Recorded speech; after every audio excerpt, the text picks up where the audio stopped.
Good morning and welcome to the Bowls New Zealand coverage of the finals day for the 2023 Multi-Nations Broadcasting live from the Broadbeach Bowling Club. My name is Alex Reid and I'm joined in commentary again today by Kevin Hickland. And Kevin, we've got a great day lined up, but let's start at the beginning. Can you talk us through who are we watching in this final? So the game that we'll be covering out in front of us here at the very sunny Broadbeach Bowling Club here this morning with no wind, absolutely perfect conditions, is the final between Selena Goddard and Caitlin Inch, of course, our Blackjacks, and they're up against Shay Wilson and Carmen Anderson. Carmen Anderson, a player who has been around the international scene. She's just played a wrong bias. Has been around the international scene for a long time, has Carmen Anderson. And, of course, next door to us, of course, we've got the final of the men's fours between Australia and New Zealand. And that also, I believe, if you want to watch that live, Alex, is on the Bowls Australia Facebook page. Is that Yes, right? it is, yeah, the men's fours.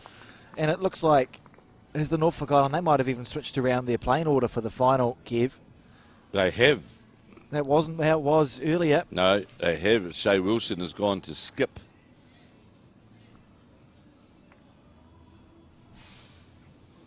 Interesting call for the final, and we did see Carmen's last bowl at lead sort of disappear. It wasn't going in the right direction, was it? This New Zealand combination, Alex, with Caitlin Inch and Selena Goddard, was they played together at the Commonwealth Games, so they're proving to be, let's say, a strong New Zealand pairs combination. Yeah, and certainly building into it. I think we spoke about it yesterday, but Selena and Caitlin won the New Zealand pairs about three or 4 years ago. They did in Christchurch. Papanui, and have really kicked on since then. Shay, good try there. Yes, and of course, so unfortunate for these girls yesterday in that they're 16-3 behind in the fours against Australia, and coming back to go to an extra end with an outstanding effort by the New Zealand girls. A mighty comeback, and as we see Caitlin here on the back end. Get down to the jack. Feather of the jack, good bowl. Because New Zealand bowl sitting there at the Selena's bowl. Oh, that's a Norfolk bowl. Is it not sitting at the back? Yes, it is. At 6 o'clock, yeah. And here's Shay. Oh, I think we're going to see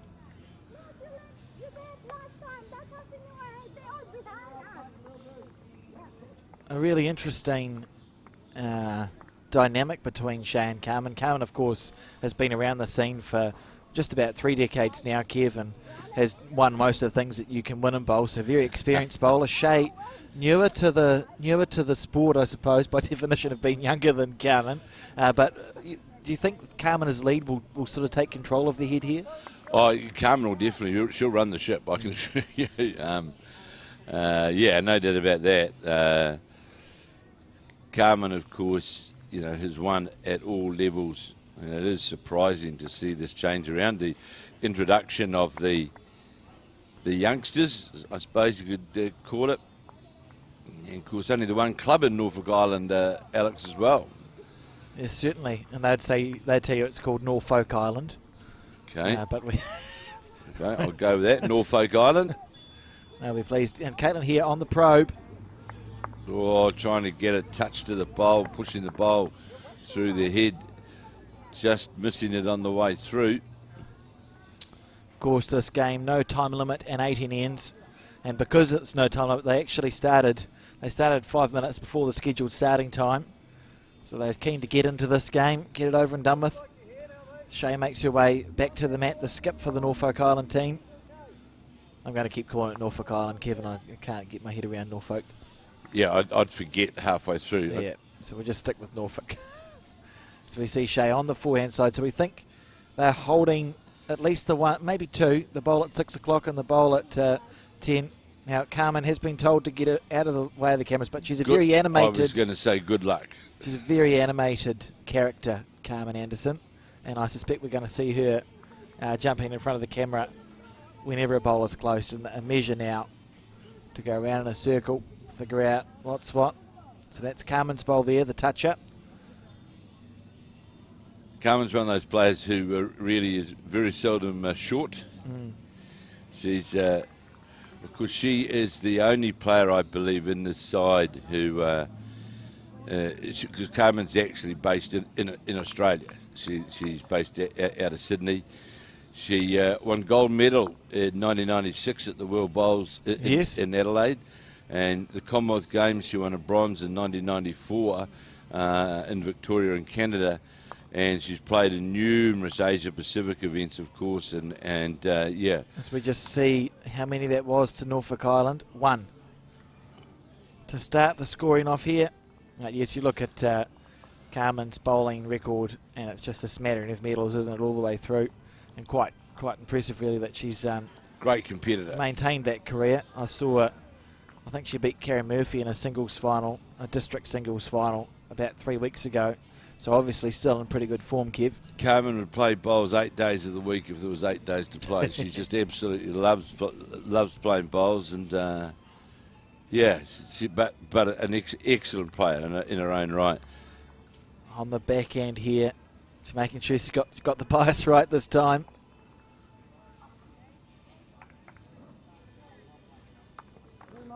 And yeah, very intriguing call that Norfolk Island must have made that decision. They will have known that they've known for the last week, really, that they're playing New Zealand in the final of this pairs match. Yes, they have known for a while, haven't they? Must have been a decision made that Carmen should lead against Selena and Shay should skip against Caitlin for reasons. So, Goddard on the backhand, who of course was in that absolutely outstanding fours match yesterday, coming down towards the centre line now and will just fall lower the jack. Absolutely perfect conditions here today at Club Broadbeach. No wind, Pacific Ocean out behind us glistening, and again we're playing today from the clubhouse down to the road. They haven't turned the greens around, so we're playing in the same direction as we were playing yesterday, as we see Carmen Anderson with her second bowl. She's got this now. You and I both know where that line is, Alex, from yesterday out there. Yeah. And it hasn't changed, has it? You can see there, although Carmen's going to come up short, but again, you can very quickly see, where that line is. And we also, although the Australian coverage is covering our final of the men's fours, because it's right next door, we'll be able to give you scoreboard updates. Yeah, we'll all be able to keep an eye on that one. There won't be commentary of it, but we'll be able to give you scoreboard updates of what's going on. And Selena opting to switch to the forehand here, so that bowl of Carmen's at 10 o'clock. Oh, it's interesting. 1 o'clock must look like it's in the way. Yeah, but it's also interesting, Alex, that I felt yesterday that just seemed to have I'm not going to say a kind of draw, but just seemed to have a more natural draw, and you'll notice the line's different on that side. Out on the backhand's Carmen Anderson now. There's that line we spoke about, Alex, that's going to be under that line, going to career into her own. Oh, she got it square. Chasing after a ball. Such an animated character, Carmen. She certainly is. She's, there's the arm around Cuddles. She's she's been around a long time. She's everybody knows in the international bowling world knows Carmen Anderson on the going back to now. Her backhand playing through to the bowl straight away is Selena Goddard. This is on a good line with weight. This is going to hold now. Going to get the bowl in the middle. Got the jack shot at the same time, but well played. Dislodged that bowl. And I'm encouraged actually going forward, Alex, not that I'm trying to preempt or anything to do with selections, but I do think they do make a good pairs combination. Oh, they absolutely do. These two players. Yeah, but would be, you can't argue with that, and we saw them be successful at the Commonwealth Games as well, coming away with the bronze medal. It would be somewhat surprising if we didn't see them playing the pairs in the World Bowls. That's all I'll say. Yeah. And we see now Shay on her backhand side. How's the green? Certainly a different level of experience to Carmen. Oh, absolutely. And of course playing for the gold medal here. So we see Caitlin on the backhand side now.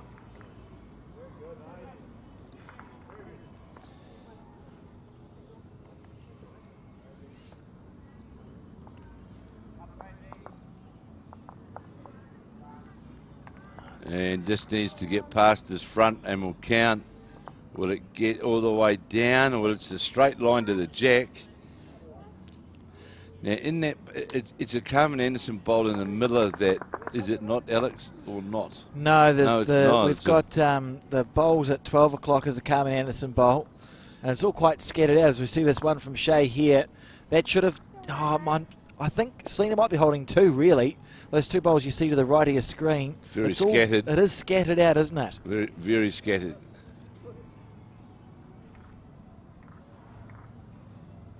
So on the back end here is the now experienced New Zealand skip, Caitlin Inch, blackjack number 56.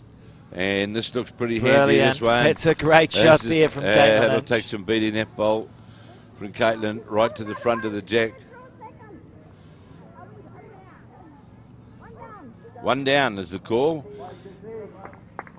So Shea Wilson quickly into her work. Got the leg all strapped up as well on the backhand, trying to get up to the Caitlin Inch bowl.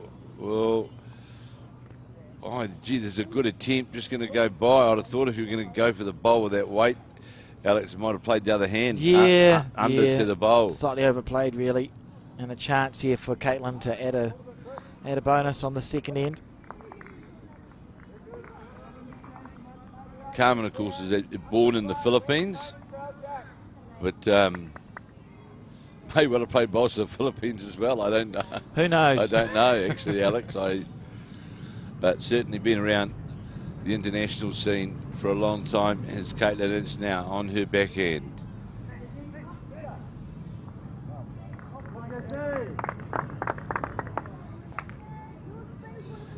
And coming past this front bowl. Stops now, will count, and will. That's a good assured start from Caitlin Inch there. So 2 to New Zealand, 2-1 after 2 ends now in this final. 18 ends, of course, they'll play, no time limit.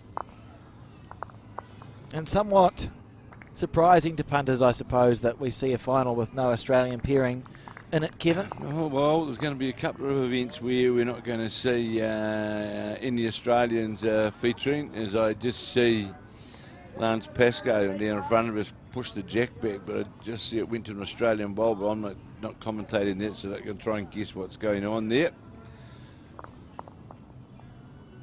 We see that jack thrown to a shorter length. And Selena Goddard just taking her time.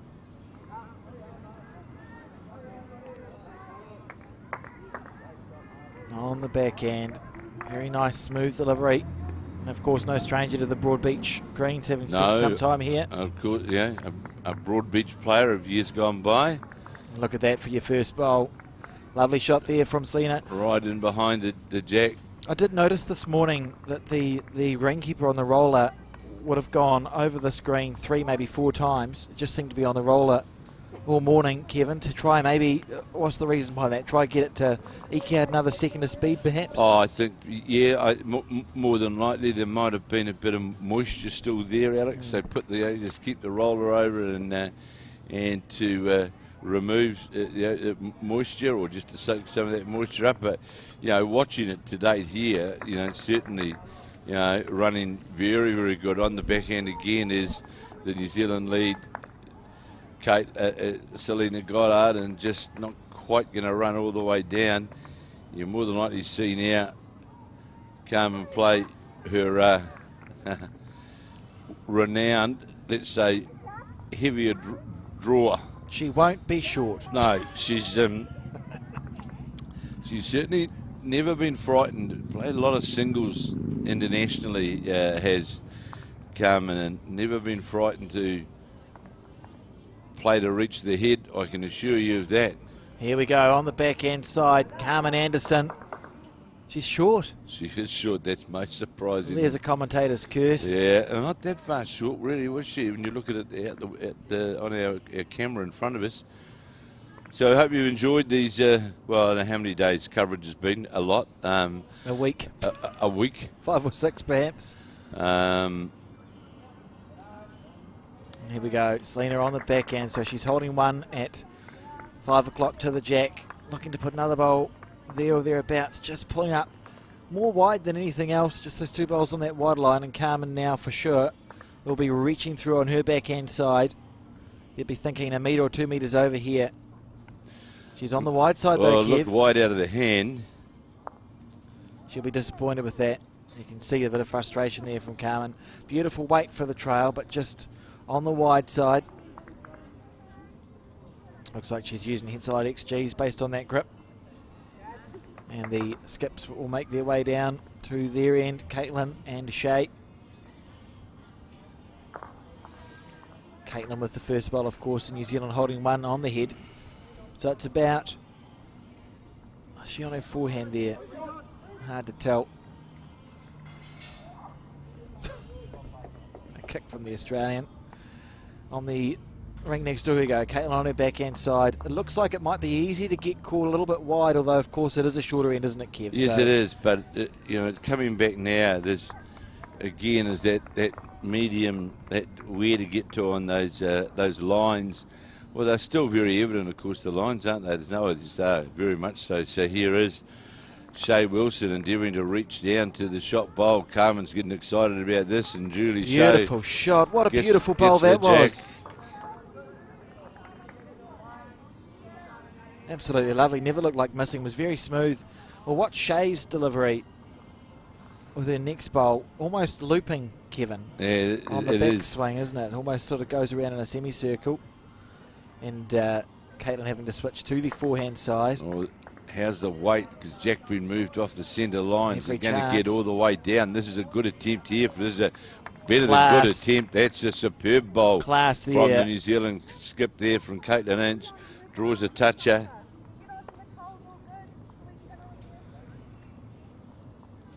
And we didn't have time to watch Shay's bowl because she was right into her work on her forehand side now. Doesn't muck around, does she? The young goal, the Norfolk Island skip.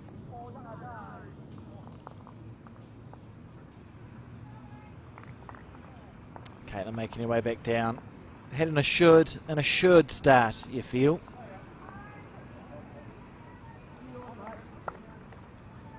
Of course, Shay making her Commonwealth Games debut in the 2018 edition at Gold Coast. The Gold Coast playing the women's singles and the women's fours. And losing a bronze medal playoff. So we see Caitlin Inch on the forehand again. You can see her first bowl there at 7 o'clock to the jack. Looking to put another bowl just past it. And fall that's well classy. Well played. Just classy stuff. And Carmen Anderson just indicating where Shay needs to be. That looping, it's a looping delivery, smooth, but sort of out to the side first. So Shay Wilson, the 24-year-old, has in fact represented, born in Australia, has represented the Norfolk Island at 2 Commonwealth Games. In 2018, she played in the singles and the fours. And in Birmingham in 2022, she played the women's singles in the women's singles and women's pairs and finished top of her group in the singles and lost to Alan Ryan, in fact, in the bronze medal match at the Commonwealth Games in Birmingham. So, you know, a younger player, but obviously very accomplished internationally in her own right. Yeah, very capable. So I suppose when they made that decision to switch the positions, Carmen going to lead and Shay going to skip, it wasn't through, you know, you're thinking you've still got lots of talent. No, because it's just who you're putting where, isn't it? Played, if you played 2 Commonwealth Games for your country at singles, you're obviously going to be more than capable as a pair skip, as New Zealand scoring just the one on. No, the board's go ahead and the board hasn't been updated. No, Carmen hasn't updated the board yet. There it is, 4-1 to New Zealand now in this gold medal match after 3 ends. As Selena Goddard, who I think is playing on the better hand, just dropping under the line there with need a metre and a bit of weight. And Carmen very focused. Interesting, looked almost like a petanque. Wind up on the forehand side.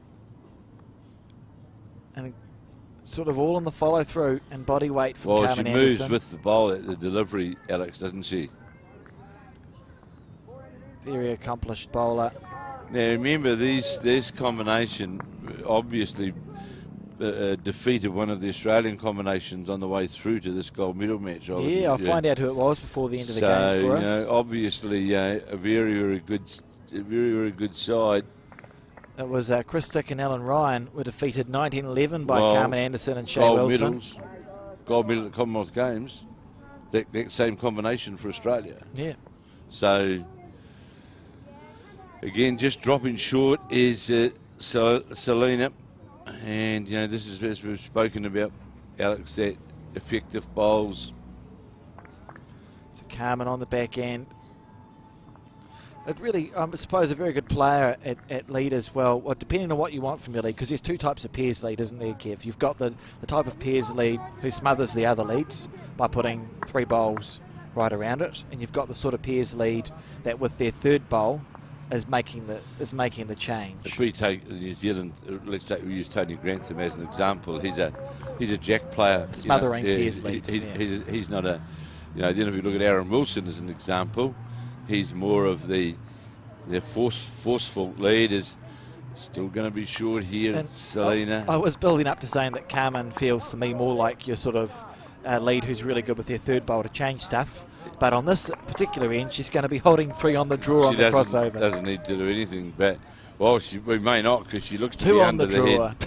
She's under the head here. Might get that front New Zealand bowl. And it's going pretty quick. Oh, that's a We calamity. may not. Well, no, still 2 down.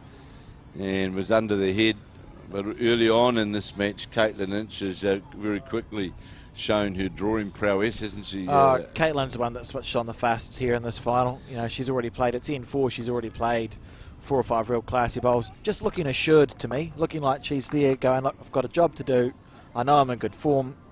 You give me 3 feet of room to draw it and I will. Now, does this Australian blow fight, it needs to find a home around here somewhere? There's a fly that has come to join us at the commentary desk. There hasn't been any flies at any other point. No. So I'm not sure what it's thinking. This one's becoming very annoying. So Caitlin Inch trying to get through to the jack. Anna's going to do so. Look at this from Caitlin Inch. Anna's going to draw right to the jack, sits alongside it. Just outstanding bowl from the New Zealand skip, of course, plays out of the Pine Rivers now on the Sunshine Coast. It's won a couple of state titles with Julie Keegan. Just got to be careful with those grapes. If they stay too long in the sun, they'll turn to wine. We can only hope. But look at this here from Shea Wilson. Lovely bowl from Shea Wilson, just going to fall where you saw. We saw there Carmen Anderson very animated, endeavouring to encourage that bowl to get another roll out of it to the jack. So we know from looking at the record of Shea Wilson, very, very good player. And Caitlin looking just to rinse and repeat. It's the same bowl again on the back end side. Willing it to hold. Well, it's on that line again, on that jack line. Brilliant. Might be unlucky though. But unlucky. That was a well played ball. I think she had to do that. And that's the situation where Caitlin would have gone, well, I'd rather do it instead of the Norfolk Island people doing it. So trailed it back 1 down, but it does change Shade's shot. And a good effort there from Caitlin. So how's the weight here from Shea Wilson? Is it going to get all the way down? No, it won't. What do we do here, Kev? Well, it depends whether that front bowl, the blue front bowl, beats the Norfolk Island side bowl. Yes, and they're just having a look at options. So they're looking at if they can plant through. So the toucher of Caitlin's that you see 2 bowls over from the right of the jack is very close to the shot bowl. Were they looking at a way to plant it out? It's hard to see on this camera angle, but if they were looking, something must be on. Or quick down through the port to jack in the ditch. On the forehand side, yeah, to the left as we see it. Jack in the ditch, and as you see... It'd have to be quick, though. Yeah, it'd be interesting. It would be a sign of confidence if she does play this. Let's just see what Caitlin does here. She's been in good form. It's only in 4. She may be looking for that, Kev. Just the way she's lining up. Oh, maybe not.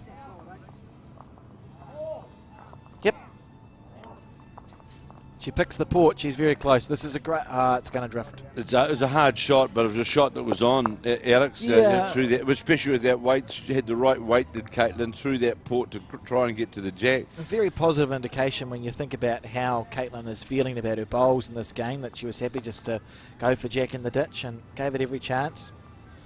Just going to stay out on the wide side with this bowl of Shay Wilson. And it will be 1 to Norfolk Island. Take it to 4-2 as we complete 4 of 18 ends. And ticking along this game, you know, you feel like Caitlin's the one who's found her line and length the fastest here. And She's the had other the best three, draw so far. Yeah, just still finding it, but rest assured, by the time we get to the end of this game, there's going to be a pretty wide range of shots having been played, and they're all going to be good ones.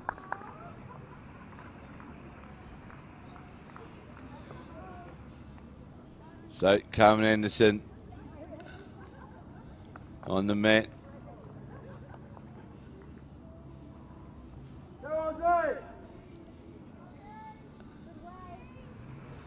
And also in action right now, of course, is our New Zealand women's fours. Now they're playing for what position? New Zealand women's triples, sorry. It's a good question. They're playing for something out on the rink, and of course the gold medal match as well of the men's fours. It's the New Zealand side of Tony. They're playing in the gold medal match. Yes, Kev, the women's triples. Of course they are, because we watched their semi-final, didn't they? It was such a stressful game to watch. So the women's triples and the gold medal match as well. So 3 gold medal matches for New Zealand going on in front of us on this first round, and hopefully, as if you're a Kiwi supporter, the 3 gold medal matches come out smelling like roses, and it's a happy start to the day. Well, we can but hope. We can but hope, and they're all playing alongside one another. And good bowl here from Carmen Anderson, sitting just lower the jack, literally a front toucher. New Zealand leading 4-2 as we play in 5 of 18. We see Selena on the backhand, her weight perfect. If you look at her first bowl, it's level with the jack, so if she keeps that weight, she should be able to draw a toucher, and she's fixed the green, but just agonisingly short there. Oh, that's all right. You can use that line, that weight now. So you can afford to play that metre of weight now down through that bowl. And if you slip by, you're going to give a back bowl anyway for Caitlin Ince to play to. So it's certainly not all bad, that's for sure.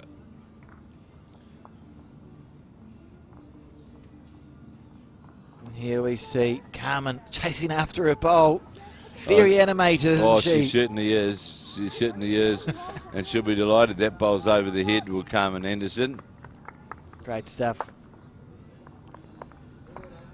And Selena Goddard sticking to the backhand side. And really looking to beat Carmen's bowl. That's get down through that port to that bowl. Carmen Anderson bowl would be a good result.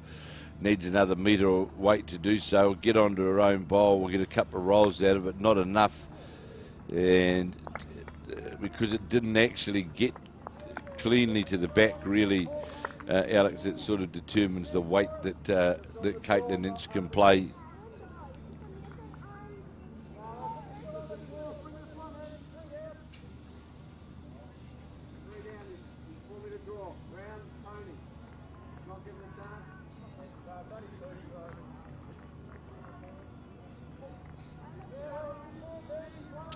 Here we go, Shay. So to watch this delivery, it's quite looping, sort of. Oh, it is. Out and then through, but very smooth, isn't it? It's the in and out there, isn't it?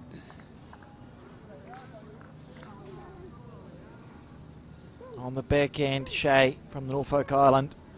Just that little bit wide. We've seen quite a few bowls drift a little bit on that backhand side coming in this direction. And Selena asking for a backhand shot from Caitlin Ince. One down on the head, of course. 2 up on the card. And Caitlin just make her way back down to the mat. real colourful setting out here in front of us today, Alex. You know, the true multi-nations out here in front of us. Perfect conditions, good crowd gathering in here at Broadbeach. Yeah, lovely stuff. And here we see Caitlin Inch on the backhand side. Oh, that's where she nodded. Had to get a bowl down in there. She can now play with a wee bit more weight down through there now. As Shay Wilson makes her way back to the mat. So for Norfolk Island, is it just drawing a second shot a little bit past the head, do you think, Kev? Well, I think so, because they it's open for both teams really on the backhand. Shay Wilson at some point, well, I think with this bowl, you'll see the Carmen giving that. Is that the Norfolk Island? Wow. Must be their sort of encouragement dance. So Caitlin going to her forehand. Lovely smooth delivery. Playing to get down to the bowl. Needs to get underneath this bowl clean. Not going to do so. Oh! Well, doesn't really. I didn't enjoy watching that. And the issue we have, Kev, I suppose we got one back bowl. It just doesn't look like a pretty head for New Zealand, does it? Well, no, because it's also to attack it. It's sitting right on top of the jack now as well. Just does make it, just makes it more challenging. And it makes it a free rein into the jack, really, for the Norfolk Island combination. And just go, well, that will most likely count, I would say. Just look for some indication. It is very short. Yeah, so, okay, so we're only one down. Well, if we're only the one down, we can can slice down through there on the backhand. Yeah, that's what Selena's calling, because we got the best back. So if a miracle happens and you somehow shave the bowl off the jack, that's fine. Otherwise, it's just going back, isn't it? That's not a bad thing. It actually may go clean through that port down in the 5 o'clock direction. On the backhand is Caitlin Inch. It's drifting. Look at this hold. Just that. Yeah, well, it's strange because out of the hand, it actually looked very good. Look, that line looked pretty good. It just didn't turn. But then it just stayed on that line. Didn't get any movement on the way back at all, did it? Still a good, confident call, and Caitlin would have felt like, you know, it's not like she let it go badly. It came out of her hand nicely, and it still feels like these Peers teams are finding their way in this final. But we see a close game, 4-3 to New Zealand on the 6th end now. Can you, by any chance, it's just down here, can you see that New Zealand fours board just right under the railings here? 8-2 to Australia in the fours after 3 ends. Oh dear. And the triples is too far away for me to see. But we'll keep updates, or the best place to look for updates, of course, is the Bowls New Zealand Facebook page, where Julie Blake, our team manager, will be posting regular updates. And the men's fours you can actually tune into and watch on the Bowls Australia live stream, brought to you or them by the Gold Coast Association. They've got their own van, Kev. It's yes, a sign written van, which I think is pretty cool. They'll be bringing the men's fours, so you can actually tune in and watch that, of course, alongside our broadcast, not instead of, as we see Carmen Anderson here on the backhand. That's a good first bowl. They were fortunate they did get, I'm not sure whether it was the state government or who it was, but let's just say that they got a chunky amount landed in their bank account. Yeah, that's great, isn't it? Which enabled the Gold Coast Tweed Association to be able to give the wall-to-wall coverage, which they tend to do. It's wonderful to see bowls broadcast, and that's a good first bowl there from Selena Goddard. She's been sort of in touch, but erring slightly on the shorter side in the first 5 ends. Kev, we've seen a few bowls. Yeah, it has been a number of short bowls. There has been, yeah, certainly has. And here we go, Carmen Anderson again on her backhand side. A good correction there. This is good leading from Carmen. Oh, she's been doing it for forever and a day. Absolutely. Absolutely. She's a real classy veteran. Now, Selena on the forehand. It's a shorter end. What are the greens like, or what's the green like, I suppose, in Norfolk Island? Kev, have you been there? No, I have not. Now, they have there used to be always a New Zealand contingent that used to go up there. They have something to do with something Pines, I think it's called. They have like a carnival in Norfolk Island, of which a number of New Zealanders used to go to. So, I know there must be. One would think there must be 2 or 3. They must have 2 or 3 greens. One would think. As we see, Selena got up with her third bowl. This is a good head here from both of these leads. The third one, if it can just get up for the New Zealanders. To run all the way. Keep running it out. Great try. It's a good line. This is a tighter head than what we've seen. This Certainly is good has. stuff. Going to finish on the centre line. You got some. Trying to find some photos. I googled Norfolk Island. I would say the green looks slow. Just look. On the slower side, but obviously a very active bowling contingent, and they've shared our stream, which is exciting. So hello to all the Norfolk Islanders, or Norfolk Islanders. Yeah, I hope you're enjoying this coverage that we're bringing you. And Norfolk Island playing in that event shortly at Brockhouse Bay. Are they Rings a bell. If they're not, maybe they will be in the future. We had them, their 2 representatives, come to Nine, of course, for the World Champion of Champions Correct. Singles. Going to hold up to the bowl as Caitlin gets a turn on it. It'll be fine. It'll make shot of it. Does so. Good bowl there from Caitlin Inch. Just got a turn on the bowl.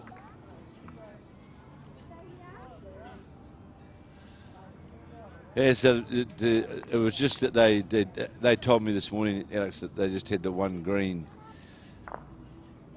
And look at this from Shea, going to get the bowl clean. What a shot. Great Right, bowl. the bowl of, that was the Selena Goddard bowl, got the bowl clean. A lovely shot. Certainly up for this. The Norfolk Island pairing. They've beaten all the good combinations coming through here, and New Zealand in their sights as we see Caitlin Inch here on the backhand side. This is close. Little feather off that one. Get the inside onto the of it, jack. What a bowl! What a shot! That could makes 3, I would say, at least. So, Shea Wilson doing a reach down there to very quick on the delivery. Looks to me as though it's going to go past Alex. Needs to stop now to sit on something. Not going to do so now. There's 4 there at least to New Zealand. That's the class of Caitlin Inch. That head wasn't looking like a 4 to New Zealand, and she just played that bowl to perfection. Got a little feather off the outside bowl, trailed the jack, and you can see there the New Zealand 6 bowls with a bit of luck are going to be nicely Can grouped. I ask you, with this coding, which seems to be the menu of the day, Yes. does that now say that Caitlin Inch turned 1 down to 4 up? It'll be called an effective bowl, and I think there's a button on it to say it's a turning point in the game, or it'll be highlighted as an end where a big bowl was played. So when they go back and have a look at the coding, it'll be like, boom, here was a time where it was a changing bowl. Caitlin Inch on the backhand looking to make this bonus count. Well, just turns the bowl in. Is it good enough? That's class, eh? This could be the lot. That's just class there from Caitlin Inch. How impressive there to turn that around. Interesting that Selena's removing the bowls. I suppose every country is different. Is that 4 they've taken out? I think I saw 3 out. It'd be surprising if it's not a handful. So we'll see Selena go to her bowl there. That's the white one. And measure it against Carmen's closest bowl, I suppose, which is at 4 o'clock to the jack. No, that's the closest bowl there. I think Selena's might beat it. Selena's beats her. I think we're in for a number here, Kev. Really? Or just... Okay. I don't understand.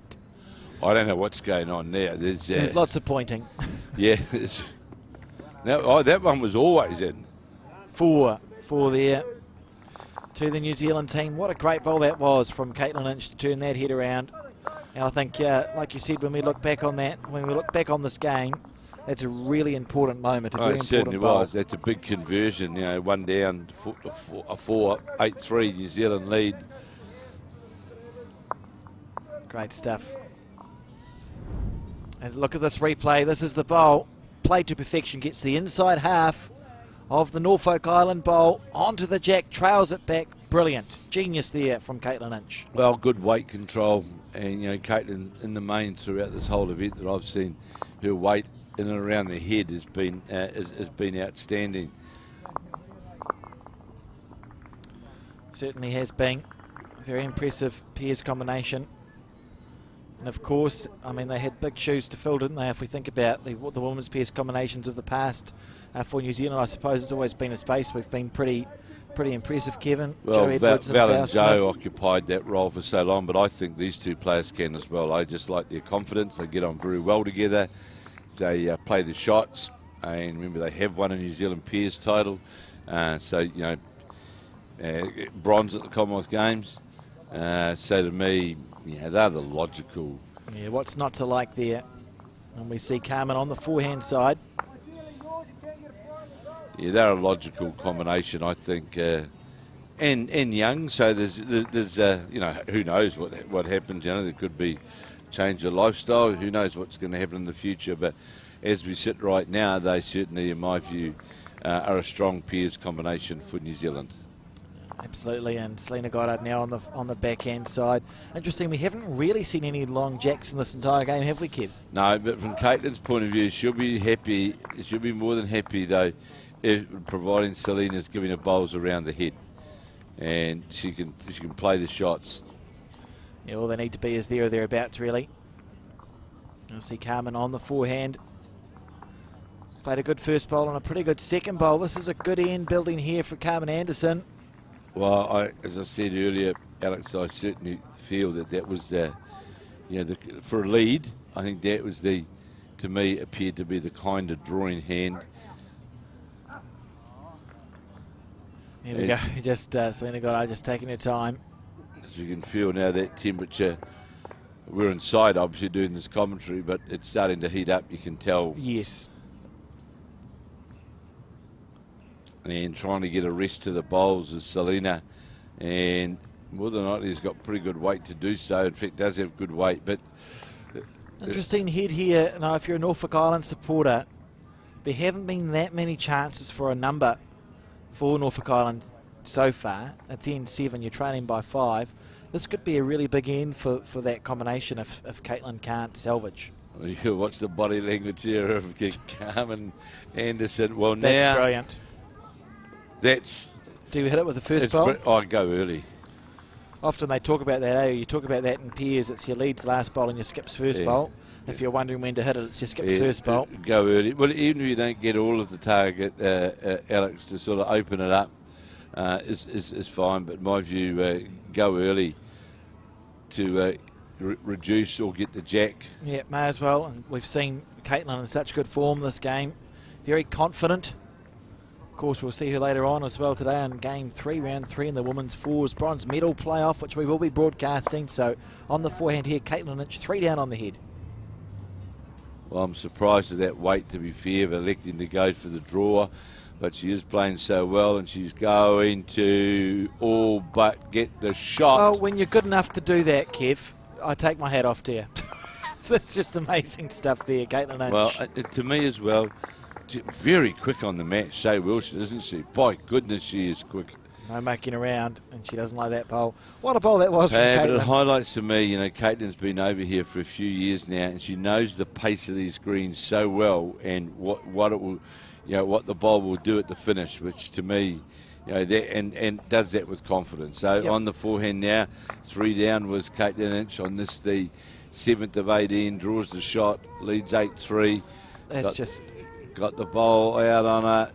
Hopefully underneath arc now. Oh, how good is this from Caitlin Inch? Well, she crossed over 3 down. Crazy. Oh, interesting call there. You would think what would you play if you were Norfolk Island? Not that shot. It looks like the forehand through Caitlin's bowl to me. That's absolutely. Pop the jack back, and I think that's what Shay's opting to play. So we see Caitlin's bowl that sits at 10 o'clock, 11 o'clock to the jack, and that's a poor bowl there from the Norfolk Islander. Oh, I think there was a bit of two-shot mind there, Alex, actually, because Carmen was talking about something else. Backhand, I still think narrow line through with that weight, but narrow line through there to the target area, I think. I think we just saw New Zealand, just as Caitlin makes her way back, I just think we saw New Zealand score there in the men's fours final, which is down in front of us, but pretty much the scoreboard's obscured. We've got a crowd in front of us as well. Of course, don't forget that is on the Australian, the Gold Coast Association Facebook page. You can watch that game live, bowl by bowl action. Yep, may as well have two screens going. See Caitlin in, and she knew straight away she let that go deliberately out on that wide side, but perhaps not to where she wanted to go there. Coming to have a look is Shea Wilson now. And I can tell you why she comes to have a look, that the score on the men's fours, 9-3 to Australia after 6 ends. And in the women's triples, it's still too far away. I'll go find it on our Facebook page. There will be updates there for the women's triples. Maybe because I'm looking at the wrong green, actually, Kev.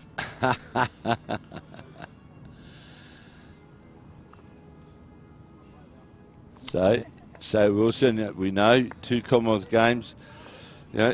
Very good player, has been proven.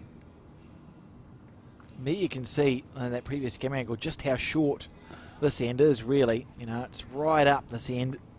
And Shea on her backhand, so she's been convinced to play her backhand side. Very interesting decision. Don't really understand it. Difficult shot to play, really. Yeah, rocks the bowler. She must have seen something. But that's okay. So what is it there for New Zealand? 1.5, maybe 2.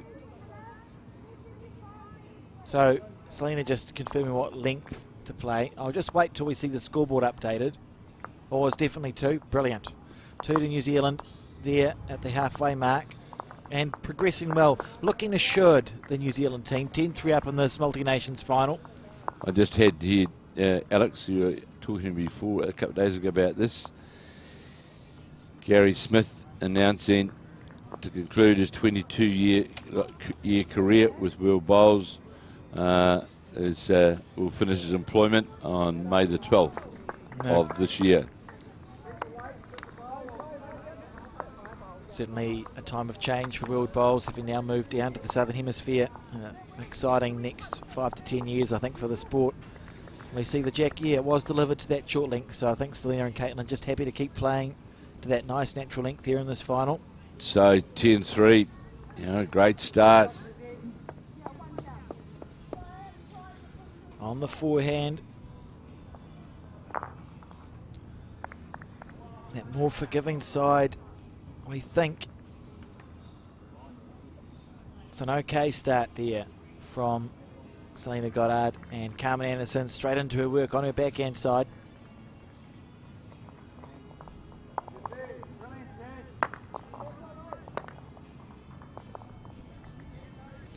Anderson going to come and lower the jack, and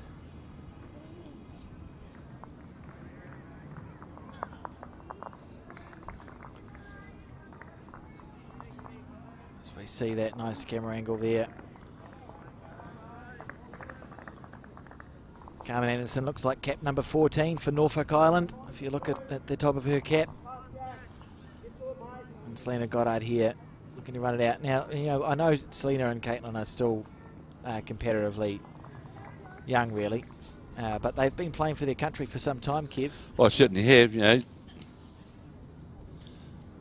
Sort of, I know Selena debuted at the Glasgow Commonwealth Games, was it? When did we have them? Selena, it was a while ago. Selena debuted in 2014, and Caitlin in 2013 at the Asia Pacific Asia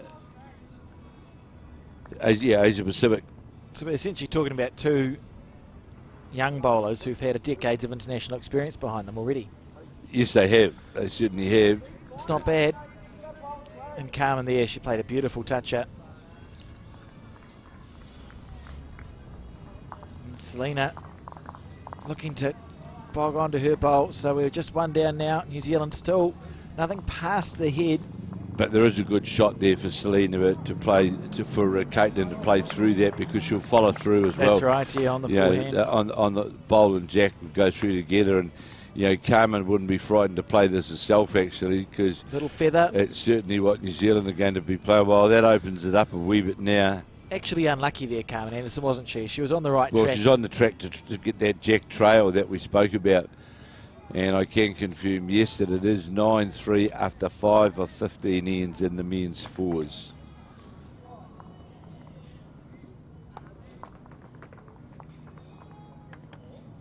And what weight are you thinking Caitlin should play this first bowl with? Well, controlled weight with that yard through, because the bowl and jack are going to go through together with you on that forehand. She doesn't really have to charge that, and there is playing that reaching weight through the bowl, which is so much the Australian style of play. Look at that drift. And the good thing is, still going to get herself a back bowl, which is only 2 metres behind the head, Alex. So it's not in a bad. I can just quickly tell you, sorry to interrupt, but I can see the scoreboard now. The women's triples gold medal match, which is the third gold medal match that's going on this morning, 9-3 to New Zealand, and the women's triples gold medal match against South Africa. Oh, great start there for New Zealand as Carmen Anderson's waving this bowl into the head. They're still lane 2, Norfolk Island, and now the added advantage of that back bowl. That's the beautiful thing, isn't it? Is having that controlled weight, as even though you've missed your initial target, you still improved the head. We've missed on the right side, Alex. That's the main thing. And needs a slide head. Not going to get it. Yes, she is. Oh, that was a slice of heaven. Well, that was a bit of good fortune for New Zealand. It was, but Alex, it's the thing that we have to appreciate here in Australia is if you're playing with those sorts of weights, which is continuous throughout a match. If you're playing with those sorts of weights, that's going to happen. Yep, and it's not like Caitlin missed by a mile there. She was maybe a foot wide. A bowl. Yeah, we'll call it a slice of heaven. You sort of acknowledge it and move on. Well played here, though, by Shea Wilson. No, still one, indicating quickly there from Selena Goddard.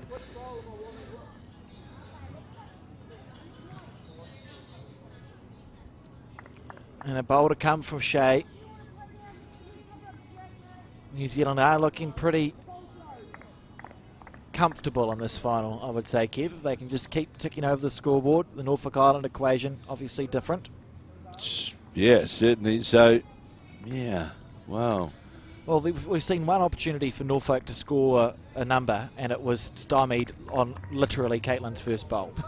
She crossed over 3 down and essentially drew a toucher. So we see Caitlin looking to draw to the 2 metre mark here. This is just class. And well played. Another jack level, well played. Two it is.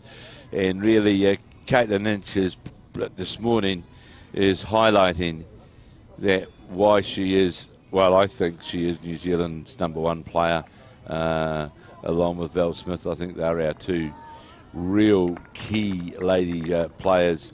And it will be another 2 to New Zealand, and we'll jump to a 12-3 lead. Yeah, Caitlin Inch just on fire this morning. And we're just past the halfway mark. New Zealand leading 12-3, as you said, Kev. So if you're a New Zealand supporter, women's peers, it's looking okay at the moment. And the women's triples, as I said before, are leading 9-4 after 6 ends. So that's looking okay. And the men's four still in with a chance. They're trailing 9-3 after 5 ends. You can, of course, tune in and watch the men's fours alongside the women's peers. And let's see the jack length here. We've been throwing them short, and we're 12-3 up. So yeah, you'll expect to see another short end. Well, this is if we go back to that fours match yesterday, Alex, this is the point of the match where New Zealand have got to make sure we ride the gold medal home. We don't we don't open the gate, so to speak, to allow our opponents back into the match. Oh, I mean, what a great performance that was from the New Zealand ladies. They were playing poorly, to be fair. 16-3 down. It would have been very easy just to go, well, it's not our day, we'll go home. But the New Zealand fours team fought their way back to 19-all extra end. We had last bowl to win it. Was, 8 inches narrow. Oh, unbelievable. Desperately unlucky, really. Unbelievable effort there from New Zealand ladies four. And Carmen Anderson on the forehand, as we see Nick Cahill make his way in. He's been a star at this multi-nations championship. Done it again. Is that 2 wrong biases in the final? 2 wrong biases. Carmen laughs this time. But, well, she's been playing this national bowls for 25 years, and she's played 2 wrong biases in a 12-3. Unbelievable, really. Is that 2 drinks she has to buy her team? Is that how it works? Don't know. Ah. Oh, Carmen. She wasn't sure what she was going to do. That's good leading from Selena. Here we go. So She's the checked it. to start with. She's checked this as the Norfolk Island lead.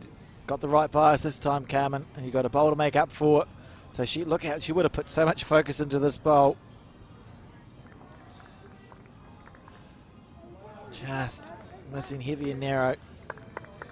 And Selena with an opportunity now to make it 3, looking assured. And I can tell you in the men's 4s, Australia have just scored. It's the Aaron Sheriff skip side leading 9-3. Another good bowl coming here from Selena Goddard. A 1 it was, 10-3 now. Australia lead. This is good leading here from Selena Goddard. Good shot. It's as good as you'll get there.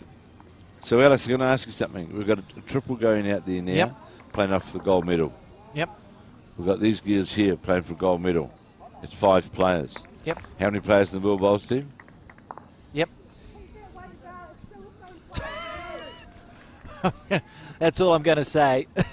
And good luck to the selectors in making their decision. Look at this, Carmen Anderson.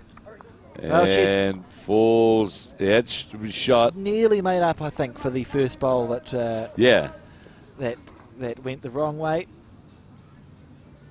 And we see, of course, stay tuned and thank you for tuning in. We've been enjoying bringing this broadcast all week. But after this women's pairs final, we are going to bring you the men's pairs bronze medal match between New Zealand and Australia at lunchtime, or just after lunchtime, 12 o'clock Australian time, so 3 p.m. in New Zealand. And we're going to finish with the women's 4s bronze medal match between New Zealand and Ireland. And of course, during those rounds, we'll give updates on the New Zealand games that are going on. The one in round 2, of course, the para women's pairs playing their gold medal match. We'll give updates on that as it progresses. And we see Caitlin Inch on the forehand. Needs a slide. It's the most And dismissed got it. by. There it is. It's shot. Oh, no, it's not. It was indication from Selena that it had made shot. But we've now got 3 flyers in the commentary booth. yeah, I'm getting them. Where'd they come from? Have they got? There were no flyers yesterday. Well, is there Rent-A-Kill here? Well, it depends. I don't know, Kev. What are we talking about? Well, the people that come and get rid of these things. Oh, yes, yeah, insect removal people. So, Caitlin Inch again on the mat, on her forehand. On the forehand side.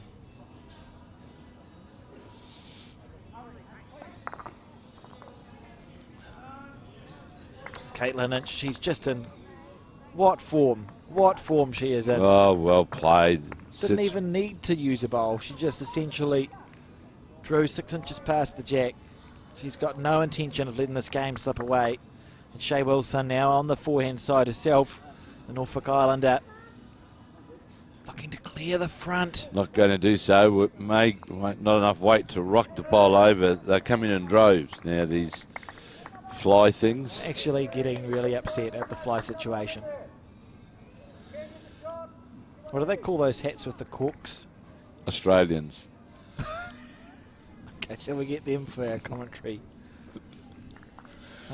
Okay, back to the game, Kev. So we've got, I think it's just a good example. You look at this head in the New Zealand bowls. All 6 of them are going to be essentially the right green.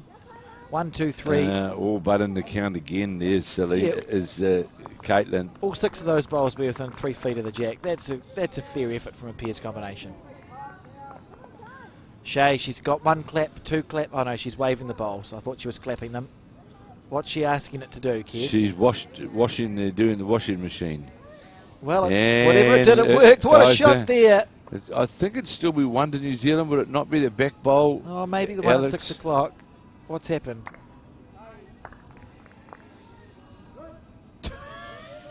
Hello, having a tea break. Must be 1 to New Zealand there. I would think so with that conversation. Oh, yep, so we'll say 1 to New Zealand. Fair effort there from the Norfolk Island. Well, I see Selena's definitely got the mat, so. Yeah, we'll call it 13-3 until proven otherwise. And the mat right back on the 2 metre mark, and we'll see another short jack here. Surely we'll see another short jack. The New Zealanders going pretty well. We can see Caitlin just giving Selena a foot to deliver to. 13-3 now to New Zealand. Very good performance so far by this New Zealand pairing. And Selena with the first bowl. When you're 13-3 up in a final, Kev, it is important to stay focused, isn't it? You know, it'd be easy to just lose a little bit of focus at this stage. Well, this is where, you know, at this level now, you know, it's where you've got to, you really got to make it, you got to make it hurt, so to speak. Yeah, you've got to really command. And that bowl level-ish with the jack. I think you're right. I think it's, you know, we talk about trying to finish a game when you're in front. And you don't want to give your opposition any sniff of anything, do you, Kev? Absolutely not, you don't.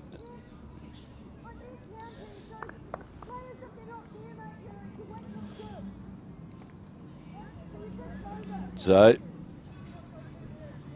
New Zealand leading now by 13-3, and Selena Goddard continuing her impressive year. Of course, winning the New Zealand singles earlier on this year. And what a mighty game that was as well, Kev. Certainly 21-20. Certainly was. Well, it was in fact a one-drive result from Selena, wasn't it? The finish that gave her the victory over Taylor Bruce. It never looked like missing. No, it did not. Carmen Anderson.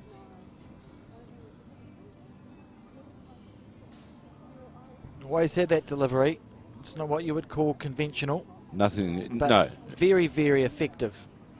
And look at that. Look at that bowl there from Carmen. Well, Carmen, of course, plays premier bowls in New South Wales as well. Look, I'm not going to have to guess what club that Carmen's at now, but yeah, obviously plays in the top pennant league still in New South Wales. Willingness bowl to hold up. I don't think it's quite got. It's missing a bit of everything there. Selena Goddard. But there's a line down there as well that Caitlin can play to. Oh, it's not the end of the world by any stretch of the imagination, is it? And I suppose when you... Carmen's... Was checking the ring. Yeah, she was checking the ring. I think she was interrupted a bit by a player, and the scoreboard not updated yet in the back game, but we've got our one updated, Kev. We know it's 13-3. And Carmen, I think, just focused on making sure she didn't play wrong by, so hasn't updated the scoreboard yet. And watch this bowl come in. That's good stuff from Carmen. Good bowls, these Norfolk Island pair, battling away. I can tell you, Alex, the New Zealand fours team are about to pick up a 3 or a 4. That's exciting news. Remember, you can, of course, tune into the New Zealand fours match on the Gold Coast.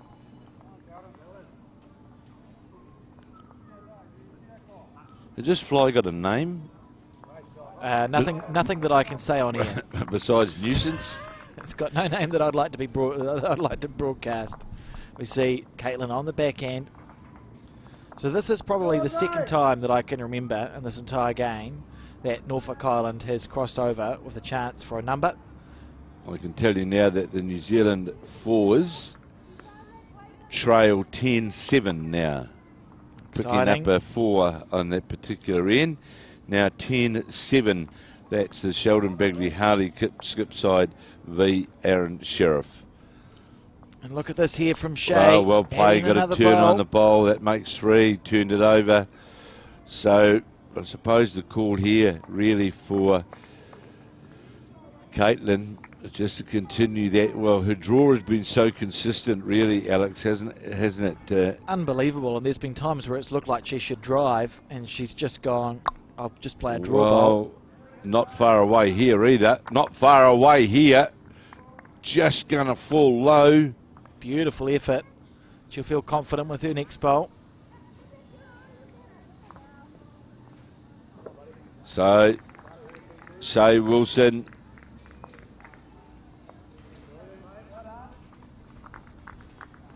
Underneath. Well, she turns the New Zealand bowl over, but that weight would have been beneficial to New Zealand because it was only half a bowl away from getting a turn onto that front bowl, and I can. Was that as indicating as one shot? No, it's not one shot. Surely it isn't. So well, I just saw Selena. Imagine if it is. That would be unbelievable. But I mean, Caitlin with very, very small correction to make here. Well, it's a one-roll correction, really, Alex, isn't it? As we play in 10 of 18 with New Zealand leading 13-3, 13-3. Here is Caitlin Inch. And as a player, you barely even think more weight, do you? You just go, I'm just aiming at the same target. It'll feel the same out of my hand. Look at this here from Caitlin Inch. From the Oxford Club in Look Christchurch. How will this do? How's that looking? If it sits down, it's 2. It's just going to stay standing up. What a beautiful bowl from Caitlin Inch. I think Carmen Anderson indicated 2 down, regardless. How good. This bowl, it's not going to come back from there. New Zealand pair, they're looking assured. Oh, it is going to come back from there. Sorry, Kev. We'll just pause for a second. No, not going to come back. Sits on her own, Shea Wilson bowl. 1. And now looking at that second. Well, you might be right, Kev. You may have made it enough with her first bowl. Just playing so well. Both of them playing well, but Caitlin really the standout, because any time there's been any sniff of anything from the Norfolk Island, Caitlin has just had an answer to it. And that bowl doesn't beat Caitlin's bowl. It was 2, 15-3 now New Zealand as we play in 11 of 18. And as we just said about a moment ago, watching the coverage, the Gold Coast coverage on Facebook, which you can watch the New Zealand fours in action where they're up against Australia, and it is Australia who are leading 10-7 after 7 of 15, and also our New Zealand women's triple side playing for gold. That's the side of Val Smith, Nicole Toomey and Tara Bruce, and they are leading South Africa in their gold medal match. Good morning, hopefully beckoning for New Zealand. And another short end here. This game plan working for the New Zealand team. And now it's just you make hay while the sun shines. You're 15-3 up. There's 7 ends to go after this. Just while you're scoring, keep scoring, Kev. Well, the other thing that I'd like to look at, and this is if you're talking about this coding thing, if you look at the conversions that Caitlin Inch has brought to the match, her conversion rate has been very, very high in this particular event. When she has been down, she has had a very high conversion rate. Yeah, absolutely. Absolutely agree. And really just showing her class, I think, and it's no surprise that Caitlin's had a successful time on this side of the Tasman and has won a number of titles here and will, continue. There's no reason why she wouldn't continue to do so. Absolutely for not. The foreseeable future.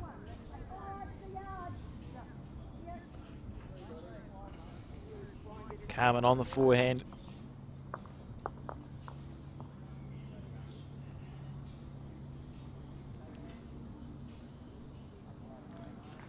And goes by, and of course the Selena Goddard bowl was at jack level. Selena on the forehand. Beautiful weight with her first bowl, so it's just a correction on the line. Well, perfect weight in fact with the first bowl. And I do love in Australia, and they must be the only country that does it, I suppose, Kev, but we see these semi-permanent chalk lines on the greens all the time. That's fantastic. Brilliant. I suppose less work as well for your club members on club days, because you'd only put how often do they put the chalk lines out? Talking to the guys at that place, Mudgeeraba. He was telling me that they last 6 weeks. That's sounds good to me. Yeah, Can we get them in New Zealand? That's right. He said the ankles theirs are different because they were the squares, weren't yes, they? They had them going. They hadn't really going both ways. And the gentleman originally from Melbourne was talking to me about them, and he said, 6 weeks is about the lifespan that they get. Now imagine the time you'd save, because in New Zealand for club tournaments, you get out there with sometimes you don't even have the little machines, you just put the chalk up the rink marker every time you have a club tournament. Imagine if you just did it once and it lasted 6 weeks. That sounds like a great plan to me. I don't know if it's around all states of Australia or whether it's just well, I do know, and so I have, Marilla, I've seen it doing this, but certainly it's everywhere we've been. all of the clubs semi-permanent lines, haven't they? On all of the clubs on the coast. So, yeah, obviously, it's a standard thing here. There's the 15-3. You'll see that confirming that score as the skips change over. Oh, that's good news. 10 of 18. Making their way back to the mat, Caitlin Lynch.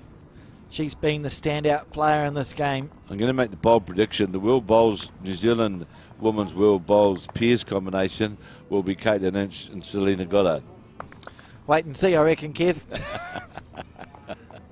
Why not? Now, Caitlin with this first bowl. Its first bowl effectiveness too's been just so high for Caitlin Lynch. As we've spoken about it numerous times, and there it is again, Alex, that first bowl effectiveness just sitting jack level, adding to the count, putting pressure straight away on Shea Wilson, the Norfolk. Now, I am surprised that she's playing that hand.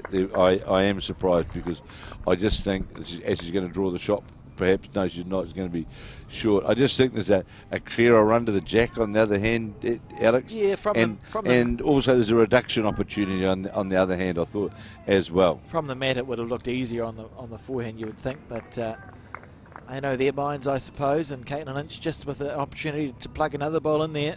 If she falls slightly short at the sort of 11 o'clock mark to the jack, that's good news for the New Zealand combination. She's in that good arc country again, got a wee bit more weight on it, and she gets a touch on the jack. That's absolutely fine. Why not? 3 shots, get her around the corner. Why not? There you go. Okay. Now, was it intentional? I don't know, but it's worked out absolutely fine. And now Norfolk Island certainly on the backhand, aren't they, Kev? Absolutely. That swooping delivery of Shea. Question that line on that weight. You see there, Carmen. Well, I did get a tip on the front bowl, but I'd say New Zealand would still lay 2. At least 2, yeah, that white bowl of Selena's and the blue bowl of Caitlin's. At least 2, and we can see the women's triples going on in the background. There, Taylor Bruce looking very intently at the head, and the score there is very far away. It might be 9-8, which is quite concerning for a New Zealander. I think 9-8 to New Zealand after 8 ends in the women's triples.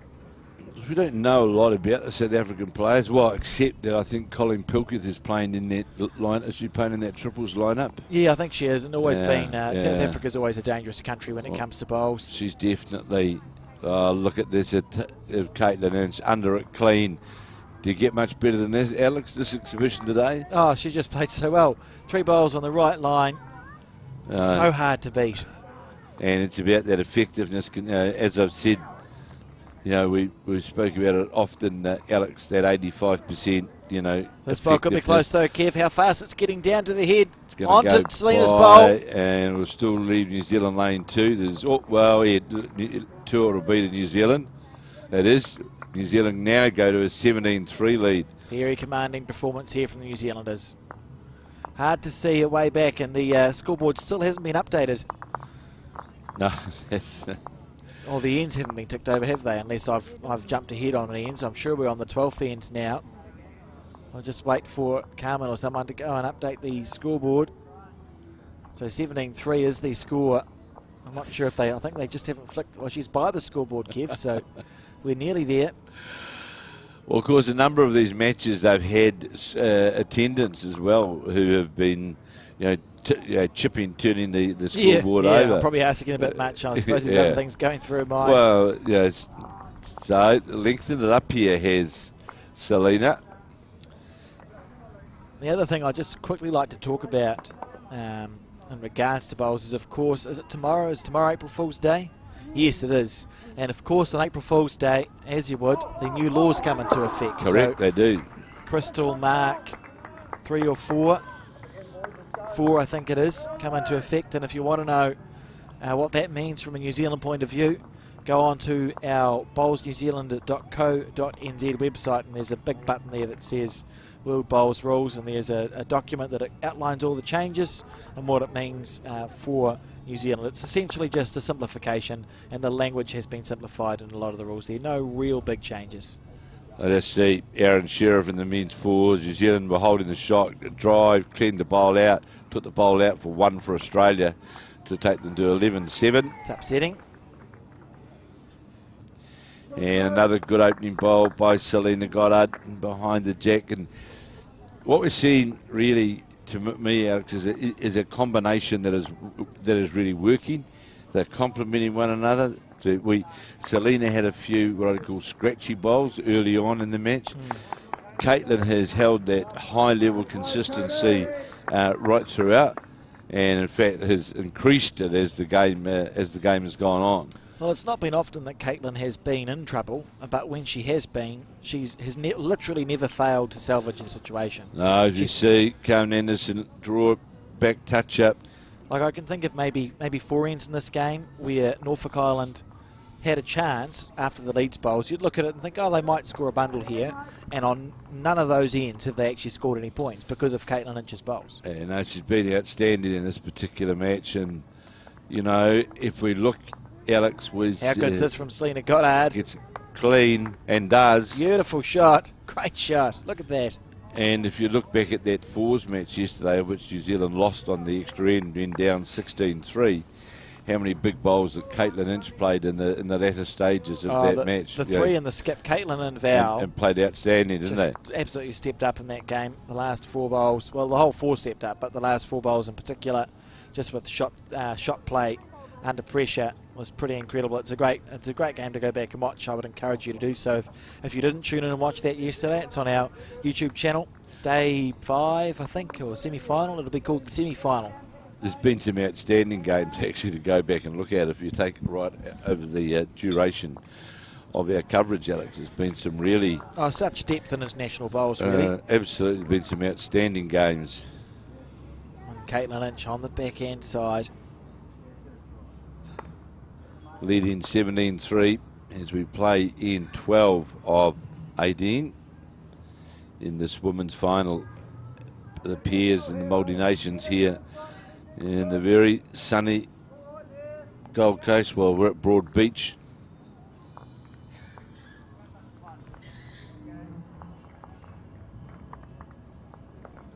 Here we go. I think it's fair to say, Alex, as a precursor to the World Bowls, this has certainly, I think, been, well, not think, I know, has been very advantageous, is it not, to the selectors of where we're looking, especially that within the men with so many changes changes to the squad. So, I think the idea of the multi-nations is just for all the countries, because you can change it between rounds. It's great experience for the players, and for sure, I mean, the selectors will have made lots of decisions in regards to who's playing with who and when and where and all that stuff, and it can't be bad, can it? And the quality of the bowls, like the depth, you look across the screen, there's a Norfolk Island pairing in the women's pairs final. There's South African versus New Zealand in the women's triples final. The depth of the countries. There's a state, Queensland State, has done incredibly well. Yes, they have. So the depth that we see of the bowlers here, they're all good games. Well, yes, because with Queensland coming into the equation, Alex, it's really like another leading country coming in, really, isn't it? It is, yeah. Just the quality that we see. And at this point, if you're a New Zealander, and our peers here leading 17-3, obviously, as you can see on the scoreboard. 14 points to protect in 6 ends. Caitlin and Selena will be happy to drop 1s and 2s. And you can play the board pretty comfortably here. Yeah. If you're the Norfolk Island team, of course, are in dire straits, and it's time for them. They'll be looking to find shots to play, see if they can get multiples.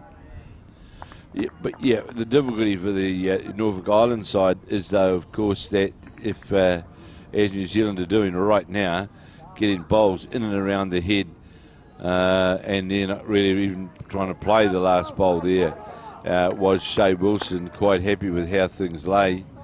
So taking the 1 point there, so Norfolk Island now on 4 points. And we're up to the 13th end, I think, of this game. We're on in 13, correct. 17-4 the score. Reminder to those of you who are tuning in, and thank you for tuning in. If you haven't subscribed to our YouTube channel yet, please do. There's a subscribe button somewhere on your screen, and it's got a bell next to it. And what that means is that you'll be notified by YouTube every time Bowls New Zealand goes live, and we go live often with different events from around the country and other countries on some occasions. We are, of course, hanging around for more broadcasting today, Kev. So there's, what did I say, the men's pairs semi-final against, bronze medal match. Bronze medal match. Against Australia coming up next. And then we finish with the women's fours bronze medal match coming up on round 3. So plenty of bowls to watch on both rinks today.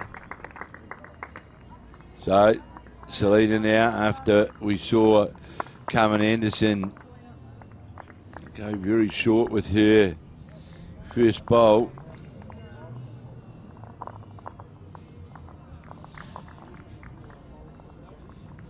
And over the head was Selena. Carmen on the forehand.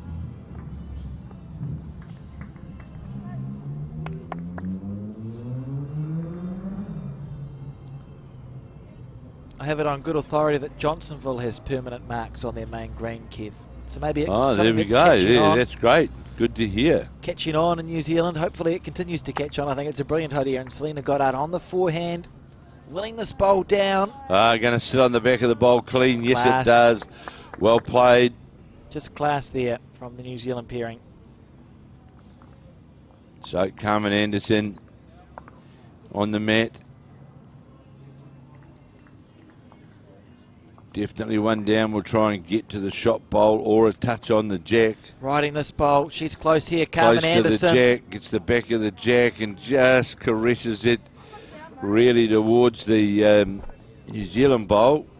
A good shot. And Caitlin saying, look, you've just played a nice one on the forehand. You may as well play the forehand again.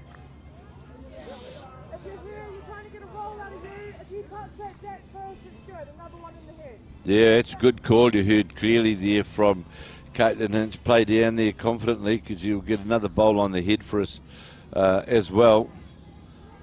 So here is Selena Goddard on the forehand. Yeah, well, can play down there with confidence. This is on a pretty good line. Caitlin Hinch likes it as well as it comes down towards the head. If it gets through clean, that's fine as well. Good try. That's a good bowl over the head. That's fine. Well, it's just at jack level, but it's in amongst the bowls, leading 17-4 as we play end 13. We're on the home run, and that men's fours, as we said on the next rink, it is in the final of the men's fours. It is 11-7 to Australia versus New Zealand. That is after 8 of 15 ends. So New Zealand still in with a chance there. Women's triples final, very close, 12-10.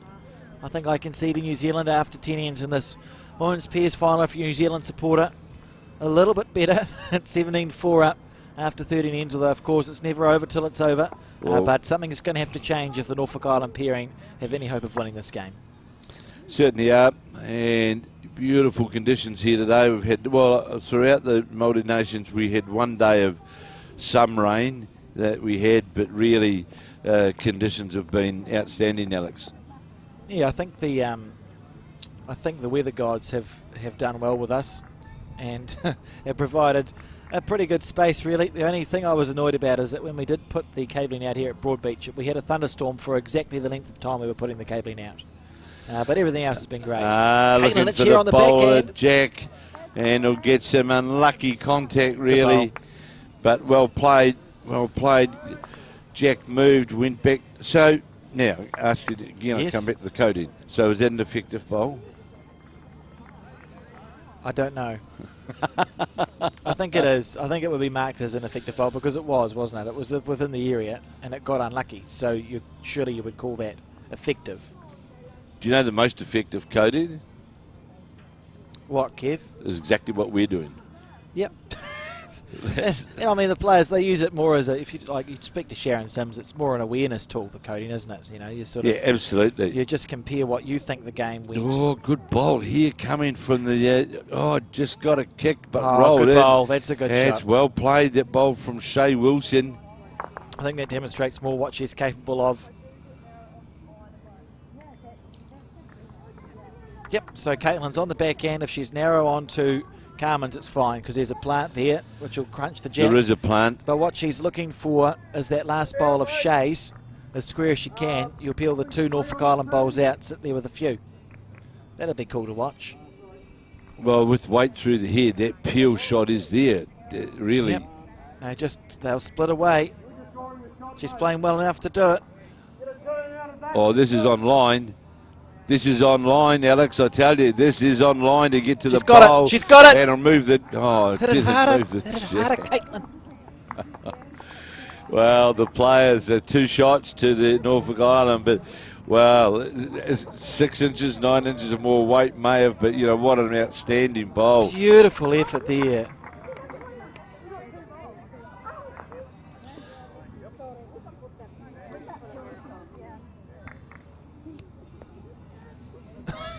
Just New Zealand is the replay of that shot. You'll see. Yeah, and there's still 2 bowls to come. So look at that. She's hit that. That's the place you need to hit it, because then it got to the bowl of Carmen Anderson with the no jab. This is humorous if you watch this. Oh, because Carmen actually thought the head was over. She took the 2, did she? Fair enough. Caitlin's still got a bowl sitting. Whatever works. So the way it's set, why not play on to Caitlin's bowl? Oh, she can play now. Just hear some noise from Sheldon Bagry-Howley. Yes, just drove, and I think just leaving Tony Grantham, I think, with the shot there. Got a good result on the drive, I think. So Carmen can see the humorous side of that.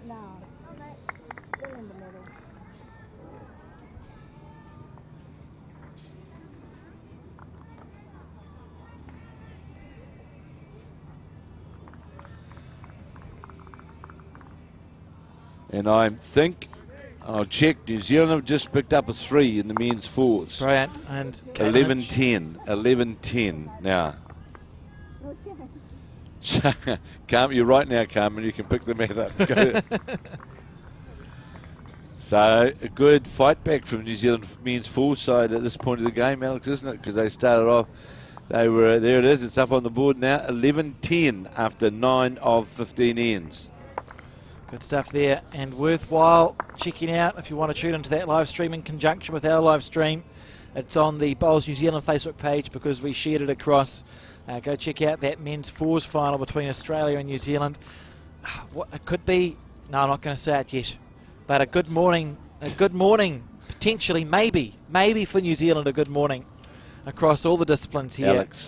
Alex, your excitement yesterday afternoon got to extreme just about high levels, all right? Just about done.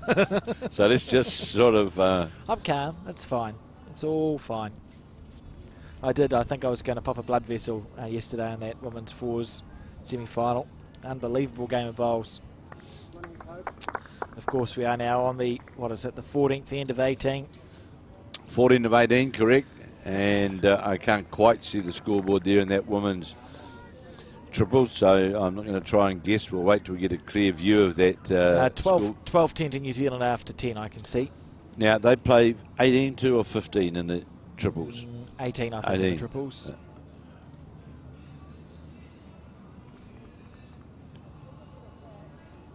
And Selena on the back end. A strong New Zealand contingent, of course, also watching and supporting. And good to see. It's always really cool to see when we come to Australia, New Zealanders who come over to have a look. You know, Winnett and Winston McLaughlin are here again. Wonderful to see that couple here. The Pascoes are here. We know they're here. John Bryan from Stokesville, they arrived over here yesterday. It's good to see. You know, that support. I came too, Alex. From Kiwis. Yeah, I was getting there, Kit. I was getting there. I was saving that for the speech at the end of the broadcast. It's always good to see that support, and you know, a lot of you have been doing it for such a long time. And I think the last time we spoke, there was that couple you mentioned who we gave a shirt to. Ethel and Joan Brown, the late Ethel and Joan Brown, correct. So just a great, it's always been a great culture, I think, of support in New Zealand. So if you just notice, Alex, on that backhand, if you get a fractionally about 6 to 9 inches outside that, you know, where that marking is, it's just a lazy way home. It just doesn't seem to come home. Whereas the forehand just seems to have a, a sweeter draw back to the centre line. And that's the hand that, well, to be fair, it hasn't mattered what hand that Caitlin Inch has played in this game, because she's been just unbelievable, outstanding on all. Unbelievable. And here we see Shea on the back end. This is a good bowl. I think, well, we know she's capable of more than what she's shown in this final. Shea, the Norfolk Island skip. They wouldn't have defeated the Australian pairing by a few as well in the semi-final if she wasn't. But Caitlin Inch has been a dominant force in this final. Certainly has been. And I think you can start clapping again, Alex, can you not? Yeah, get the clappers out. I think you can get them out again. Well, if not, it's close enough. Oh, no, it's not when you look at that angle. But no, it's a bit short from that angle. It's a bit short when you look at it from there. I thought it was a wee bit further up on the rink than that. Shea Wilson on the back end here, looking to make a correction from her first bowl. She could get unlucky and clunk into Caitlin's. That shot now. You feel like that sort of sums up their final for them, doesn't it? The Norfolk Certainly Island does. pairing.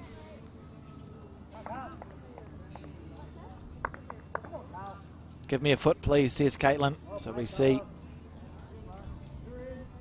there.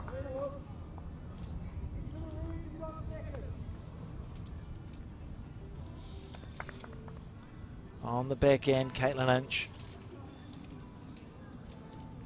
They're racing this team, this Piers team, to claim the first gold medal for New Zealand at the Multi-Nations. Well played, Caitlin Inch. That's how you do it. Absolutely. And her drawing to the centre line has been outstanding. Again, and I'll come back to New Zealand, Alex, you and I so often talk about getting that ball back to the centre line.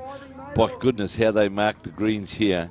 It's certainly easy to see, isn't it? It really, it's a great coaching mechanism as well, because it does show you your way to the centre line, doesn't it? Caitlin has been so impressive right from that first end. She looked like she was in good touch, didn't she? That absolutely. Very first end.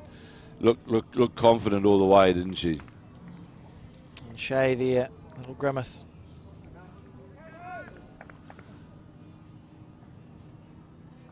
And on the back end is the Norfolk Island skip. I would say 2 down on the head, trailing by 17-6 as we play in and goes by. And of course, if you're Shea Wilson now and you're 2 down, you want to score. You don't want to be short, do you? And you just see the little shake of the head there from Shea, and you just feel like the New Zealand pairing. It's just hard to see. I can't see a way back for Norfolk Island, I'm afraid. I can't see it. Slightly overplayed. What I've also liked so much about Caitlin Inch's bowls, now have a look at those three and the centre line. Right in the middle. And so therefore the effectiveness of them, Alex, is always going to be of a high standard, isn't it? So let's see how many Carmen concedes here. 1, 2. I think she's saying you've got enough. Selena going for that third one. 3. Go on. It's going to get a 3. kick. Maybe 4 here. This is such a dominant performance from the New Zealand pairing.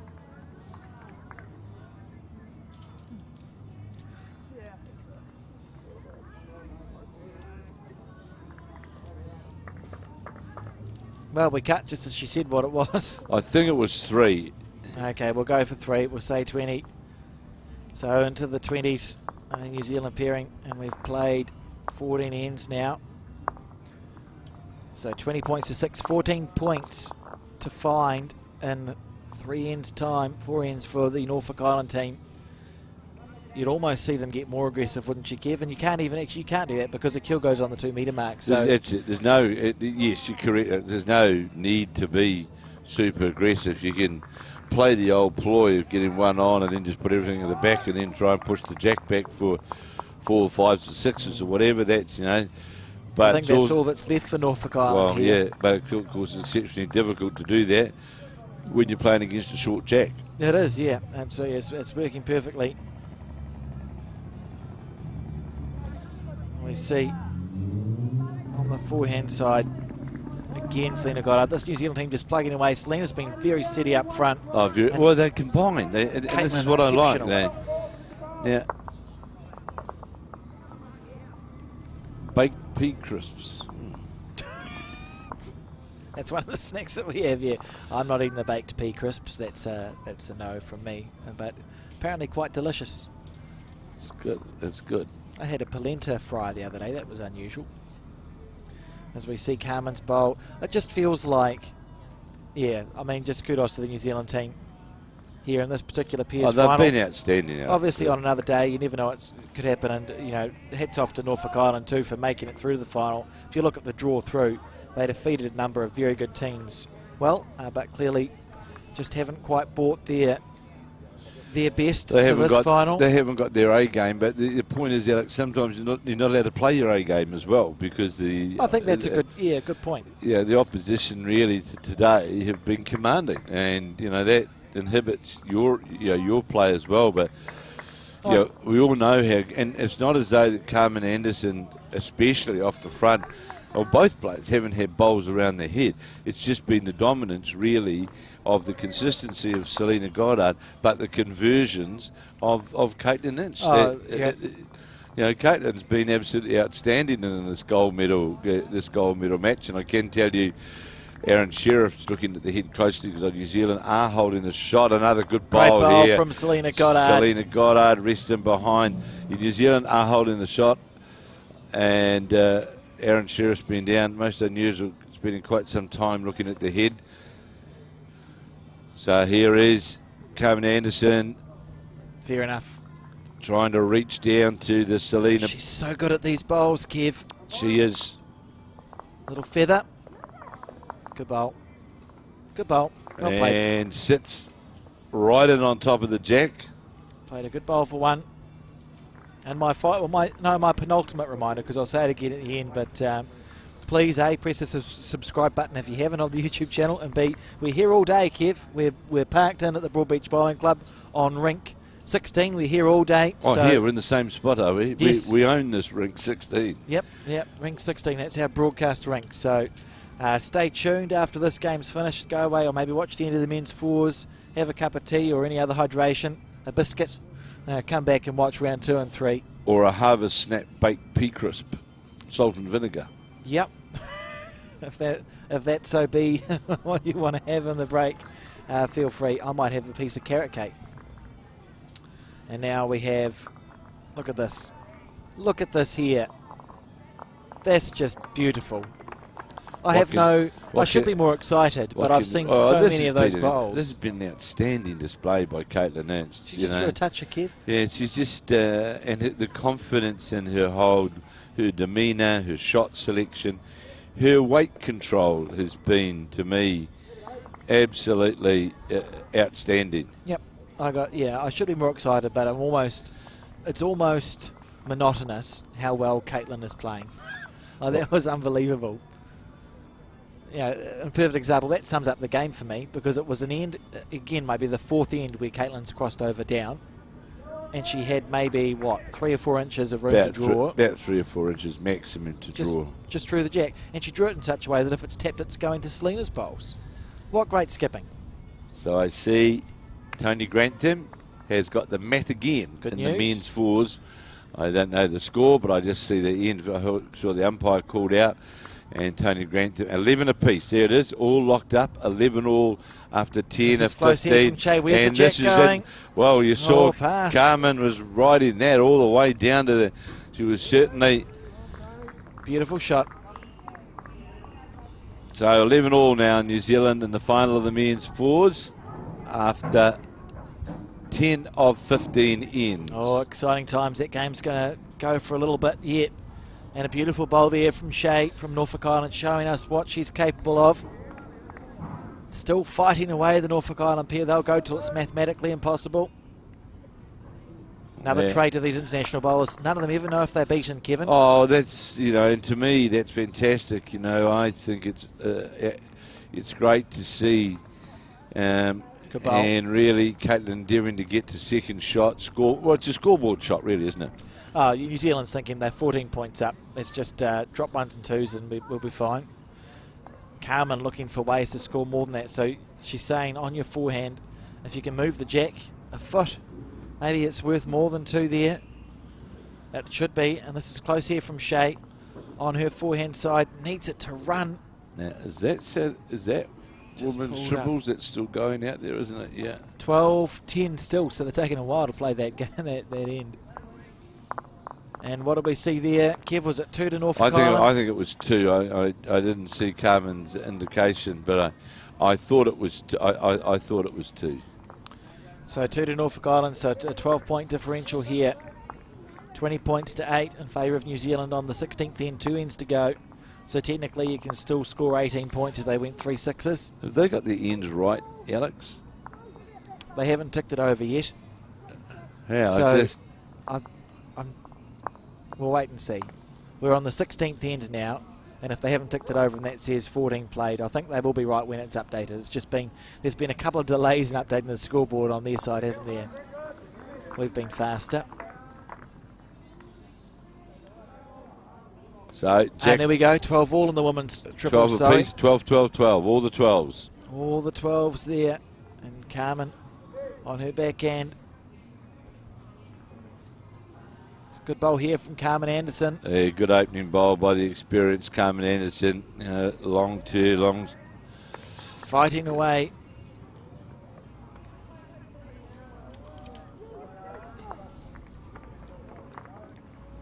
So, Goddard trying to play up to where is that Carmen Anderson bowl, which is Jack level, and may just go by, but it's over the head, and that's absolutely fine.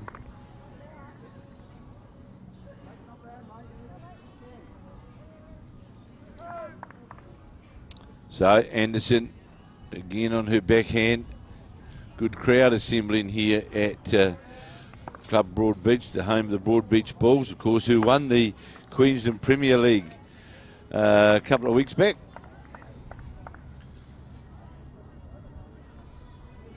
Here we go. Selena on the backhand. Oh, it's not going to get up. Won't reach the target area. It's almost the first bowl I can remember her missing badly. Yeah, well, at least in the last 10 well off target there. Just so where you got to just put the old mind back into A gear again, Alex. Yeah, it's the beautiful thing about pairs, though. It's such an enjoyable game when you get the 3-bowl pairs with the lead and the skippers, that your lead can play. You can fade and focus with your second bowl, and you get that third bowl to get back. In 4s or 2-bowl triples, you fade and focus with your second bowl, and you've made a real negative impact on your team. Oh, absolutely. But I think personally, 2-bowl triples to me is I reckon that's one of the best games there is, actually. Very exciting, isn't it? Oh, it's an outstanding game. It's here we go. So looking for the correction. And there is correction, Alex, I can tell you, as it comes down towards the centre line now, and the jack, and this will be close to the shot, and sits just lower the jack. And Selena Goddard, third bowl, makes shot. You'll see it there. The Carmen Anderson bowl out to the side of the jack. They smile as they change over. And a reasonable head there again. Selena made a good correction with her third bowl.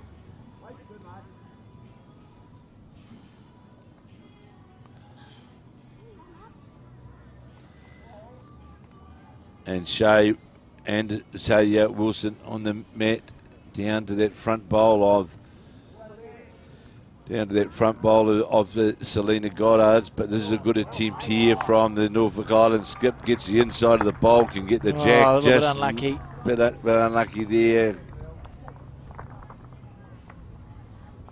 And Caitlin on her backhand now. Played so well in this game. It's been outstanding, Alex, as we wind down towards the end of end 16. And this is on a sweet line as well. You can start clapping this one. Sits on the bowl clean and does so. It's just magnificent play.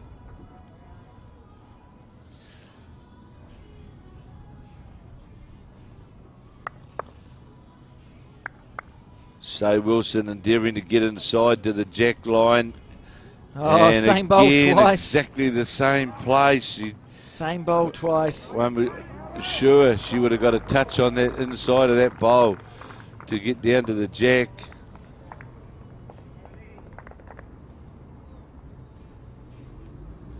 Caitlin on the backhand. Can you get a piece of the jack off that? You move Cody's up the front, good.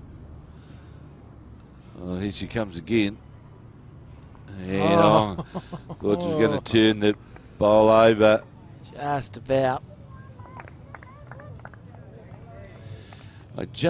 Early days, but I just saw Sheldon Begley Howley trail the jack for 3. Well, that's exciting. Oh, is it going to be this time for the Norfolk Island skipper? She's played 3 good bowls, really, Alex, on this end. And just 2 bowls went through the port, didn't touch a thing, and then the 3rd bowl. Just sort of, it sums up the game for the Norfolk Island team, doesn't it? You Absolutely. know, they've played well, but not brilliantly. And when they have given their bowler a chance, often it's managed to find a gap that shouldn't really be there. And Caitlin Lynch now on the forehand side. New Zealand combination looking pretty good.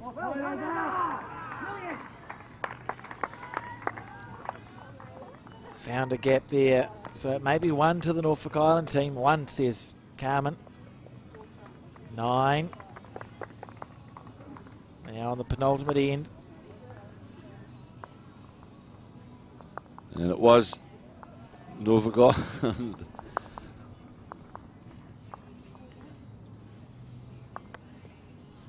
There's just see Aaron Sheriff play an absolute outstanding bowl and dislodged the New Zealand, or dislodged the jack off the counting bowls.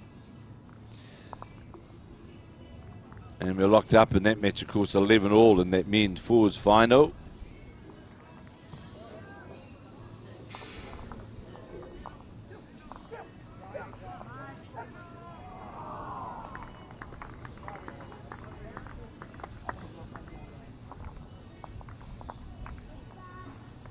And good opening bowl here from Carmen Anderson, right to the jack. Yeah, good start. They're still fighting away.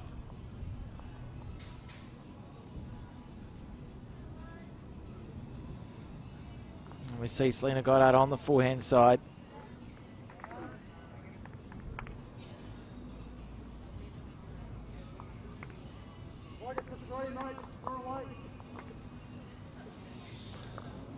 And I just heard with the jack going into the ditch there with the Sheriff that they like him for 3.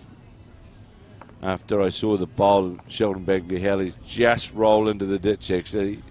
Yeah, it was close. And of course the... yeah, Carmen Anderson here to the jack, gets the slide of the back of the jack, in fact roll backwards, but will still be obviously the shot, the toucher.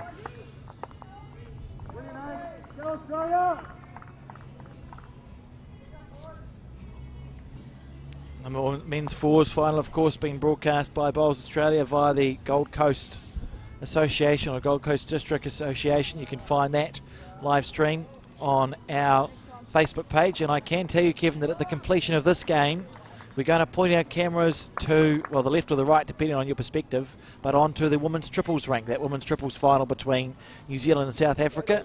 And we'll bring you the last few ends of that.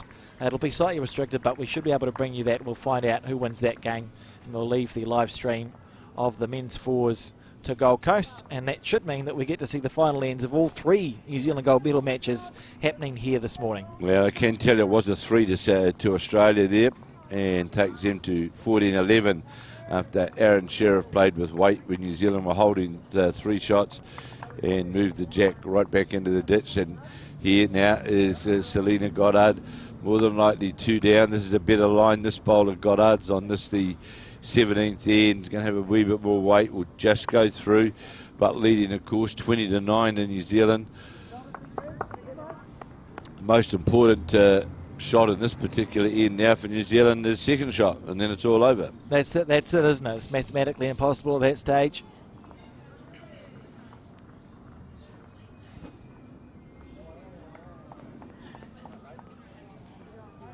See Caitlin make her way back down to the end. Have I given Norfolk Island an extra point or something, Kev? As I just saw on the scoreboard, we'll wait till we cut back. Looks like it's 20-8 on the scoreboard, which of course if you're a New Zealander, that's probably quite good news. Oh, well, 8 or 9 at this point of the game doesn't make that much difference, depending. Yeah, of it course, says 20-8 after 16. I'll just adjust our scoreboard. I don't know how I did that. Well, I don't know if they missed an end. Well, they can't have. But anyway, here's Caitlin Lynch now on her forehand. On the forehand side, Caitlin Lynch, she's been so good, and here's hopefully another example of how good she has been in this game. Her first bowl, she's 3 down, so it's maybe the 4th or 5th time she's been down in this game. Every chance. Just needs to get the inside, not the Bowl outside. wide. 3 down. But her consistency throughout has been right up there. We see Shea on the forehand. Oh. Yeah, here there's Selena Goddard saying same bowl because any rest inside those this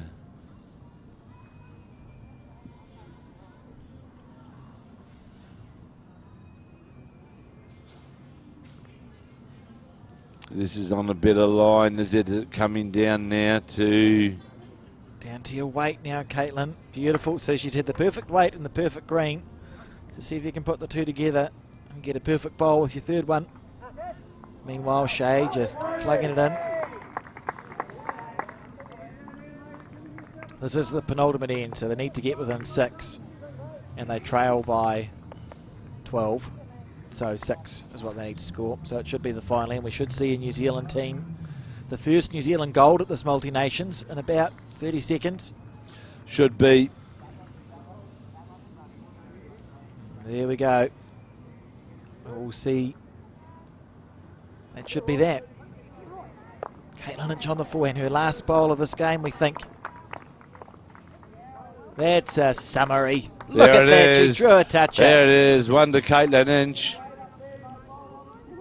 And there it is, shake hands time. I see Caitlin Lynch is, they've shaken hands, Shea Wilson and Caitlin Lynch, and Selena Goddard and Caitlin Lynch have run out convincing winners here by 21 shots to 8, and have been outstanding this morning. Both, I think, the conversion rate that Caitlin Lynch brought to the match.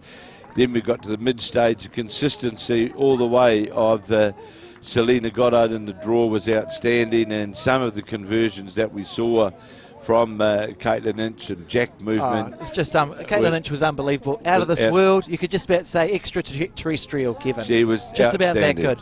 Outstanding and deserved gold medal winners. Yes, and now what we're going to do, we're going to do something quite clever. So we're going to cut to highlights, but don't go away, because when you come back and whenever we've finished the highlights, we're going to have the final of the women's triples between South Africa and New Zealand.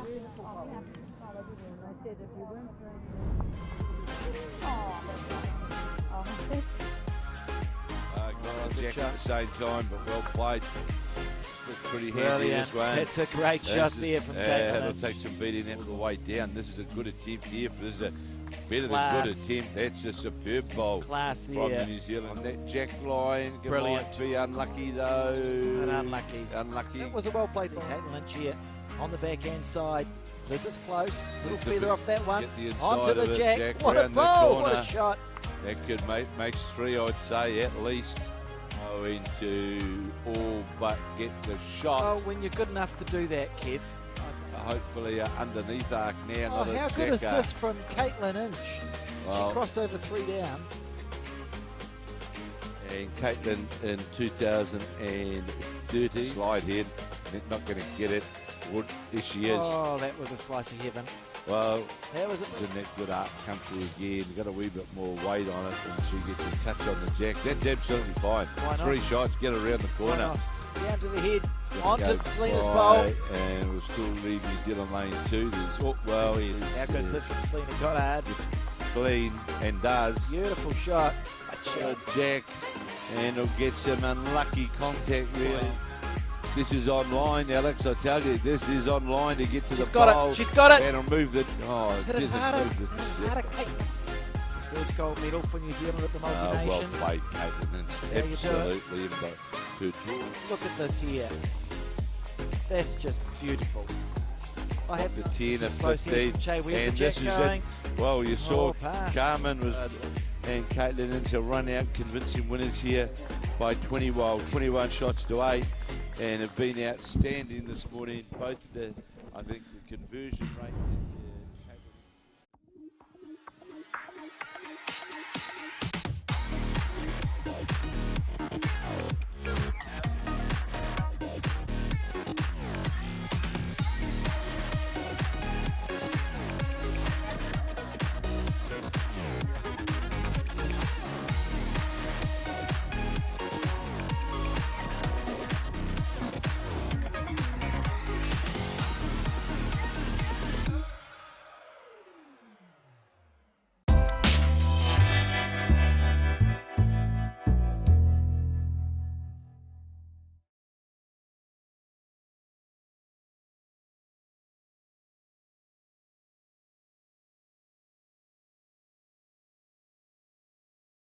Kev, and we've flicked our cameras over to a restricted length, I suppose, but flicked our cameras over to the women's triples final between South Africa and New Zealand, and the score is 19-12 after 14 to New Zealand. Well, a very handy lead here for New Zealand. Of course, already the New Zealand women's pairs just finishing their match of defeating Norfolk Island in their gold medal match. Golden start to the New Zealand team's day with that pairs game, as you said, and the women's triples leading 19-12. Men's fours being broadcast on the Bowls Australia website, or Bowls Australia Facebook, and our Facebook 14-11, Kevin. So exciting times. Yes, it is. New Zealand fours trailing 14 shots to 11 after 11 of 15 ends. And of course, Val Smith, our skip, was involved yesterday in that absolutely outstanding fours match, as was Nicole Toomey. Which New Zealand went down on an extra end. By goodness, there's some Norfolk. Is that called some flags, is it? Yes, I think so. No, she doesn't go for that at all.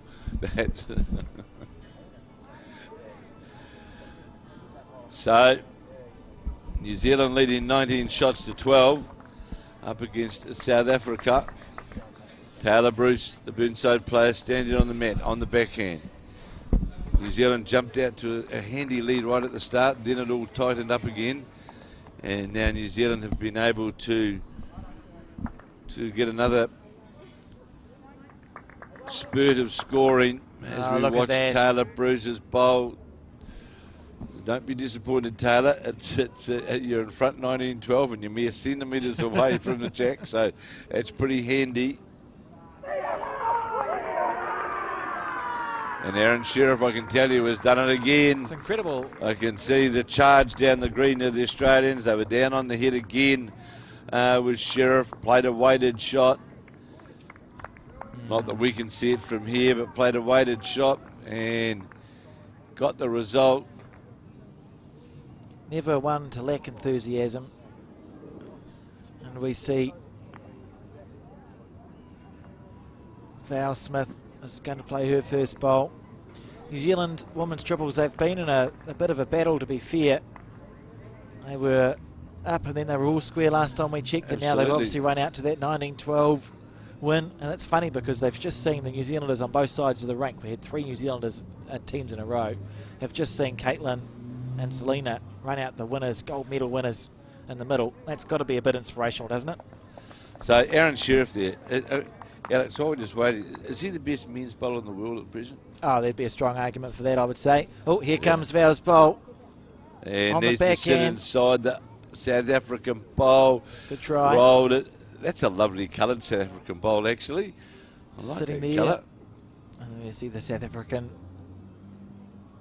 And we have their last names on the Bowls Australia website, but we don't have their first names, unfortunately, the South African team.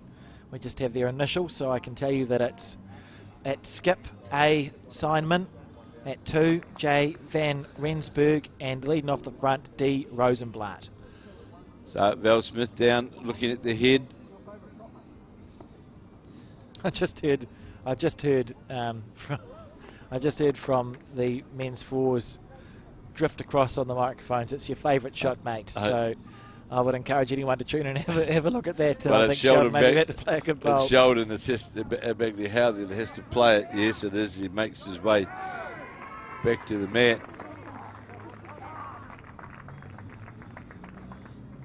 And we'll see. He's playing with a lot of weight, whatever he's playing for. Didn't hear any resounding noise. And Val Smith on her forehand, I think. Let's just look for the reaction from the New Zealand players. On the outside. Wide, so South Africa must be holding a couple here. 12-19 the score in this triples match, and you can see, looks like our closest bowl, actually only holding one, our closest bowl is Nicole's bowl that sits at 6 o'clock to the jack as we look at it. Yeah, just the one shot. Another in completed in the men's fours. And we'll see what happens here. See, Australia have got the mat.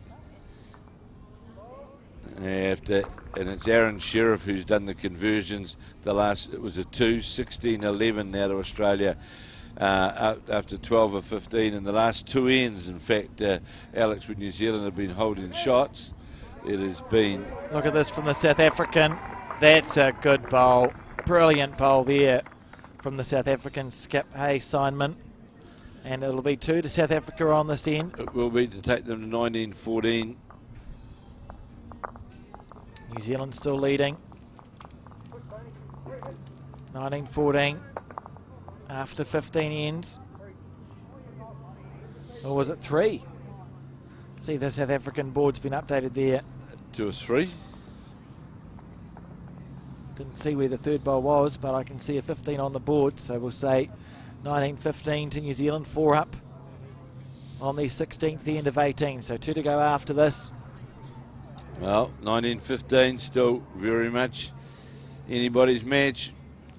Will the women's triples or the men's fours finish first? There's 3 ends to go with the men's fours. I was just going to say, whichever one finishes first, if they can win it, just sort of, it gives that wave of, I don't know what you call it, motivation, Kev? Oh.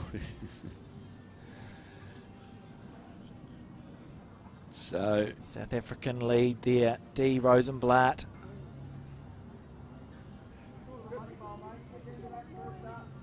getting encouraged by a skip.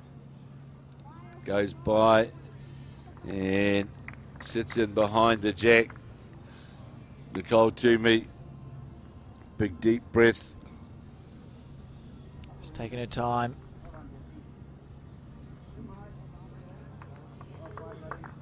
Part of that whole generation of bowlers that we're now seeing really excel at the top level.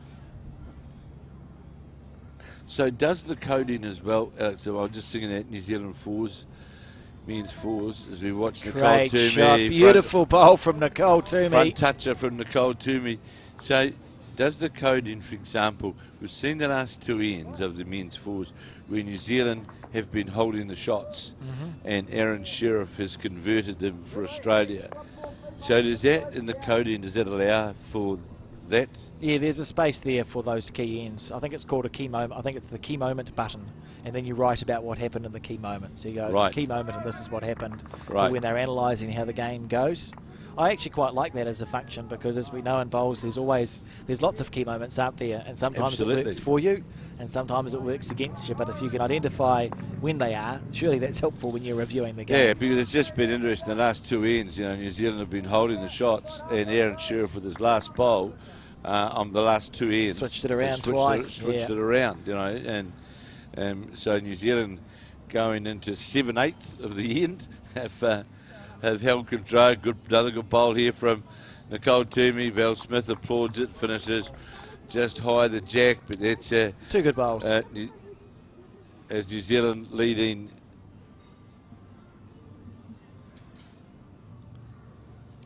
in this women's triples final. I wouldn't mind if we were on 25 points, but I didn't like that South Africa was only one. So 19-15 to New Zealand as we play in 16 and holding more than likely two shots on there, holding one shot on the head there. Remember, we don't have all the same camera angles now that we've moved to this other rink, so there's a better sort of liberal interpretation, I suppose one could call it.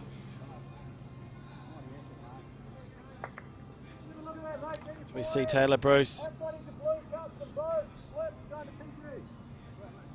on the backhand. Good shot. Bowls around the head on this 16th end. Very, very important for New Zealand. We see the South African too, Jay van Rensburg. That's a South African name. On the backhand, looks tight from this angle. And it just cutting gets across. The back of one of the South African bowls, cuts it across the green. Good result, really. And Val opting to switch Taylor to the forehand side. New Zealand 4 up, 2 to go after this.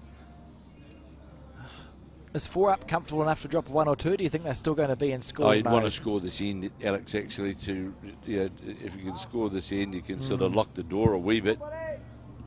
Here we see Taylor Bruce's bowl on the forehand, the New Zealand singles player. You can always, no, I won't say that. Now finishing just underneath the rink peg. So a big end here for the South African hopes. They trail by 4, South Africa do, and they are at least 1.5 down on the head. You can see Nicole Toomey's bowl literally touching the jack to the right. If they tap Nicole Toomey's bowl, is it going to that bowl of South Africa that sits at 9 o'clock, do you think, Kev? It could move over there, just depends how much weight it's played with.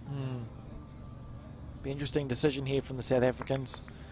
Very, you know, it's a proud bowling nation.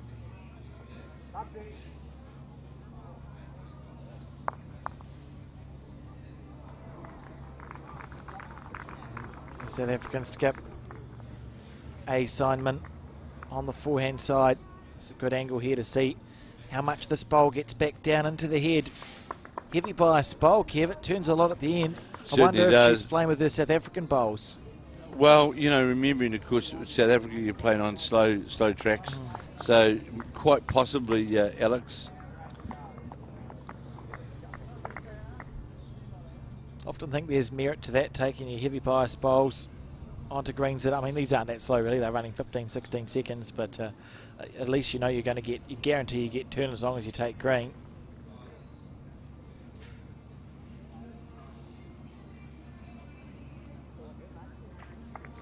And Val Smith on the backhand side. Remembering New Zealand, we are leading by 4 here, holding the shot.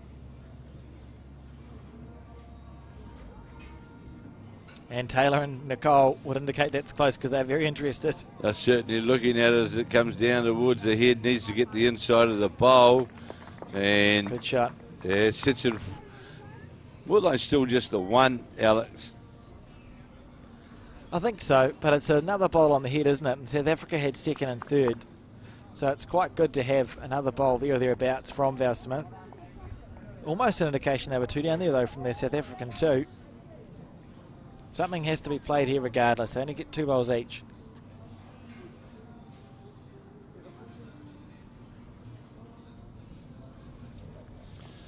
So back to the mat goes the South African skip. Signman. Very focused on her backhand side. As we watch this ball come into the head, the South Africans on the forehand side. Sorry, Kev. Looks under the head. This is a big end here for New Zealand. And the South Africans saying, look, it's okay, don't worry about it. And you'd think that if New Zealand, well, we're going to hold on to 1 here. If Val can make it 2, you extend your lead to 6 points with 2 to go. That's very defensible, isn't it? Very defensible, you know, it is, and you know, it puts you in a position where you can play second shot all the way, can't you? Certainly can. Just done again as Aaron Sheriff, 3 down. And 3 down with the jack in the ditch. They do so much running, eh? Like, it must be tiring to run up the green every time someone plays a good bowl. He's just outstanding. He's just, you know. They play enough good bowls that there's lots of running that needs to be done as well, Kev. It's not often that you see the Australian team miss.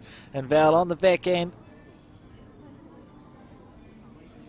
Opting to stay away from it. So we're going to see 2 there to the New Zealand team. That's why she stayed away from it. They're going to take a 21-15 lead as we go into the penultimate end here. And Nicole Toomey taking hold of the mat.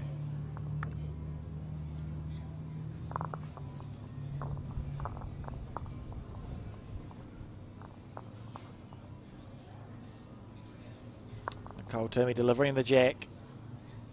Reminder, the men's 4s, which is a mighty battle as well, has been broadcast by Bowls Australia. You can find that live stream by going on to the Bowls New Zealand Facebook page. And a further reminder that, I mean, this is just the beginning of the day. There are 4 more games that are going to be broadcast on both of our platforms coming up. Plenty of bowls to watch yet. And that men's 4s, you can just about cut the tension with a knife Kevin. It's going to be a while before Shad plays his next bowl because I see he's walking back up again as we go back to hear the women's triples. Nicole Toomey on the backhand, New Zealand leading 21 points to 15. Well, in that men's fours game, I'd say roughly the last 3 ends, I'd say at least 7 shots. 7 shots, I would say at least that Aaron Sheriff has converted and saved for the Australian side. And it highlights why he is, without doubt, one of the top 2 or 3 players in the world. Here's Dee Rosenblatt, the South African lead. They seem to favour that sort of hat, don't they, Kev? It's quite an effective hat. I notice lots of the South Africans have it. Yes, they have the wide brimmer. Yeah, wide brim visor sort of situation. Hats you wear the Kruger National Park. Okay. Right. Sounds good. Which I recommend anyone to go to. It's a fantastic place, one of the great sights of the world. So here is Nicole Toomey on her forehand. Sheldon Bagley-Howley making his way back to the mat to play. And just trying to finish strong with this New Zealand team. That's 2 short bowls from Nicole. Probably a sign that she may have thought this is the penultimate end of the game.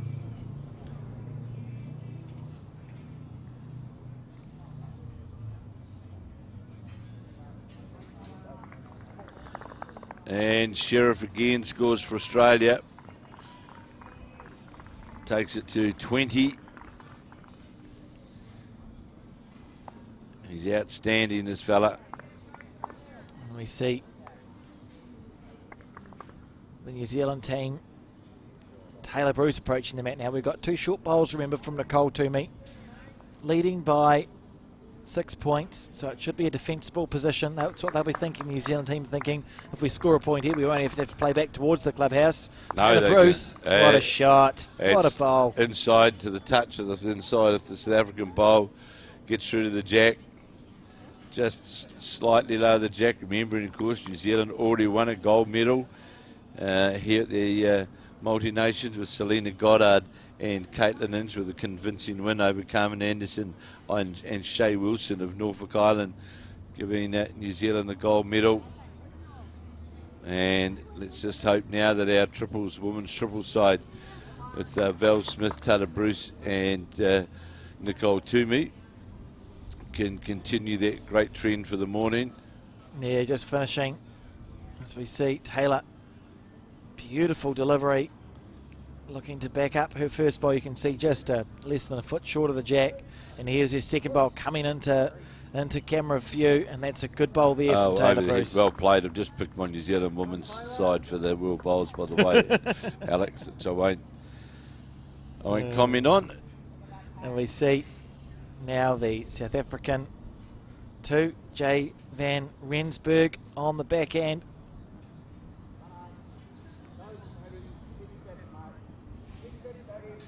This is a good bowl here from the South African. Just maybe slightly overplaying. Well, they've got to search for Jack, don't they? And I personally, from Val's point of view now, I'd be getting down to the back. I wouldn't be worrying about the head now. There is a 4-shot opportunity down there with Jack movement. So I would be putting some protection down there.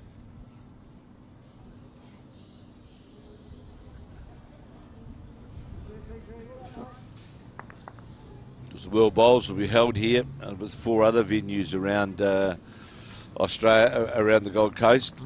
Come the 29th of August, play gets underway through to September the 10th, and 48 countries will be lining up in the various disciplines over that time period.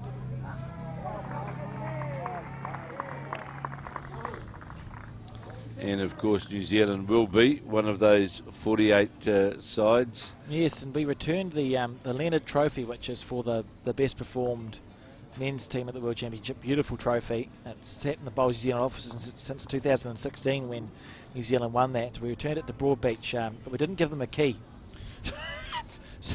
so we'll open it back again when we've won it at the next World Champs.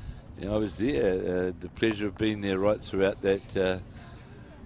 Tremendous New Zealand were outstanding throughout those World Bowls, as they were in 2008 as well, in the World Bowls in Christchurch. The South African, it looked like it was played with weight, this bowl. Well, Missing they're wide. searching for. I think we're going to see our second gold medal of the morning here. Going to the New Zealand women's triples. Just can't really see a way back for the South Africans, even if they score a one on this point. Well, this end. So Val just been asked to cover. And looking good for the New Zealanders.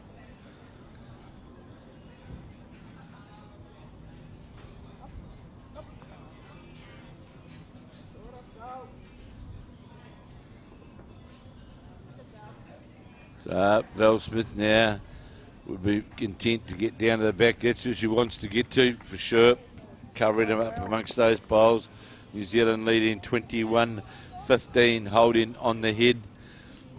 Holding at least a couple of shots. This is the South African skip. Makes her way to the mat. This could be the last bowl we see in this multi-nations women's triples final, or will South Africa score a point and hold on? They're not going to. Under the head and disappeared. And it is That's shake that. hands time. It is shake hands time, and the New Zealand side of Nicole Tumi-Taylor-Bruce and Val Smith have defeated the South African combination. We think it was a 2 on the last end. That's the side of D. Rosenblatt, J. Van Rensburg and A. Seinemann. And it is a double gold medal morning here, Alex, for our New Zealand women's side, and an outstanding achievement by the Val Smith side. Now the gold medalists here at the Asia, or the multi-nations, and they join Caitlin Inch and Selena Goddard. Yeah, a brilliant effort, wasn't it, Kev? And on that note, we're going to leave you very shortly. Remember, please come back for round 2. We're back at lunchtime to see the men's pairs bronze medal match. And if you want to watch the end of the Australia-New Zealand men's fours gold medal match, go to the Bowls New Zealand Facebook page. We've shared the Bowls Australia live stream there. So until lunchtime, so long.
Sometimes we're not ourselves. There's no one I can turn to. And I know all the feelings that we shared are in the past. And I know your relationships are never meant to last. And I'll take some time, but I'll be alright. We're moving on. I know times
Hello and welcome back to the Bowls New Zealand YouTube coverage of the final day of the 2023 Multi-Nations event, broadcasting live from Broadbeach Bowling Club. My name is Alex Reid and I'm joined in commentary today by Kevin Hickley. Now Kevin, we saw in round one, we watched the New Zealand women's peers win their gold medal match. What are we watching today? Yeah, this afternoon we're concentrating on the bronze medal match for the New Zealand men's peers. And that's a New Zealand combination of Tony Grantham and Andrew Kelly. Both these players really have been very impressive right throughout, and they'll be up against the Australian combination of Cody Packer and Aaron Tees. And there's other matches going on as well for New Zealand, and to date, Alex, New Zealand have won the 2 gold medals, that in the women's triples, the women's pairs, a silver in the men's fours. We've got and we're playing off for a bronze medal in the women's fours and, of course, the men's pairs. And then we've got our disabled, the para women. They're playing off for gold this afternoon. And our para men's pairs combination are also playing off for the bronze medal as well this afternoon. Yeah, so plenty of bowls. Plenty of bowls on. And this is Andrew Kelly here. Now they jump the gun on us again. So I think this is the last bowl of the first end. You can see there Australia holding a 3. Andrew Kelly on the backhand, looking to clear the front one. This is a good start here from Andrew Kelly.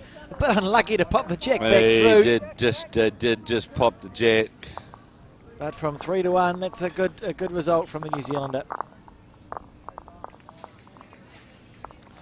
Just as we get into this game, I would like to, on behalf of New Zealand, pass our condolences on to the McHugh family back in Ireland, because Martin McHugh, of course, was here playing for Ireland and flew out quickly a few days back for his father, who's an Irish icon of bowls, who was unwell and has since passed away in the last 24 hours. And fortunately, got home to see his dad before he did pass away. So I'd just like, on behalf of Bowls New Zealand, that we extend our condolences to the McHugh family, who are an iconic name in the Irish bowls fraternity. So in 2 of 18, they did jump the gun quickly there. Andrew Kelly really, Alex, has been pretty impressive right throughout this event, has he not? I think he's been very good. Yeah. I think Tony Grantham and himself can hold their heads pretty high, really. They've been pretty consistent and up against a very strong Australian combination of Cody Packer and Aaron Tees. And it is Packer that is skipping and Aaron Tees that is leading in this Australian combination. Which isn't almost, it's not what you would necessarily expect, though. I mean, they're both very competent players, but Aaron Tees has done a lot of his winning playing the last bowls event. Well, it's interesting if you look at some of the Australian combinations, Alex, they have been a wee bit, what I would have assumed is, if you remember, they started off with, for example, Aaron Sheriff not skipping earlier on in this multi-nation event. Now, he proved in that fours final against New Zealand, and talking to Brian Marshall before, he converted 3 ends. If he hadn't converted those 3 big ends, New Zealand would have gone into that gold medal round. They'd have gone into that last end. They'd have been in front heading into the last round. Yeah, he was brilliant, wasn't he? I'm not using that as sort of as a sore loser. It was just again, that's where Aaron Sheriff highlights his best play, doesn't it? It was the last 2 bowls. That's how classy he is. Yeah, he certainly is. And effective. I think we speak about effective bowls a lot, and certainly demonstrates how important it is, or how helpful it is really when you can be effective, because you almost can win against the odds. You're breaking the throw, to use Dart's term. You can win against the odds, and we see Cody Packer here on the forehand side. Got a lovely delivery. I watched them play this pairing play, I think, at Mudgeeraba in the pairs against Norfolk Island maybe, and it was an unbelievable display of bowls from both Aaron Tees and Cody Packer. So they'll be looking to bring that form through to this bronze medal playoff. That's the place where it was very hot and a lot of. Did you see the mushrooms growing there in the paddock at the site? Yeah. No, I didn't. Yeah, Could be handy. we had one of the highlights of my trip was the motor mowing lawn cutting race, which the contractors appeared to be having outside the club, cutting the big grass area. Good luck to them. And and it was so hot and muggy there. Australia holding a couple here, I would say. 2 foot, you hear Aaron Tees saying to Cody Packer, the Western Australian.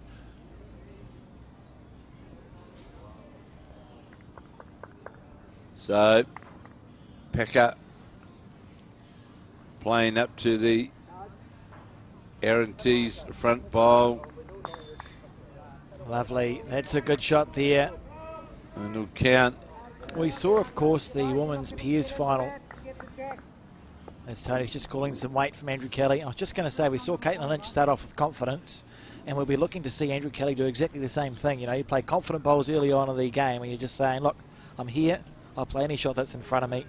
To me, that display today was absolutely from Caitlin Lynch and that women's peers final.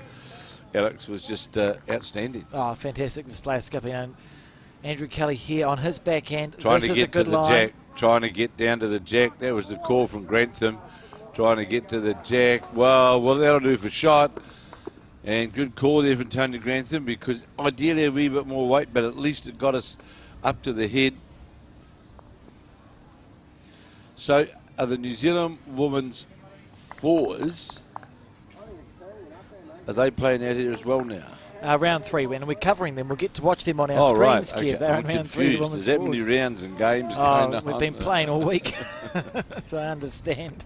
So the women's fours we get to see a bit later on, but one of the gold medal matches going on this screen at the moment. It's way down on rink 20, out of our camera's reach. The para women's peers final between Terry Blackburn and Julia O'Connell, and I've enlisted another Kevin. I've enlisted Kevin Smith to send me regular updates to that final, so we can keep the viewers up to date as to how that is progressing. Well, we know Kevin Smith will do that. Here's Packer coming under the head, trying to look for the jack. Gunner into the run to the front bowl of Tony Grantham. Turns it through to the head, but not into a counting area. And there, Tony Grantham indicating to Andrew Kelly. Well, a touch on the jack wouldn't really hurt here, actually, Alex. I don't think Cody Packer's got any bowls left. Yep, absolutely. And he'll feel like he's got the line. And today, of course, back at Broadbeach again today. And absolutely fantastic conditions and great surroundings. And we're surrounded in front of us here by, multi-apartment blocks, and out one side of us the Pacific Ocean, and it's a nice part of the world, Alex, isn't it? Oh, beautiful place. As we see Andrew Kelly here, this is he's close to again. perfection. He's close again. Touch on the jack. Incredible. Look at that. Certainly makes it. Not sure if it'll bring the Tony Grantham bowl in. Definitely 2, I would say. How good was that from Andrew Kelly? Well, I thought T's indicated the 3 down. It was. I thought I saw Andrew T's just push the hand out there, indicating 3 to New Zealand. Again, we're seeing that conversion effectiveness of Andrew Kelly with bowls around the head. And if there's one thing I think we've learnt big time at this particular event, Alex, is the importance of us getting those bowls around the head, just over the head, so that we can play with that. Literally draw with one more bowl weight. Absolutely. So you can get some movement. Yeah. No, you're right. It just increases your percentages, doesn't it, Kev? Certainly does. We're not drawing flat to the jack. We're drawing through the jack. Andrew Kelly did that effectively again there, as he has done on numerous occasions throughout this event. Here's Grantham from the Mount Albert Club in Auckland, with a jack right down on the 2 metre mark, 18 ends, of course, and we're playing ends 3 of 18. And Tony Grantham, of course, blackjack number 108, made his debut in 2011 at the Asia Pacific in Adelaide. 153 caps prior to this event. And Andrew Kelly, blackjack number 105, and has played 107 matches prior to this event for New Zealand, and made his debut in 2010 in the 8 Nations. And I think it's fair to say, Alex, that those their number of caps will be on the increase. Yeah, I mean, they show no signs of slowing down. Still playing top-level bowls, and it's good to have a group of players internationally, even when you look at Selena and Caitlin. They've been around for a while at this international level, as well as the new blood, but it's just a really pleasing mix, I think, at the moment with the Blackjacks. We've got Caitlin sitting prior to this event of 161. We know that Taylor's now got to 100. Selena's at 100. They're looking for the jack here. Is tease. The old Australian traitor. Val Smith sitting at 632, 161 Caitlin Inch, 100 now for Taylor Bruce, 21 for Nicole Toomey, because a lot more onto that now, and over 100 for Selena, and Leanne Paulson and Claire Hendra made their debut here. Will Grantham hold on here, playing the same shot as Tees. It's well played and gets the jack. And it's great to play the shot before them, Alex, isn't it? Because, absolutely. You know, they, even though they were holding the shot then, they could see that there was some movement required to take away danger. Now I think we're going to see big weight here from the lead. Aaron Tees on the forehand. Trying to get down through that port, looking for Jack in the ditch. That's his go. And cross. What a shot, TJ! I mean, that's not bad, is it? Great shot. Great bowl. Controlled weight. And there we saw on that camera angle there, see in the ditch there's sand, Kev. That's not that common in New Zealand. No, it's not. I really like the sand ditches. You used to have it years ago. It's good because the bowl and the jack, they just get, they stay. So one of the reasons why a lot in New Zealand, when it gets it, they reckon it will scratch the bowls. There you go. Okay. Now, I can understand if there's pebbles in the ditch, that yes. Yeah, pebbles aren't great, but sand. But and remember, the sand gets dampened as well. Remember, part of their sprinkler system, the sand as well, it doesn't get loose and it stays dampened all the time. So that's been a strange thing. That and the other thing that got text through to me today, whereby you and I have been great supporters, Alex, have been great supporters of the lines on the greens, and we had a text sent to us earlier on today from New Zealand of a club who had the lines on their greens, and for some really strange reason, I find the players didn't like it. Who knows? It's a weird and wonderful game sometimes. So good shadow there of the umbrella over the camera, over the ditch. Very good optic there. Even if you clip that and get that toucher out of the way. That's our toucher. We're going to see an aggressive game, aren't we, from the Australian team? So trying to play down onto the Andrew Kelly bowl with quite a bit of weight to get the toucher into the ditch. On the forehand. Cody Packer. Very good delivery. Looking for that blue bowl. He's very close. Now let's just see where in the ditch it goes. Nowhere because he's hit. That it wasn't a touch. Can you imagine if that was a toucher that he just hit in there, Kev? I was temporarily rendered speechless. Well, then toucher on toucher. To figure out what's happening there. Just narrow and bogged on to Andrew Kelly's bowl. So one down here, essentially, just trying to make sure you stay sort of one down. There is a toucher of Tony Grantham, so we could look to reach onto that bowl, I suppose. Where's Tony the bowl down toucher? here, I imagine, would that be Grantham touch it yeah, down? the bowl at the very bottom of your the deepest bowl down there. Of your rink. Of your screen, sorry. Yeah. Oh, not really. So, still saying, play the same shot. Yeah, you pick it. Come and have a quick look. He must have seen something for a number. Maybe trying to flick out Tony Grantham's bowl for a number. Ah, yes. That might be what this conversation is. Yeah, it's a toucher, so you need to get it on the fine edge, but if you flick Tony Grantham's bowl out that you can see at the top right of your screen. Hard shot, isn't it? Yeah, it's a very difficult shot. The Aussies, they'll go for it. But maybe they're just potentially talking through the options. You'd think you couldn't get... Well, no, you can get it without getting a zone, If you get a fine enough edge of it, it just disappears. But good luck trying to get to the edge of it. No, he's still playing for our toucher. He's still looking for our toucher, as he just said. Essentially, he's just looking for that blue bowl that you see with that little spray of chalk, second Yes. in from the right, looking for that as square as he can get it, and see where it goes. Hopefully for Australia towards the ditch. And in for the shot.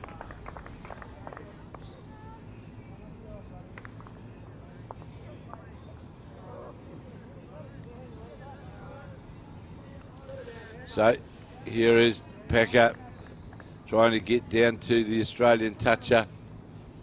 Harder, coach. Very Right. close. He's got it. Right. What a That's a shot. beautiful bowl. That's a beautiful bowl. That's fantastic, isn't it? How good was that? That was outstanding, and it's that absolute yard-through weight control of which they can bring to the game, Alex, which is, it is some uniqueness which the Australians have got. Is that fair to say? Yeah. You know, Yeah, it's a way they play their game. I don't think, we have got this is not having to go at our players at all because we play on different surfaces, but it's just a different way of how they play these shots. We two now to Australia in the ditch, both touches of course. And there's still a bowl to come from Aussie.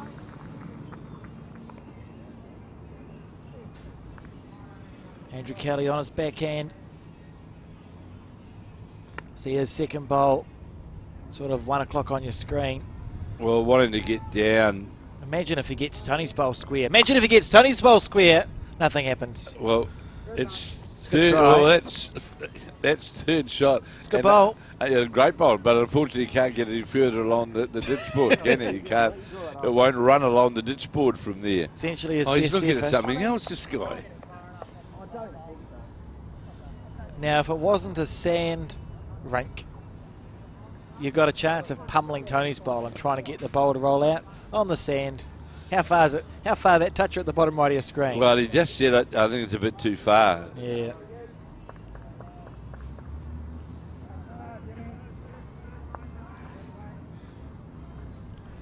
So they're still looking at an angle to try go in off a bowl perhaps. Just thinking of how to get there 3 points, and I think Cody discretion is the call. So looking just to roll a bowl. Well, he played such a Up and over. magnificent bowl, didn't he, with that to get that toucher anyway, Alex, and get it to the ditch was an absolutely outstanding shot. So Cody on the forehand.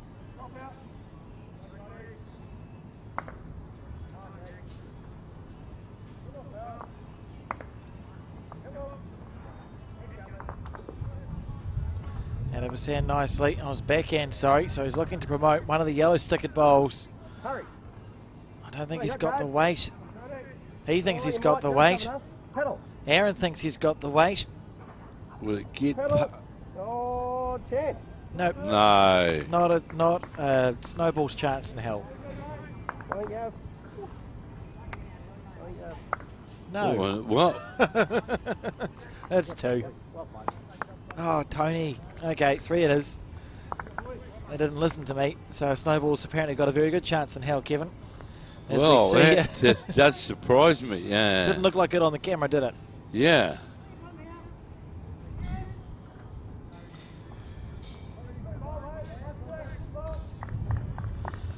Well, that was surprising. I didn't think for one moment that would be counting out there.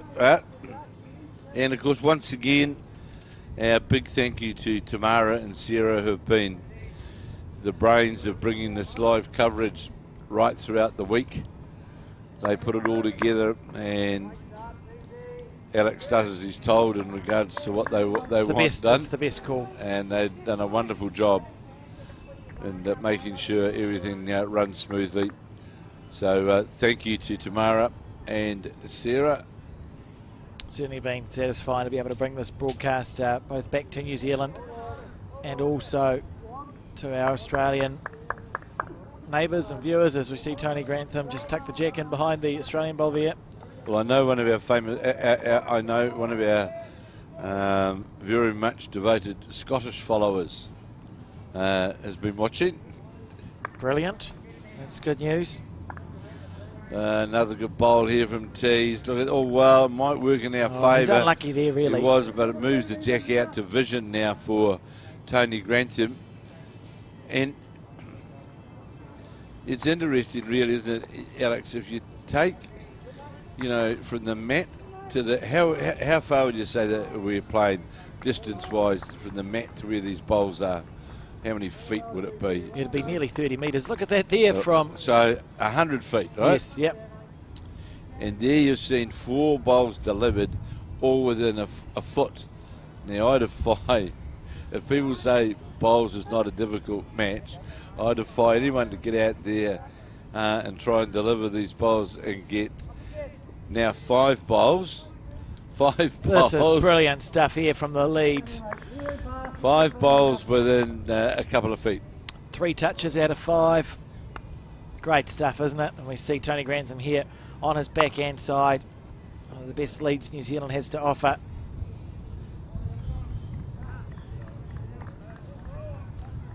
On the backhand, looking to clear the front. Tony Grantham, Well, here's the that's 6th just one. class, isn't it? How's that? Isn't that just class? Look at that, 6 bowls. Tony Grantham probably got the slight advantage only because there's no back bowls from Australia on this Correct. end. But that just highlights the high quality that these international players are able to bring to the sport, and they certainly do that, and consistently.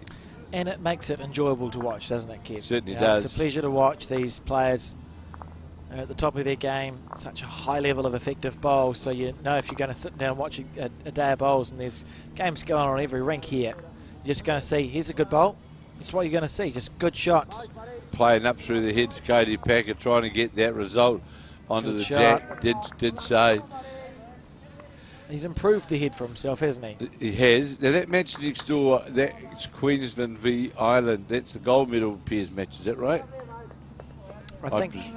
I presume. If ours is the bronze, must be that. Well, they're playing off for all the sorts of ones. Are they? I feel like Queensland might be through to the gold medal match. Therefore, they're playing Ireland. So it is, yeah, you're right. Absolutely 100% correct there. And we know how good the Irish are, having watched you and I watched Gary Kelly It's outstanding the day we watched them. beat the New Zealand pair. And of course, we've also seen Nick Cahill and Cohen Litvin on the broadcast cameras as well. They played Andrew and Tony at Musgrave Hill, and that was a mighty game of bowls. So just such good pairings all the way. Everywhere you look, there's just good bowls. So Queensland win a gold medal. What's the Queensland national anthem? I don't know. Waltzing Matilda? Because just at the start of this game, the club here were practicing running all the national anthems to have them ready for the medal presentations at the completion of the event. And of course, the gold medal winner. Look at we this. just wait a moment here, just drifting by the jack. So obviously, of course, the gold medal winner, the national anthem is played. And of course, we've got a Queensland side here, the non-international side, who may well finish up with a gold medal. I feel like the English one's Jerusalem, isn't it? Not God Save the King. It varies. Yeah. It seems to vary depending on what the event is. But yeah, some of the sporting events, it's Jerusalem. Jerusalem sounds cooler. It's a better. I like the tune. Ireland is the Irish call. Andrew Kelly That's just a on his good bowl backhand. there. It's fine there, bowl from Kelly. So what's Australia looking for here? We've got two back bowls for New Zealand holding the shot. The jack moves. Do you think if the plant's played? I don't think there's a lot they can really do, Alex, because there's jack backs of no benefit to the Australian side at all, is it? That's the thing. That's the benefit of having those back bowls in right from the start, is you didn't need to spin bowls. Andrew Kelly, well, you didn't need to spin too many bowls going to the back, whereas for Australia they would have needed to put a couple of bowls past first. So, as you said, Cody Packett just on his backhand side trying to draw as close as he can get it. And he's not far away here, Kev. Well, he'll get that good swing on the way back, but not going to come all the way back. Had good weight. New Zealand holding the shot. I suppose, well, could Andrew Kelly get a touch and trail with himself? But difficult there with that last bowl to Cody Packers. We won't get greedy. We'll just ask for 2. Just draw a bonus. Challenging to get to that with the Packer bowl, the tees bowl in front as well, to get actually to the jack, because we've seen that, of course, with the Packer bowl, with just staying that wee bit wider. So Andrew Kelly looking to make it 2 here for the New Zealanders in this bronze medal playoff. Well, he's got it out on that wider side. By goodness, what did we say, Alex? No. What did we say? He was so close to perfection there, wasn't he? What's he done? Did he make it in for 2? He nearly trailed it back, just the 1. So just the 1 it is, so we're all square 4 apiece as we complete 4 of 18 ends in this bronze medal match of the multi-nations here at the Broadbeach Club on the sunny Gold Coast, where we've had fantastic weather right throughout the whole 6 days, however many days it's been, and it's certainly been as a prelude to the World Championships, which start on the 29th of August here on the Gold Coast, of course. It's been a magnificent prelude to the World Champs, where 48 countries will line up in the various disciplines, and that is in the able-bodied and in the paras as well. They will also be lining up, so it is going to be a bold spectacle here on the Gold Coast from the 29th of August to the 9th of September. Absolutely. As we see Tony Grantham's first bowl, he's fallen a few feet short on the forehand. And for our New Zealand viewers as well, just to let you know, there are still a number of events coming up on the Bowls New Zealand calendar, which Bowls New Zealand will be having coverage of on their YouTube channel. Of course, just keep an eye on that and those various events that are coming up.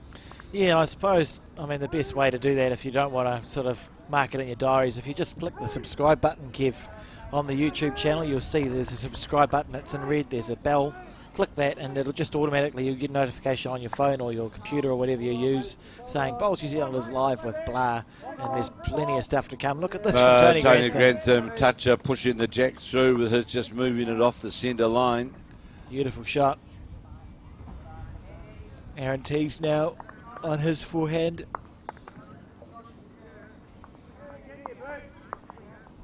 Holding this bowl on. I think it's going to be a bit short here, Kev. So a chance, something for Tony to jump on, and we've seen now. Yeah, he curls around the corner here with that, and in behind the jack. Sets the head up very well for New Zealand. I can report that after 3 ends, the para women's pairs trail 2 points to 4. They'll play 15, so still anyone's game there. And Alex, they're playing Australia, which is Serena Bonnell, and I've forgotten the lead's name. I'll go find it. It's right. available on Bowls Up, or Bowls Link as they call it in Australia.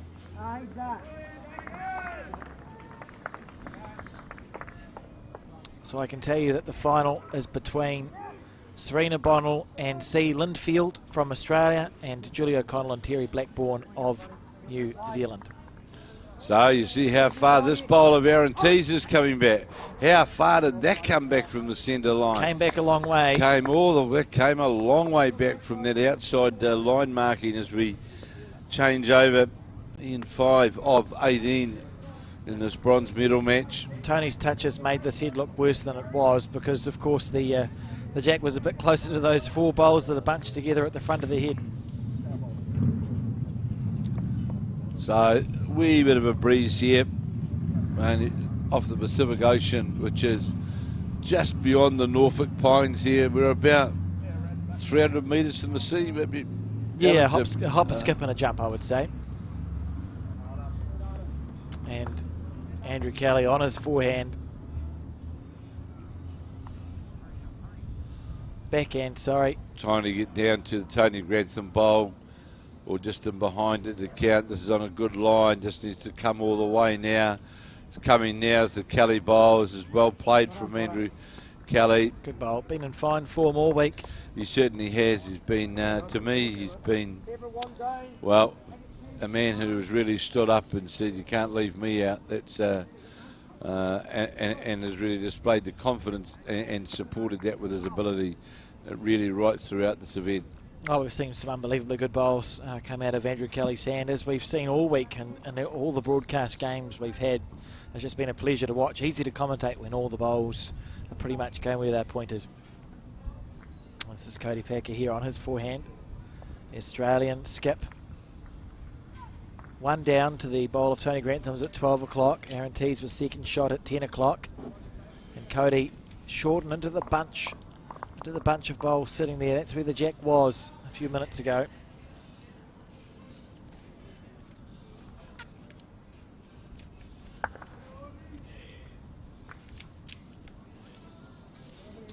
Staying on the forehand, Andrew Kelly. Oh, did it again. It must be his delivery or a camera angle or something.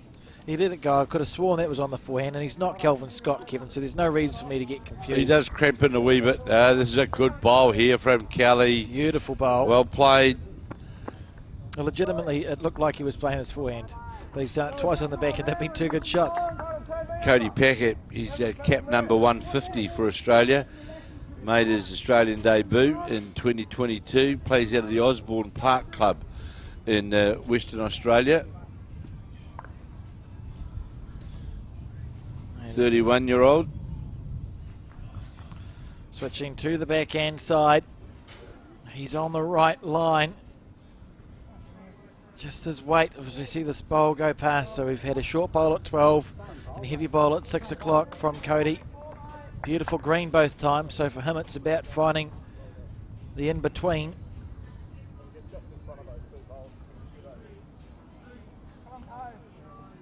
And Andrew Kelly is pretty settled down already. So here's Kelly now again on the mat.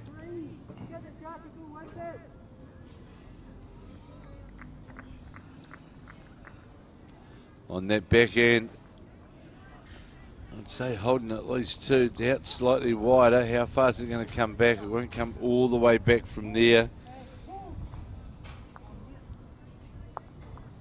Not the end of the world, and Cody Packer with a bit of work to do.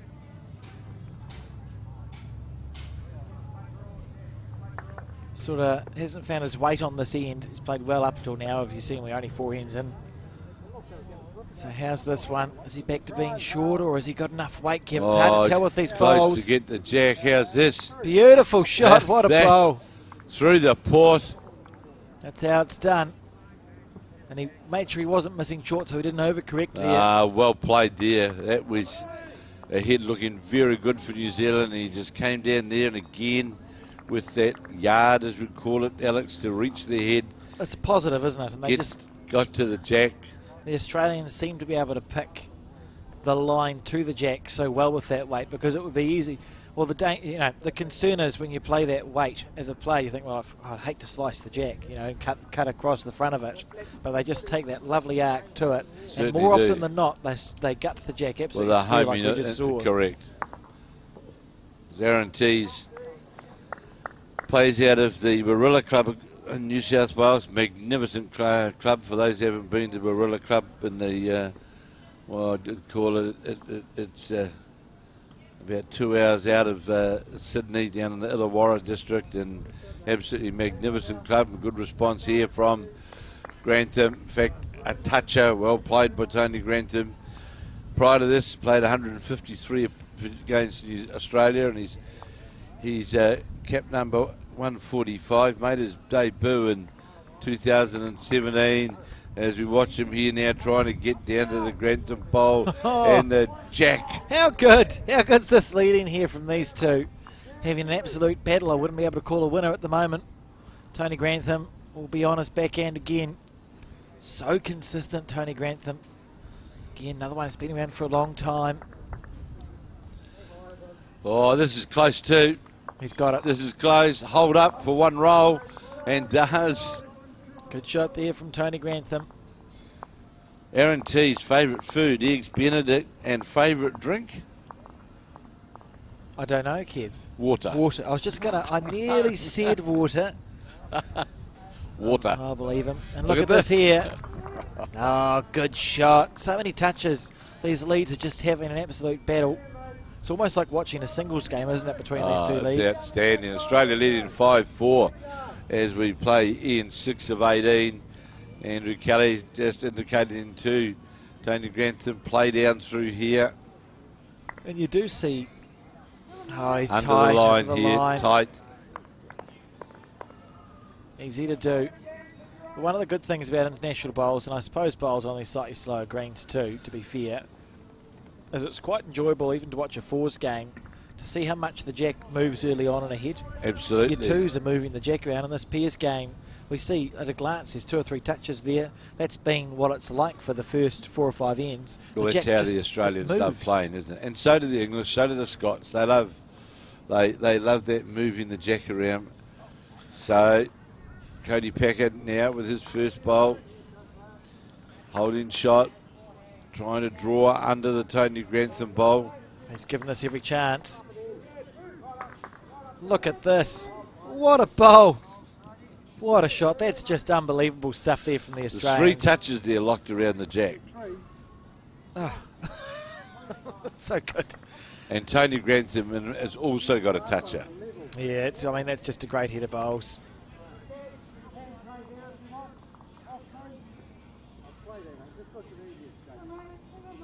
Cool. So they've made their decision. The way Andrew spoke, it was like he wanted to play his backhand. Good call. I like that, taking the sunnies off. Just put them down there nicely where they can be stood on. I know that because I've been there and done that, Kev. And Andrew on the forehand now. Let's see what weight he picks with this Well, shot. he's going to play with reaching weight through the bowls, is he not? Yep, and he's on a good line. If it just breaks back, he's not far away. Inside half of Tony's bowl. That was the Inside half call. of Tony's That bowl. was the call. Beautiful shot. Well, it's incredible. You're 2 down, and you've got 2 bowls more than within 15 inches of the jack.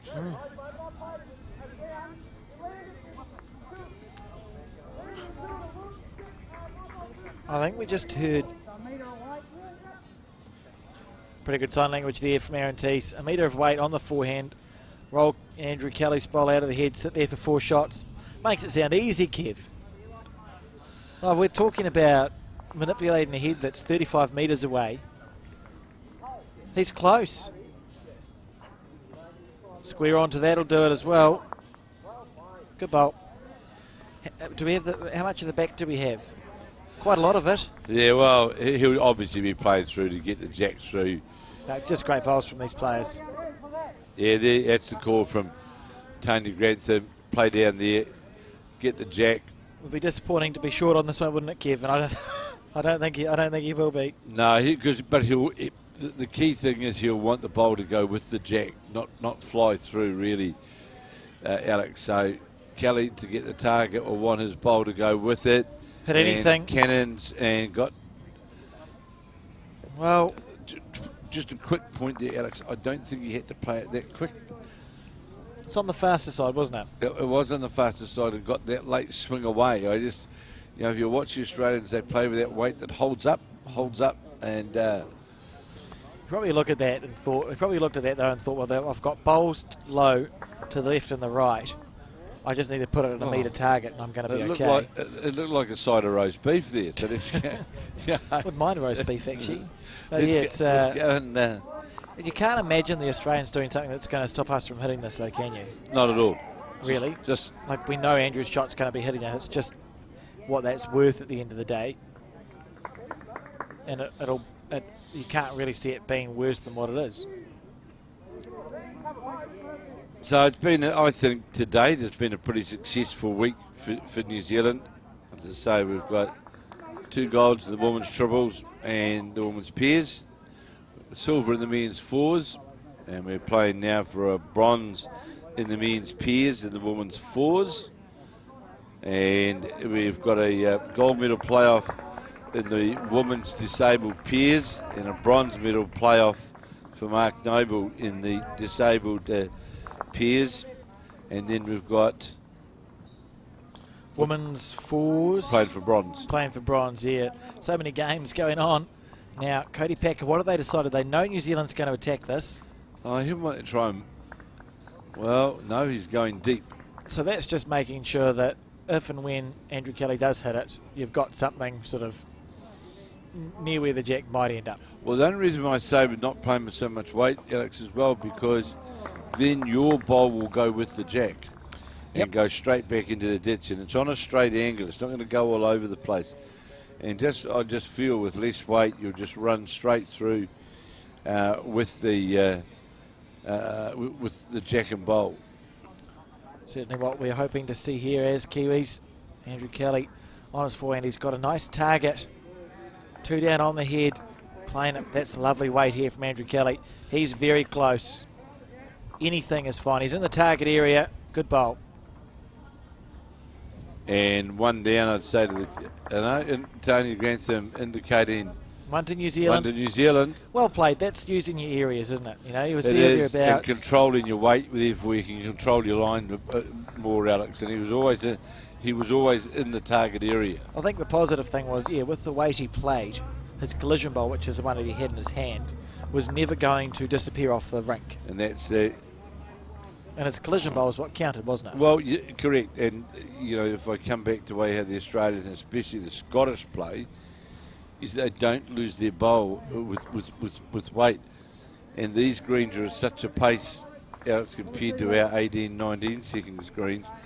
Although come the World Championships, it's been reaffirmed to me this morning, will be around 16. So they'll be on the slightly quicker side for slightly them. quicker. But on these surfaces, your bowl does tend to hang around. It doesn't sort of disappear.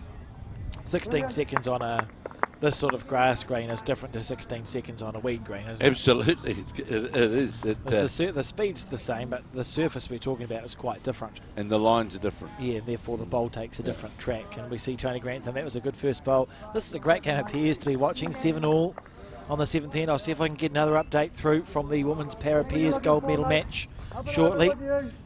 As Alex said, it's way over on the far side. It literally couldn't be further away.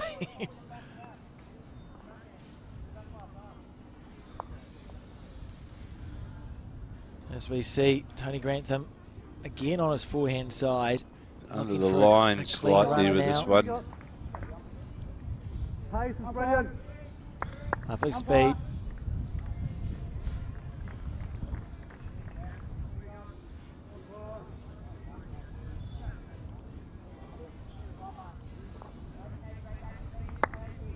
Aaron T's very close. Well done, mate.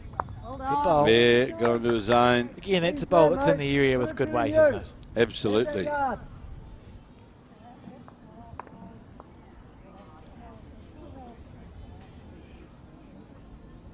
Tony Grantham. Third bowl on the forehand he's taken, and you can use those semi-permanent chalk markers. You can see he's taken a better line this time, slightly wider line.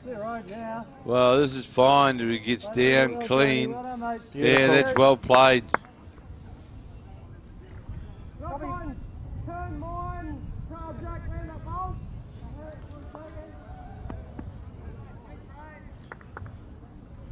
So we'll see Aaron T's.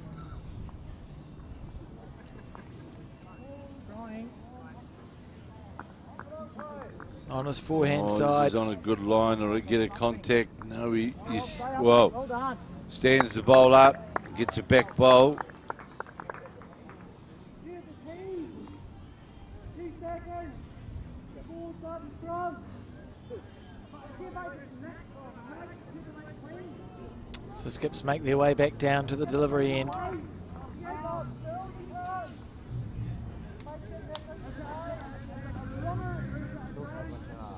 In 7 of 18. Maybe a female player.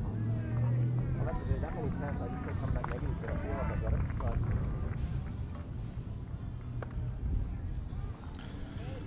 And we see Andrew Kelly on the backhand side.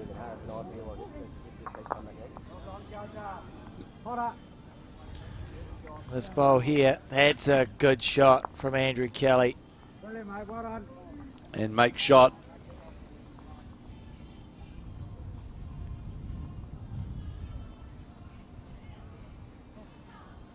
New Zealand holding one, locked up at 5 apiece. You're in the area. Cody Packer on the backhand side. Just cannoning a short Australian bowl up onto the head. Perfect. Weight's perfect, says Tony Grantham. So this is a proactive bowl here from Andrew Kelly. It's about moving the jack before the Australians do. Can tell you that the pair of pairs, I think, are 6-2 down after 4 ends. They play 15, so plenty of time left in that game. Look at this. Kelly. Great shot from Andrew Kelly. What a bowl, Kelly, look at well that. played. You can't get them much closer than that. Beautiful stuff. And Ireland leading Queensland 5-4 in the men's pairs final on the adjacent rink. And we'll have for you after this match the bronze medal match for New Zealand women's fours. Yep. Aaron T's calling the jack to go back up the rink because it's locked sort of square on onto the Andrew Kelly bowl. This could be cool to watch, Kev. Have you ever heard that call before, Alex? No, but it'd be cool if it worked. So he's essentially playing the split on a turn. He split the jack back up the rink. No, he's missed it wide. We'll never get to see it, Kev. I've never heard of that before. The call to get the jack to come back up the rink. Why not? You see it happen very occasionally in bowls, but you have to defy a lot of the laws of physics. Oh, I've never heard it being called to play the shot, to get that shot.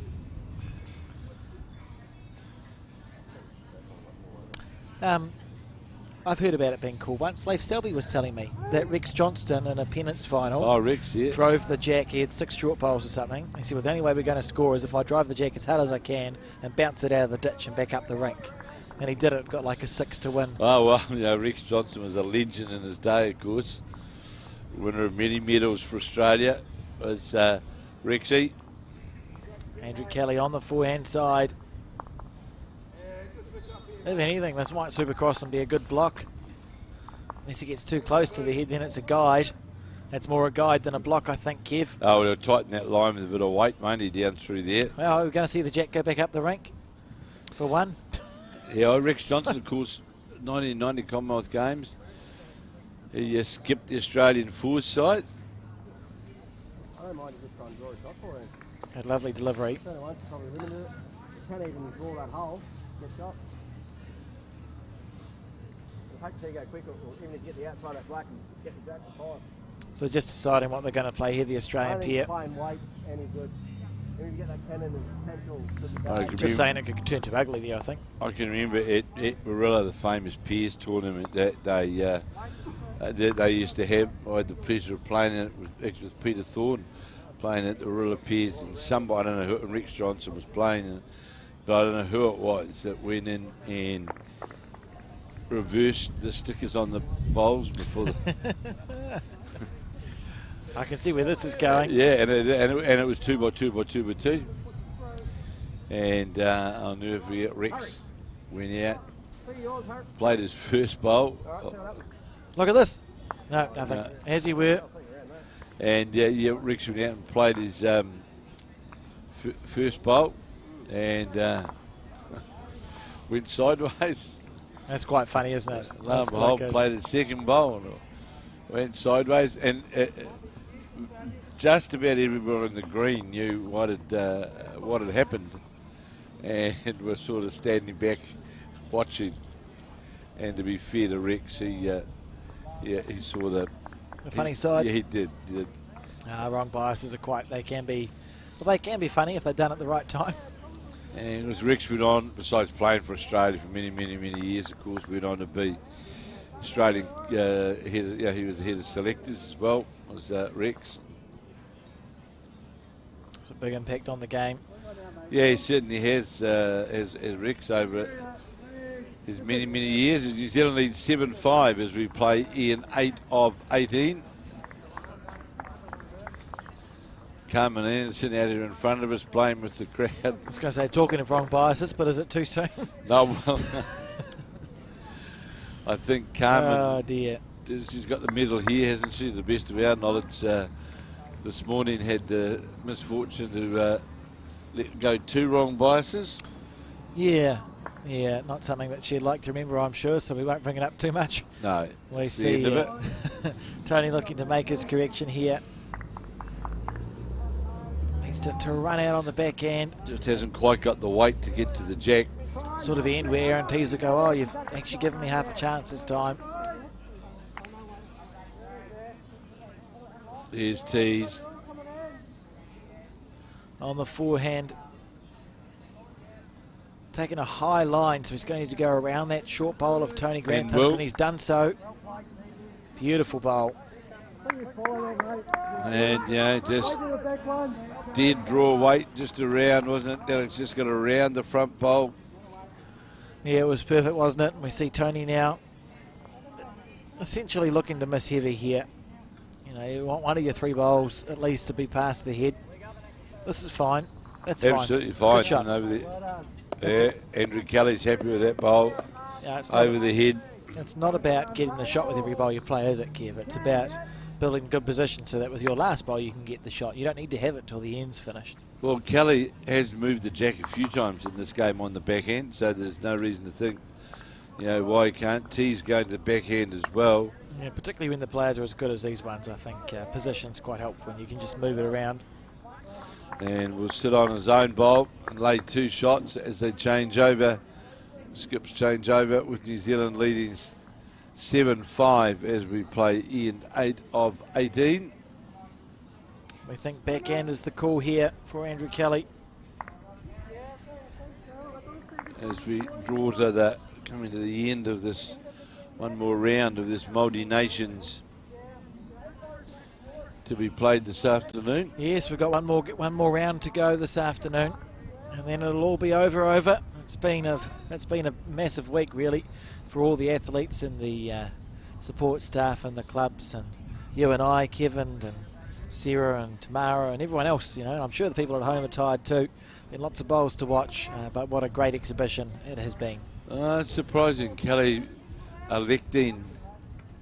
Well, he's going to another bowl at the back. I'm sure the next bowl now he's got to go the other hand. He'll be on the back end next time. Has to go that, you'd think.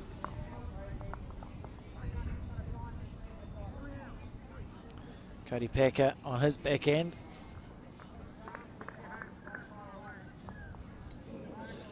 So for those wanting to know at home, Alex might know, I don't know, but there's been no indication of when the New Zealand side will be formally announced. I know that there is a time, talking to Andrew Howie yesterday, I think it's the beginning of May, I think it is, Alex, that the teams have to be in for World Bowls. No, I don't think there's been an official time announced, but I imagine it would be in the not too distant future once the dust is settled from the multi-nations. Yeah, and of course from a Bowls Australia point of view, there's the hand we spoke about. Has he got the weight? Needs it to run. To just keep coming or gets in front of the Packer bowl. Oh, unlucky. Well, we still, I think, one in the looks the call quickly from Aaron Tees. Yes, with 48 countries, Alex, and not all having full complement of 5 players or playing in all disciplines, there's a lot of coordination that's got to be done, isn't there, of all sorts of things. Oh, okay. Yeah, good luck to them. It seems like a lot of work to run a World Championships. So we've got a new hat on display here today.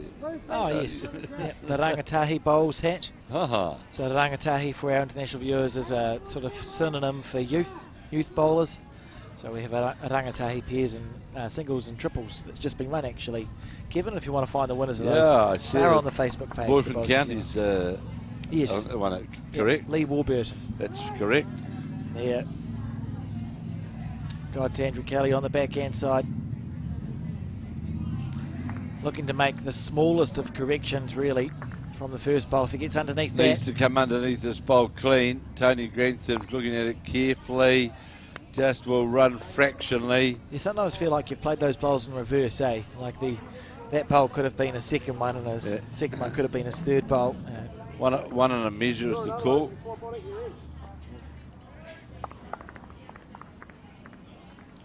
See Aaron T's just confirming.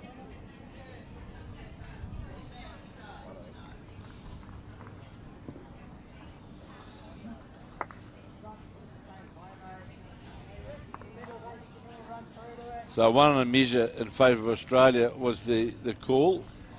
So Cody Packer looking just to make this one count then.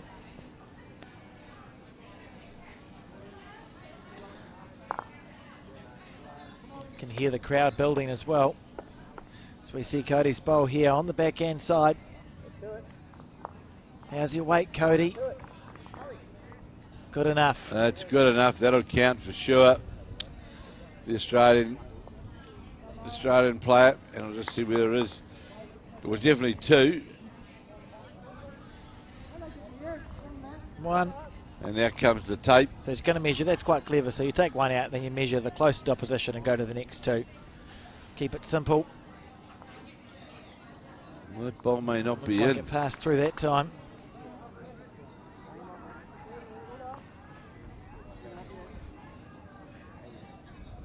Yeah. Was it just the 1? We're just looking for any indication from anybody. We know Australia scored. Well, we'll see whether Andrew Kelly by chance has changed the board at the other Yeah, end. that might be helpful. As we play now 8 of 18.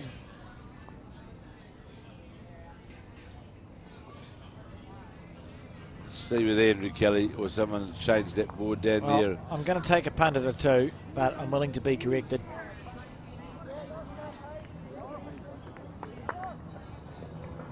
I can tell you that the Para Women's pairs trail 2 points to 10 after 6 in their gold medal match, so a little bit of work to do there for Terry and Absolutely. Julie. Undefeated so far. Undefeated going into this round.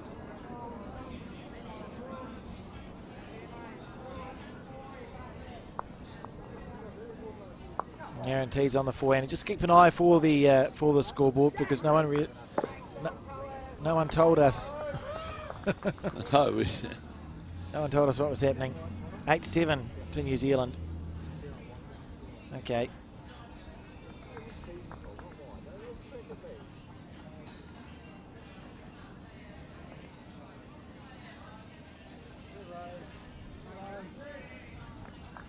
Look at that from Tony Grantham. Good shot. Lovely shot. So if it was 7-all, Yeah, I'm confused as well. yeah, and Australia delivered the jack. Well, the scoreboard definitely says 8-7 after 9. Oh, So well, we'll just we'll copy their scoreboard. Something must have looked different on camera to what it does on That was on screen. No worries. So 8-7 to New Zealand, and that was.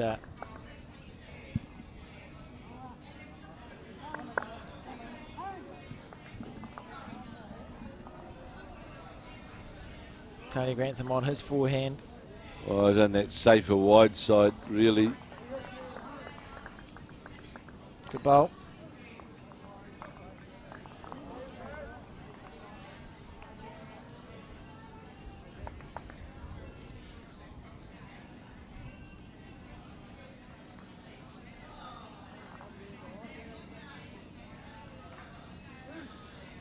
And got the Tony Grantham bowl. And not sure where, well, we can't see the full head from here. Turn the Grantham bowl through the head. Tony on the forehand. This is close, Kev. How good is this? This is pretty close. This bowler, Grantham's needs to. Good shot. Well Good played. shot. Another bowling on the head for New Zealand.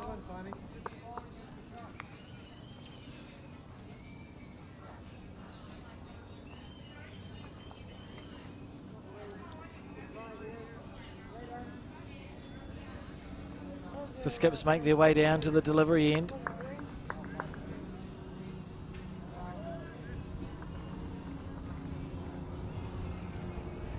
Cody And of Packer. course, There you go. of course, also congratulations to Callum Cox, Marshall Stokes and William Bassett Smith of the St Thomas's School of in Christchurch, Canterbury, who are the 2023 National Secondary School Bowls 3-5 champions, who just won that at Hobsonville. Absolutely, congratulations to them.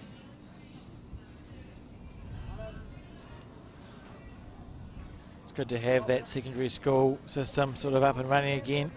We had a couple of years with COVID sort of stymieing lots of bowls all around the country, and secondary schools was no exception to that.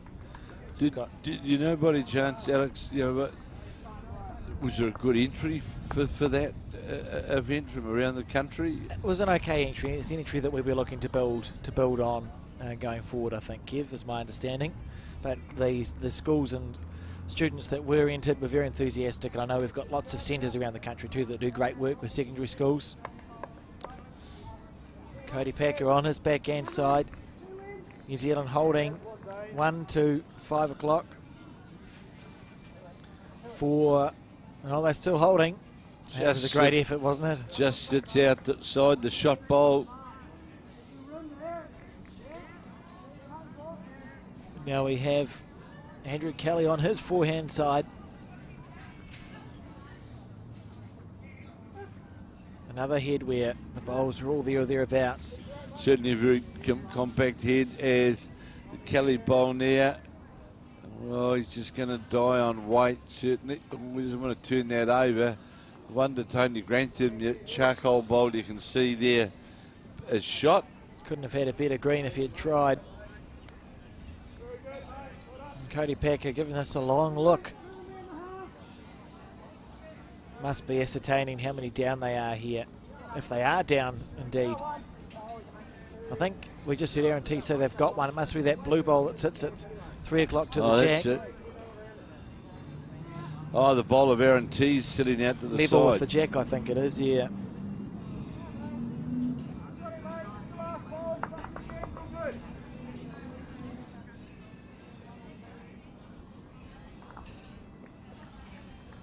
So here's Cody Packer.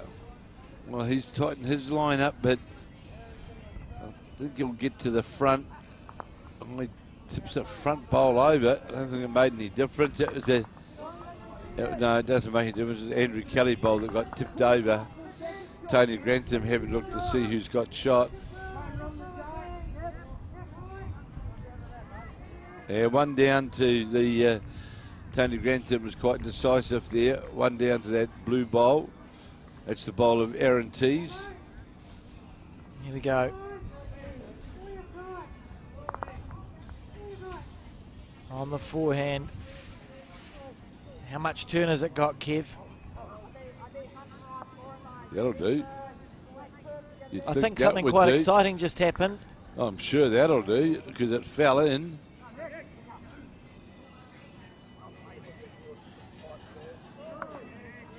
Yeah, it is. Yep, one to New Zealand. One to New Zealand, brilliant. I needed there to be a lollipop person or something, Kev, but you're keeping on top of it, which is good. Yeah, no, one. It was Tony Grantham was actually looking to see it was two. It had again a conversion from Andrew Kelly, and that's a good bowl. Oh, this is the consistency. Here's a replay. Let's just watch this. Onto that bowl. Actually, I mean, he's unlucky not to make more than one out of that. He got the Tony, absolutely. But it was that nice. What I'm liking now about Andrew Kelly's play is his weight discipline, Alex. Yes. You know, I think is giving himself every chance.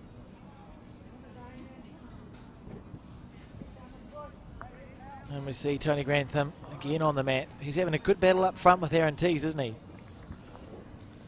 Yeah, it's not a battle a lot of people would look forward to, actually, Alex, because he's a yeah, no thanks. very, very, very good player. And perfect line there with his first bowl, Tony. And of course, resultant from this event will be at some point in time, as Alex and I spoke about briefly, will be the announcement of the New Zealand side, men, women, paras, to participate in the World Bowls Championships to be played here in the end of August. And of course this will be the first World Championship since the World Championships in Christchurch. 2016, so New Zealand Correct. still has the reigning world champion fours and singles players. Mike Curtin is still a world champion. Yep. It's brilliant. It's been nice to be able to say for the last little while, as we saw a good correction there from Tony Grantham. And of course now we're having the World Championships being played every 2 years rather than 4 years. So this event here, really I think, Alex, is the start, to my viewpoint of, for the New Zealand point of view, of possibly a rebuild for the next 4 to 5 years. Absolutely. We see Tony here on his backhand side. Looks like it's a close game in the men's PS final, 7-6.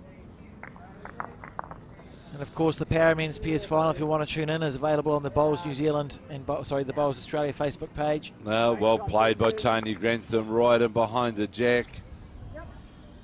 Really good stuff.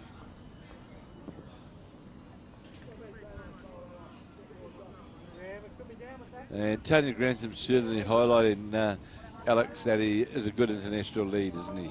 He's very good, and he's the sort of player, if he gets his first bowl close, that's a slice of heaven really for Antes. Could easily have got bogged, but he'll take it. Tony's the sort of player, if he gets his first bowl close, you guarantee the next two are going essentially there. Yeah, he's like every player, he's had a few ends that he's struggled here throughout the week, but overall he's been very, very consistent, hasn't he? And played very well. I know wearing the silver fern means a lot to Tony, as it should. Hopefully it is to all. Well, it is to all these players. We know that, and I think that's been displayed by the what I would call the team harmony spirit, whatever you want to call it. That's been on display. I think it's fair to say that the team seems to be in good heart. The whole group, including support staff, it's been really good to see, working well together as a group. Some of them having to climb flights and flights of stairs in the accommodation. Keith, that better not have been a team building exercise. Well, it might have been. Can you imagine? Can you imagine if that's something that's been organised by the New Zealand coaches in their wisdom to switch off the elevator, switch off the lift? Work now, Kelly. Work now. Work Square. now. Oh. How was there no jack movement? It was centimetres to play to, and he got the back of the bowl. But it's still a great scoring chance here for Andrew Kelly. If you can just play with that drawing weight, get a touch on the jack. Two Tony Grantham bowls sitting there, and of course his own bowl. Beautiful effort. You better check that out, Alex. It could be part of the team. Yeah, it could be. If they've switched off the lifts to build team morale, I'm afraid they have. That's a horrible mistake. My morale has never been higher after walking up 15 flights of stairs, I can tell you that. That's a big, 15 flights. And there's another level on top. Some of the athletes have to go 16, as we see Cody here. He's going to fall short. So a golden opportunity now for Jack Trail Andrew here. Kelly on his backhand, looking to reach back to the exactly. Yeah, Tony said it for me. The line. We've been speaking about The lines line that are on the green. And I can tell you the score on the women's para pairs, 10-3 to Australia after 6. And Andrew Kelly here, if he holds on, isn't going to hold on, and he's blocked it as well. Just cuts that vision off, Alex, actually, doesn't it, down to that. He'll be disappointed with that result. 9-7 New Zealand lead and a 2 down on the head at 10 of 18. And we'll see how far the bowler Packers come now. This could be brilliant if it holds. Well, it could work for us. Could work for us. It does. Oh, that's unlucky. I mean, you play those bowls with that confidence, and deep down you know it could go wrong. Well, that far is the difference. He's an inch away, wasn't he? Yeah. Like, that was an inch away from perfection. That's hard luck. Unlucky to the Australians. And you see Andrew Kelly just waving his arm around. Well, what do we do now? Because the jack's essentially touching Tony's bowl, so it's squeezing to the left as we see it very fast if it's tapped. Yeah, like Tony just said. So the scary thing for Andrew is if he draws up to the jack, he could do exactly the same thing that Cody just did, give the shot away. That blue bowl sitting there, literally jack level, just out from the, where the jack's situated, and that's exactly where the jack would go. Yep. That's where it would move to. Particularly when the jack's touching a bowl and sitting at the angle it is. They were squeezed pretty quick and at a very right angle. So perhaps it's one of those ends where we don't try too hard. Would you suggest, Alex? I would be not giving it my best go. So I agree. There's no need to tempt fate with these Australian boys, is there? Because they'll certainly... Even if you fall short, you're in Cody's line. Absolutely. So that's good. Andrew Kelly staying on that safer wide side. And if it gets back to the head, it's going to be in amongst our bowls. So that's fine. That's a very, very good bowl, actually. Yep, don't sit down, though. Just did that. It's still a good bowl. It's not quite as good because although it practically isn't giving, in reality there's not a split there because Well, it's making no difference, but psychologically it's a split now. Aaron T's just actually looking there to see whether that actually made 2 shots or not. Well, let's see Cody Packer's bowl. Is he going quite quick at this? I haven't seen him take this long to set up. I think he might be going fast.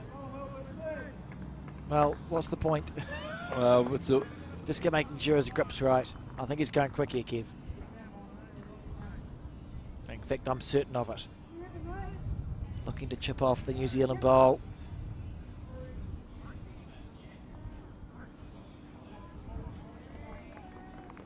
Hoping for luck now. Nearly got it. Nearly got it. Nearly got it. Tipped the bowl over. Nearly got it. Dear. And New Zealand will score again. And we go to a 10-7 lead. At 11 of 18 ends. That's the combination of Tony Grantham and Andrew Kelly up against the Australians of Cody Packer and Aaron Tees. Playing, of course, for the bronze medal match. Already today we have seen the New Zealand triple side of Val Smith, Taylor Bruce and Nicole Toomey collect gold after they defeated South Africa.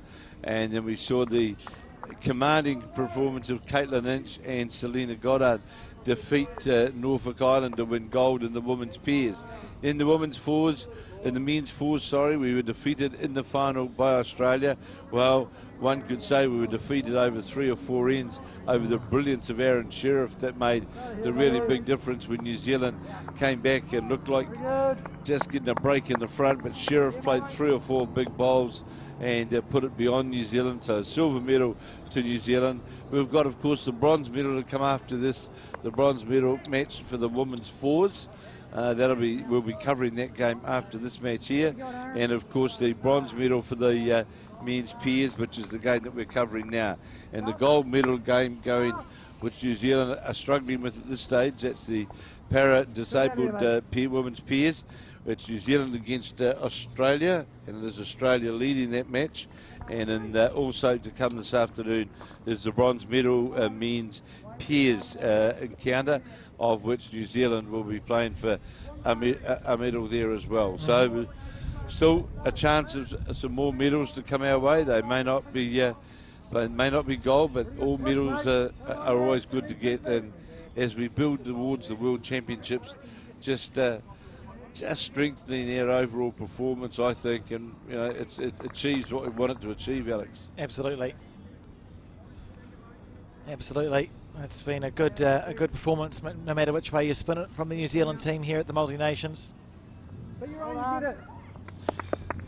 It was interesting talking to Peter Ballas the other day. Although sure we've got the World Championships coming up, and yes, we've got 48 countries, but have a look at what we've got here. We have got 2 Australian sides, a Queensland side, which could really be termed, they're as good as an Australian side.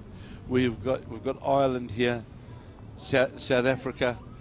We've got. That's good, isn't it? It's a strong competition as Tony Grantham draws another shot. The consistency of Grantham, South Africa here, Ireland here. So it's a good blend, and you're not going to run into all of these sides in the World Championships. Precisely. So, and when you do, you just have to make sure you're on your top. We know that New Zealanders, when they play as well as they can beat anybody in the world. Oh, absolutely. Here's a bowl here from Tees. Not quite a front toucher. So Grantham about 9 to 12 inches lower than Jack, and about 4 to 6 inches is Aaron Tees.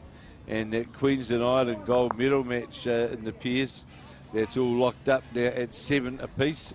7 apiece after 13 of 18 ends. Yeah, exciting times indeed. It's just been just an embarrassment of good bowls, really. You know, I mean, we look at this game for example. It's a bronze medal match. They're playing off for a bronze medal, so both of these teams were defeated in semi-finals, and the standard is just massive. Section play, the standard was stupidly high. We watched a game between Andrew Kelly and Tony Grantham playing the men's PS finalists from Queensland, Cohen Litfin and Nick Cahill. Unbelievable bowls. There's just been so many good bowls, Kev. It's been great. Well, yeah, it's interesting when the coaches get back and look at things and look at individual players, how they've gone, etc. And back by getting to touch then did Kelly, and looking at the quality of what you're playing against, you know, it'll be interesting to see what that effectiveness actually looks like, Alex, because I personally feel, except for those couple of matches on the first day way back last Saturday with our men's fours, I think since then our effectiveness and you know, I always use that 85% number. We've been pretty consistent.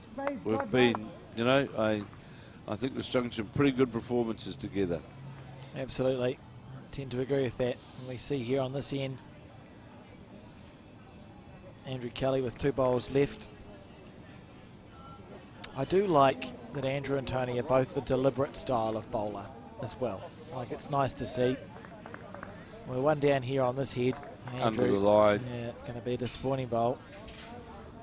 Could get a bit of luck though. Oh, just about got the 2 wicks if he got a feather off Tony's bowl first. Well, the point is with this particular hit, even for Australia, sure the holding shot, but it doesn't. It's not building towards a big number hit, Alex. You know, it's a 1-shot hit at this stage. Although, don't be surprised if we see them try and dislodge that bowl out of the head.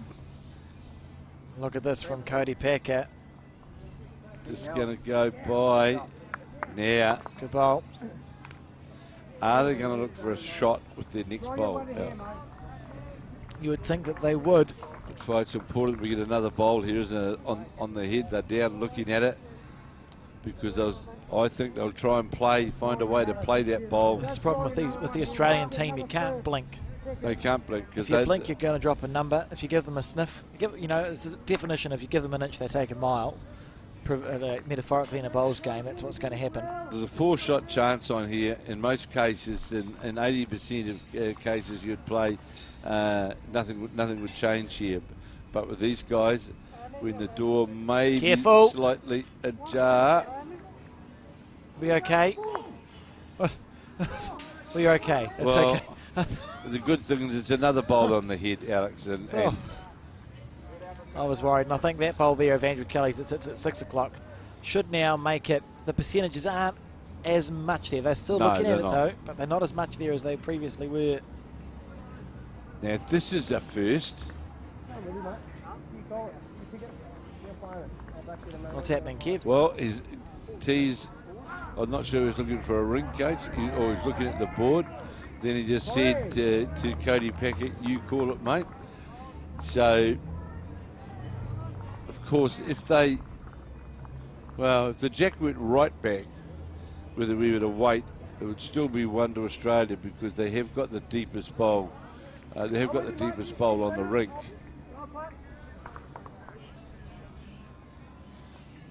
So we'll see here what Cody Packer thinks of that possible opportunity. He looks like he's very deliberate as well. It looks like he's playing with intent. He is playing with intent here, Cody Packer, on the backhand. Now we just have to wait and see what's going to happen. Oh, cut, please, cut. No, it suits us. Still 1 to Australia. It will be. They got, because they've got the deepest bowl there. That was a clever bowl to play, because it probably wasn't quite as risky as it looked. No, it wasn't. It's quite good game management as well, with the weight that he played, knowing that Australia had the deepest bowl on the rink as well, that he could play with that wee bit of weight. His number got to sit down or stand in front of us here. We've got a very, very big Irish contingent. Looking a bit green, isn't it? Well, out to the right of us, of course, is just the Irish men's side. They're playing the final of their pairs match against Queensland. That's Gary Gary Kelly combination are out here. Can also tell you, and those listening, that Terry Blackburn and Julie O'Connell continue to chip away at the Australian team. They now trail 4 points to 10 after 8 ends. So at the halfway mark, the New Zealand pair women's pair are trailing by 6. They've been impressive, that new combination, really, though, Alex. Regardless of what happens. Absolutely. You can't sniff at 8. They went wins. through winning 8 from 8. And Aaron T's now on his forehand. I wonder what it's like for these players like Aaron, who've spent a long time playing at the top end of a team. You know, you're skipping fours, skipping pairs, and I presume club and regional, and even the Bowls 3, not Bowls 3-5, what do they call it? The BPL, the Bowls Premier League. You see them skipping a lot, essentially a pairs format. What's it like, I wonder, to just move back down to the lead space? Do you think it's more relaxing for them, Kev? Possibly, but I don't know what it's like. Well, the point that they deliver that many bowls. It's just, and really, whether they're leading playing 2 or whatever they're playing, they don't change very much. Their style of play is pretty similar, isn't it? It is pretty similar. Like regardless. So 2 good bowls here though from Tees, right on the jack. Tony with a very rare loose end so far, but third bowl in pairs can be so important. This one here, an example of that. Third bowl is your lead. He's not far away, Tony Grantham. Well, it's a good bowl because he's stopping past the head. It's clean through the head, so that's fine, Alex.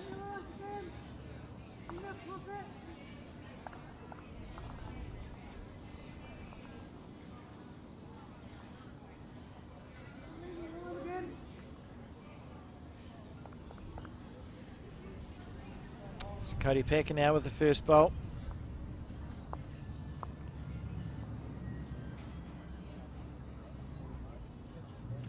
On his forehand. Very smooth delivery, Cody Packer. It comes out good, doesn't it? Very good delivery. Very little that can go wrong in it when you look at his delivery style. He was a bit unlucky there. He actually flicked Tony Grantham's ball that sits at 9 o'clock to the jack in one roll. So now Andrew Kelly on his forehand. Such a deliberate bowler. Now this ball has to be under the head. Yeah, willing it to hold. He could get an inside out. Oh, he sits. Neither here nor there. I wonder now whether it's best on the other hand, Alex. The backhand does look more open, doesn't it? It's under the bowl type line. I just think it's.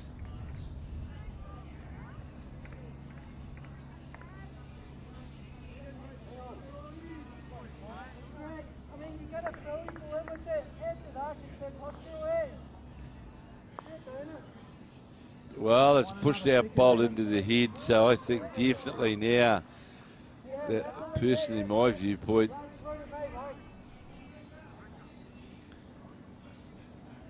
the other hand creates. Yeah, it would be the instinct, but these players, I mean, they've been playing a lot of bowls, so I suppose they back themselves to play perfect bowls, Kev, if you're trying to follow the logic.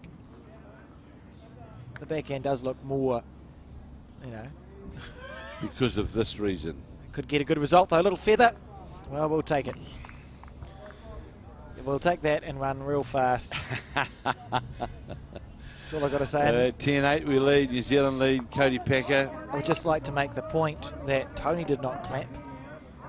That's always a good spirit thing. That Bit of sportsmanship there. It is sportsmanship. What the correct thing to do is go, you acknowledge it, wave to the, just be like, look, I'm sorry.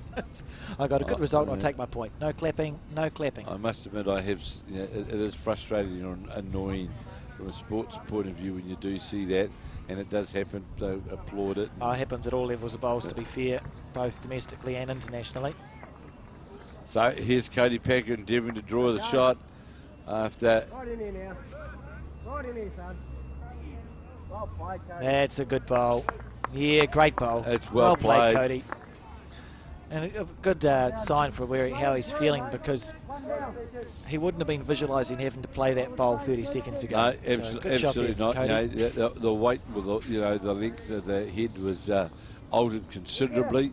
And if there was jack movement, anyone would have expected it not to be going directly back as it did. You know, you'd be thinking I might be drawing out the side, backhand or forehand side, but straight back, unexpected. And there's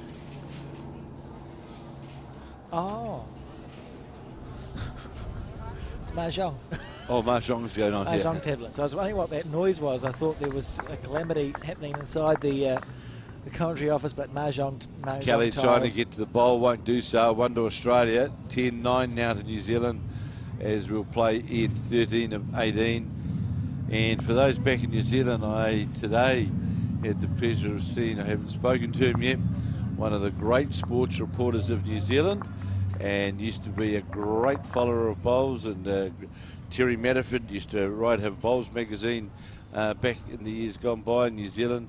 Terry, of course, has lived over here on the coast for a number of years and does freelance some articles back to New Zealand. We've actually been fortuitous, I think, in bowls as a sport in New Zealand, to have people like yourself, and also when you think about it, if you think about the media people we've been lucky enough to have as part of the community. Absolutely. It's quite good. Yeah, so it's good helpful. Good to see Terry here today.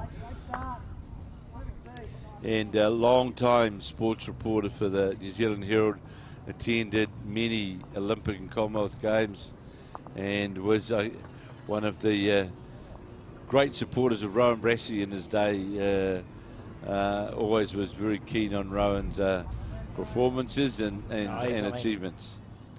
We could spend 2.5 hours talking about how good Rowan Brassey is and what he's won, and still not be halfway through his career and still playing great bowls. He won the Australian Open over 60s Pierce a couple of years ago. Yes, he did. Yes, he did. Still in good touch. Playing with this. Look at this here from the Australians.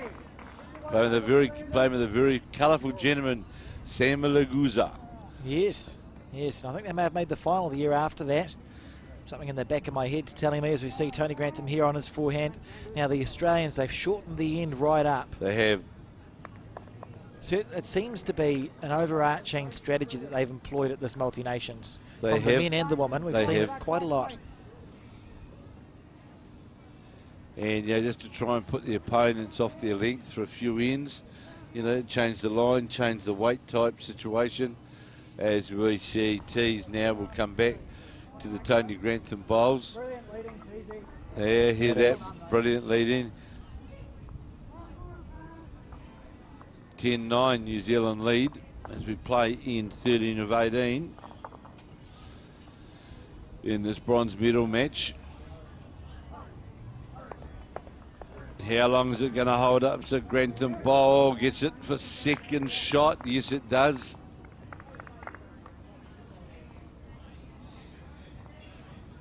So tell me all about Mahjong, Alex. What do you want to know, Kev? Oh, no. It has tiles. I think it's. Oh, it's not cards. I think it's like a solitaire, but with like ceramic tiles or quite solid tiles. Oh, that's the rattling we can hear. That's the rattling, yeah. I think it's a bit solid. I think it's a solitaire-esque sort of game. Chinese game, was it? Yeah, that's all I know. It's like solitaire. Yeah, It used to be on the computer. Remember on the computer back in the day? On Windows XP had the Mahjong game. That's all I know, Kev. That's enough. That's fine. It's fine. That's the extent of my knowledge. There we go. Cody Packer on the forehand. This very short end, and we see New Zealand one down on the head, one up on the card. Yeah, I just wonder when it comes to the point where we try and reach the bowl. But because we haven't got many bowls through that side of the head, which makes it a wee bit challenging. Kelly now playing that shot. That's the shot we're looking for. This is the shot we're looking for. This is the shot we're looking for. What a bowl. That's the bowl that was there. We set about using it to that bowl. Beautiful. But what Andrew Kelly is showing his weight discipline, Alex. There's perfect weight control there. And that's from a New Zealand selected coach's point of view. We're going to be playing on these greens for the World Champs. This is the sort of weight control that you need to have. Yeah, great stuff. Cody Packer here on his forehand now. Any movement's fine. He's close, just needs the back edge of it. over the top. It was a lovely weight, wasn't it?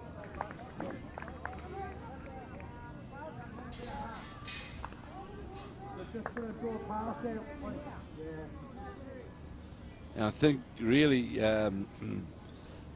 no disrespect to any of our other players who have skipped throughout this multi-nations, but I just think that Andrew Kelly has shown that maturity, experience, and game management. He's shown it very, very well, I feel. I've also just thought off the top of my head, Kevin, and not because someone told me, that Mahjong's a pairing game. You pair the tiles that are the same. And I remember that now when I was on the computer. Pair similar, same tiles. This is fantastic. And they stack them up in different. Tamara's looking in wonderment about Mahjong. Different stacks. They stack them up differently and you pair them up. Oh, I thought they were chips before. It's not poker. Well, maybe it is, but I don't think so. Not based on the look, as we see Cody Vega on the forehand. New Zealand holding 1 to 12 o'clock, just about touching the jack.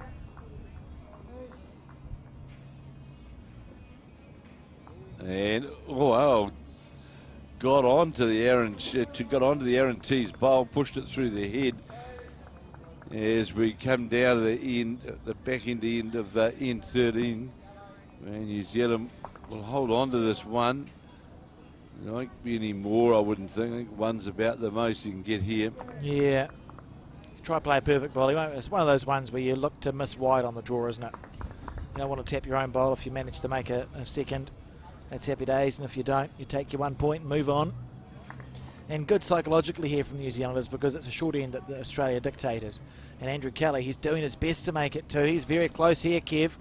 Look at this here from Andrew Kelly. Little feather and sit and sit. Brilliant. Absolute class. I got nothing.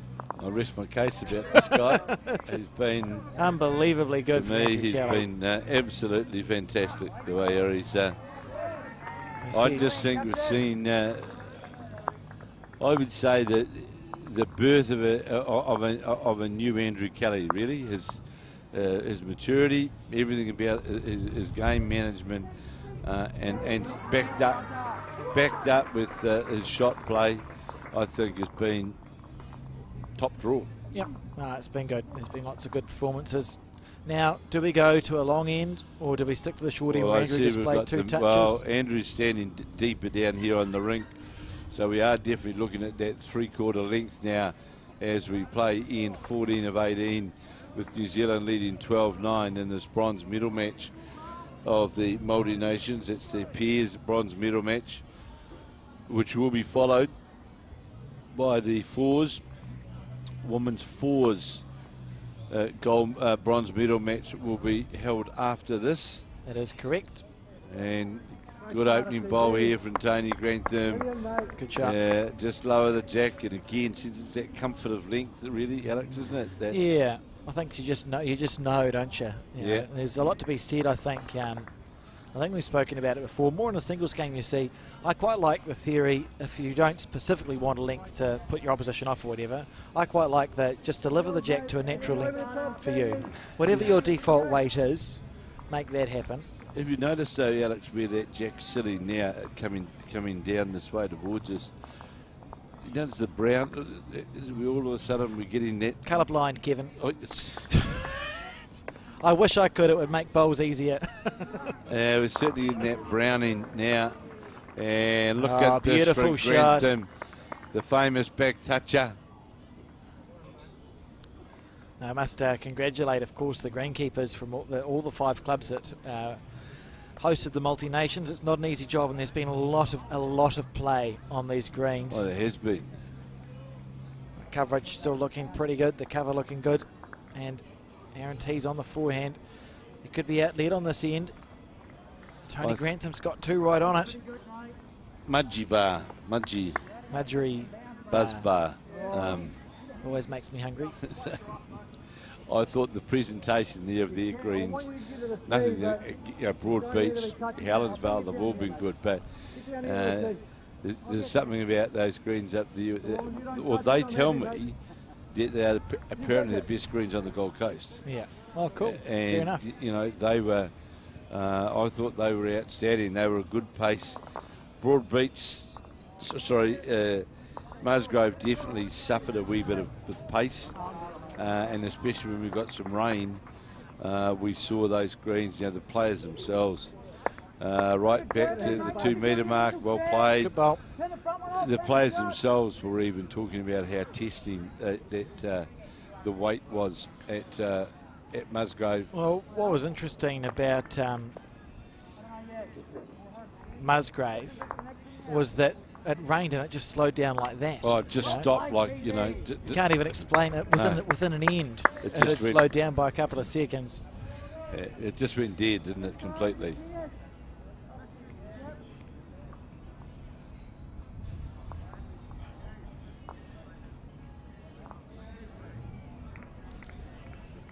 So we see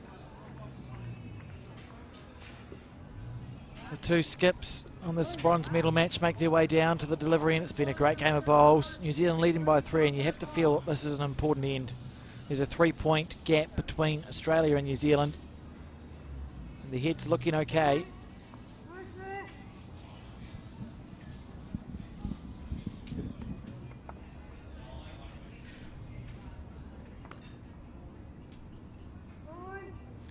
Andrew Kelly just considering his shot. He's on his forehand. Beautiful delivery. Tell you the score. And the women's para final, 11-5 to Australia after 10 ends, so 5 ends to go, 11-5 to Australia.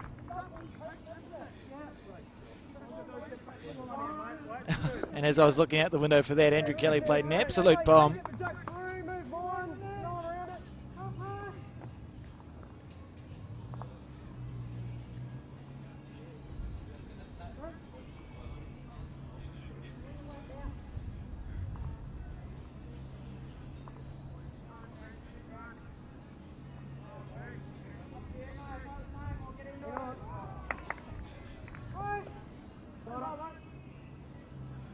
And a miss there from Cody, so this end very important, you feel, Kev. Alex, I was just about to remark that bowler turn of Kelly's first, but this in the context of the match, 12-9, we're playing the end 14. This becomes a big end, doesn't it? Absolutely. This hold here for New Zealand. Kelly again.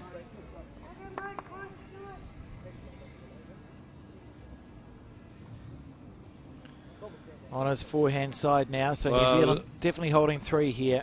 The good thing is as well here, Alex, he's staying away from that trail scenario to give Cody Packer a bowl to use to get to the jack trail, Absolutely. which sits on the backhand. Just keeping that target nice and narrow. Cody taking his time with that lovely delivery. He just cuts it back to a 1-bowl target to get to the jack, and indicated is from straight away, very early on the delivery piece from Aaron Tees was indicating, well, had good weight, and that of course becomes Andrew Kelly's target area, doesn't it? It's been interesting.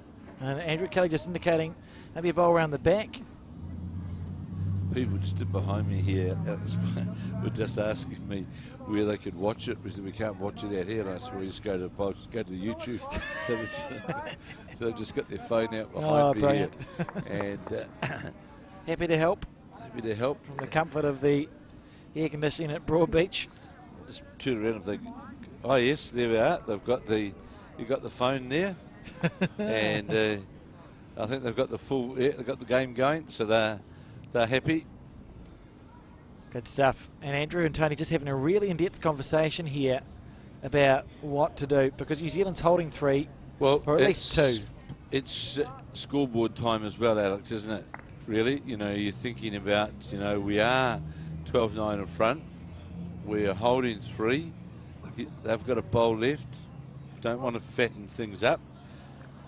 And where's a safe place to try and get another counter without sort of opening the gate to get to increase their shot options with the last bowl Absolutely. of Cody Packer.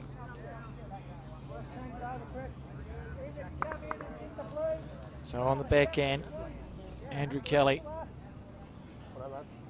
Well, the good thing is, as you and I know the screen so well now, Alex, that he's outside that line on that particular marker line, which you know very well. You're not going to come. He's counting. Well, you know you're not going to come under the head, don't you? So, interesting. Now, what do you do if you're Australia, Kev? What's the call? It's God, that's an ugly head for Australia. It's a horrible head to play at, and well, there's the option to play, get to the inside of the. What about the outside edge of the blue bowl to the far left? All Can that cross the head? What we do know is that Australia will use every angle possible.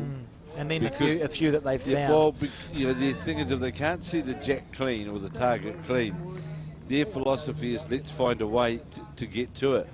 And off that blue. Yeah, the blue that's lower, the head sitting sort of 2 o'clock to the jack. Could be a good space.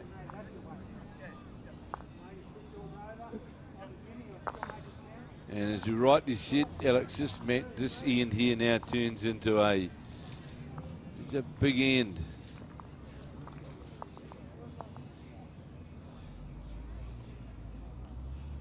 Ireland, I can tell you, are leading 10-8 in the gold medal match over Queensland. And this is going to go by, and that's the last end about to be played in that final gold medal match. So there's 2 that's come out so far. New Zealand lead 12-9. What was that, Kev? Well, I thought it was 3, but I might be wrong.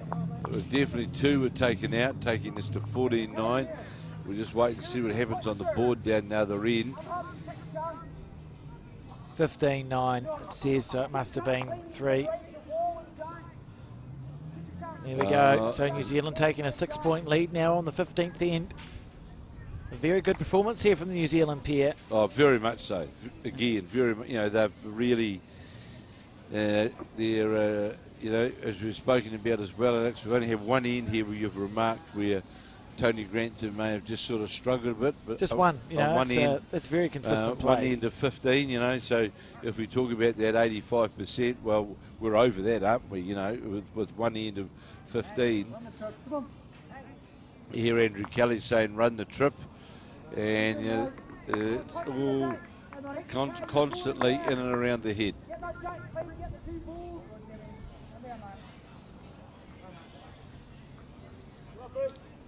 If Ireland win this match, Alex, from where we're sitting here, I don't think we'd need the scoreboard. I don't think I don't think we'll need the scoreboard to tell us. You can hear it sort of flood into the mic. So they're some distance away from that game, I can tell you that. And right out in front of us here is literally the whole Irish team are literally right in front of us here. Sea of green. On the balcony at... Good bowl. Oh, well played. This is, Good bowl from Tony Grantham. That's classy stuff. So consistent as a lead. All the time, just there or thereabouts. See one of the Bowls Australia staff in the background just walking across. I think he's the 2IC for Andrew. Yes, he has been here right throughout. Told me he was from Victoria originally and moved here, and to his surprise discovered that after the first round they switch. They like to switch their greens. Correct. We shared a laugh over how confusing that is to newbies. Good to know for future. And we see Tony Grantham asked to go around the back, so that's just it's not defensive, but it's acknowledging. It's a compliment, really. Yes, Victoria now, of course, the head of World Bowls and World Bowls Australia, based out of Melbourne. And World Bowls there now is Neil Dalrymple as the CEO. Here we go. On the forehand side. Oh, found a gap. Somehow Aaron Tees found a gap. But he was on that search, wasn't he, Alex? He was on that. And he was pretty close. Very close. Oh, it was like that was it was within the margin of error, wasn't it? It wasn't very far away. These two shots here, as we play Ian 15, become now very very crucial to the scoreboard in this bronze medal match. And remembering earlier on today, we had a New Zealand men's fours team go down to Australia in their gold medal match, so they come out with the silver. But a gold medal to our women's triples and our women's fours, which is an outstanding, achievement by our New Zealand side. Here we go. On the back end. And just a reminder, I was allowed a left field reminder, but it just popped into my brain. Of course, on the 1st of April, April Fool's Day, of all days, the laws of the game have been updated, Kev. Yes, Crystal they have. Mark 4, I think, is coming out. 3 or 4, must be 4, along with new domestic regulations for New Zealand, I know at least. So keep your eyes peeled on the website because they will be updated. There's a lovely little article there written up as we see this bowl here by Cody Packett just slipped past Tony Granthams. And there's an article on the Bowls New Zealand website with a link to a file that outlines all the main changes and essentially what that means in plain English. And I believe they have been simplified quite a bit, is that correct? Yeah, that's the intention. It's meant to remove, the intention is that the laws can now essentially be read without much room for interpretation to differ between two people. It's pretty clear, and I've had a look at them. They are pretty good, to be fair. They've done nothing crazy like letting you choose if you go first or second when you win the end. None of the nothing radical. We've just kept it nice and simple, and it's I think a good change to our laws. And I'll just clarify one more point of law after we watch this end as well. Just remove an old wives' tale. The Queensland, that was fantastic. Did you see that lady from the Queensland? Yes. Well, obviously not funny. I mean, it's not funny, but she rode a roller coaster of emotions there, and I think that would mean that the Irish have won, with a nice round of applause from the Irish there for their winning multi-nations peers team. I'm picking they won, did they not? Yeah, it was just a round of Oh, applause. look at this from Packer. That was a beautiful bowl, wasn't Double kiss on the way through to Must be Cody worth- Packer. it? Must be worth the one. That was a good shot. He's played well this game. I think it's hard to split the Australians and the New Zealanders. It's clear that we've got a 6-point, well, the New Zealanders have a 6-point advantage. Maybe just a couple of more effective bowls from Andrew Kelly. I might be biased in saying this, but yeah, I think again Andrew Kelly's put on a very polished performance in this. He's still got a couple of ends to go, but to date in this match is I think put on a pretty polished performance, and I'm pretty confident in saying that he'll be back here late August, September of this year. Certainly has put his hand up big time as one of our leading players now within this New Zealand squad. He has. Now this feels like a big moment. The Australian team, remember, they're trailing by 6 on the 15th end. So 17, 16, 17, there's 3 ends to go after this. A 2 would be nice if you're an Australian supporter. That's cool there, Andrew Kelly just going and congratulating the Irish team in the background as this bronze medal match still continues. And Cody Packer on his forehand, looking to make it 2 for Australia. Well, he's not narrow. Well, he looks in the wide side. Well, Gary Kelly, and the Met. Australians having a meeting in the middle of the rink, which of course they're entitled to. And into double figures they are. Can tell you that the para-women's pairs trail 5-12 after 11 ends So with an okay head. So now's the time.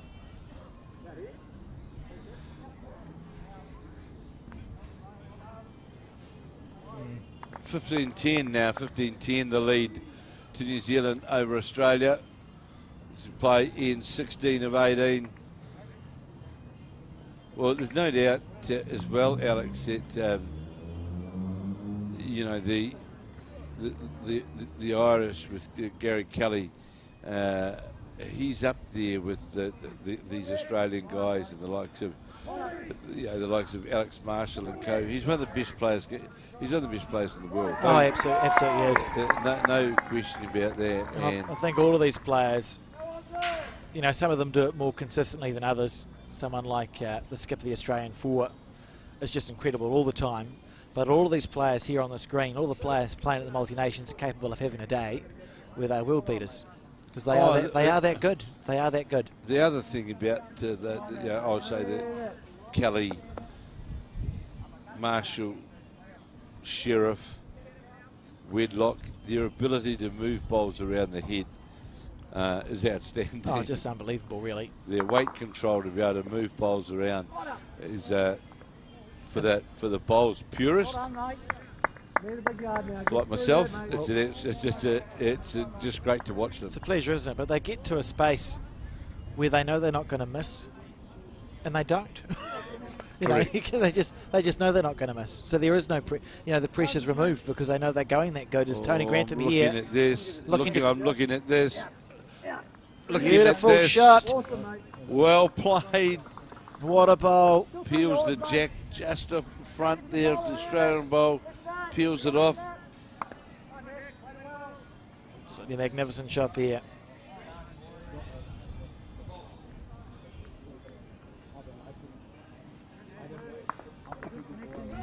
And look at this from the Australian. That's a good shot too. Well played. It's good weight choice. There was no luck there. That was a perfectly played shot. Through the split and follow on. Great bowl from Aaron Tees as the Australians chase this 5-point deficit.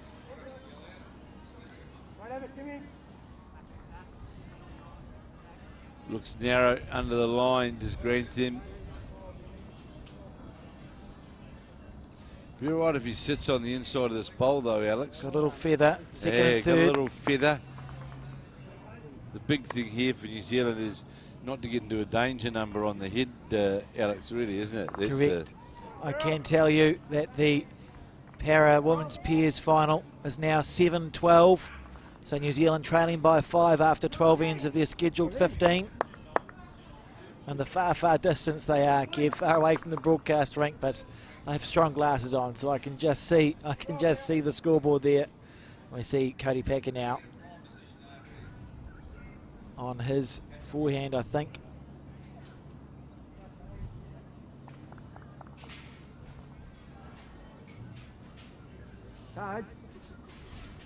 Aaron Tees thinks he's got it.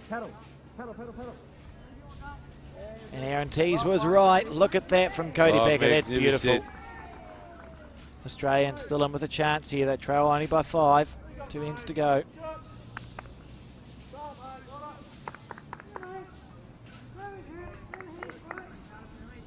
Andrew Kelly making his way back to the mat.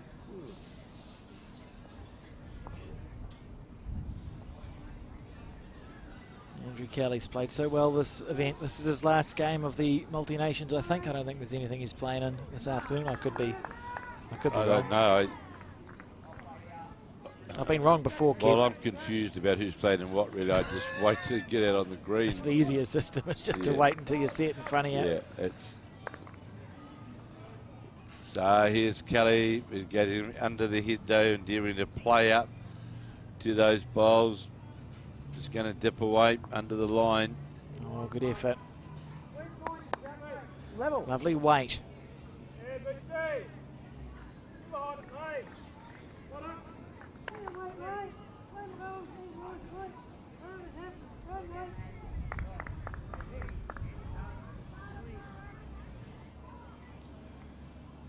So will we see again, slightly wider here. Good. Yeah, mate. Good.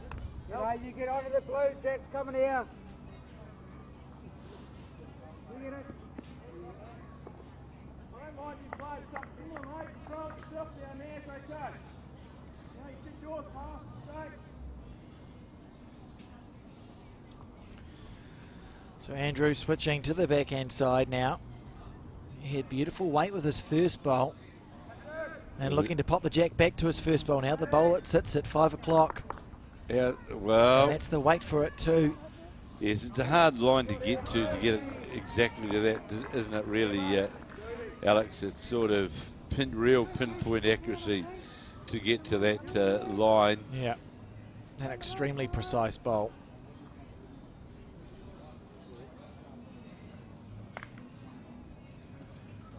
And Cody Packer. Remember, Australia trailing by 5 here on this, the 16th end.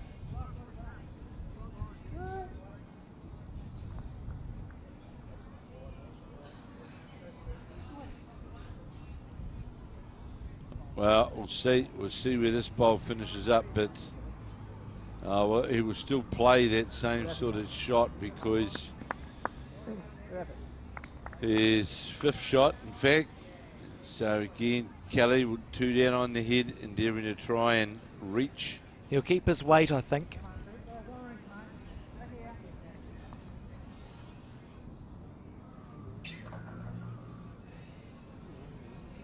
On the back end side.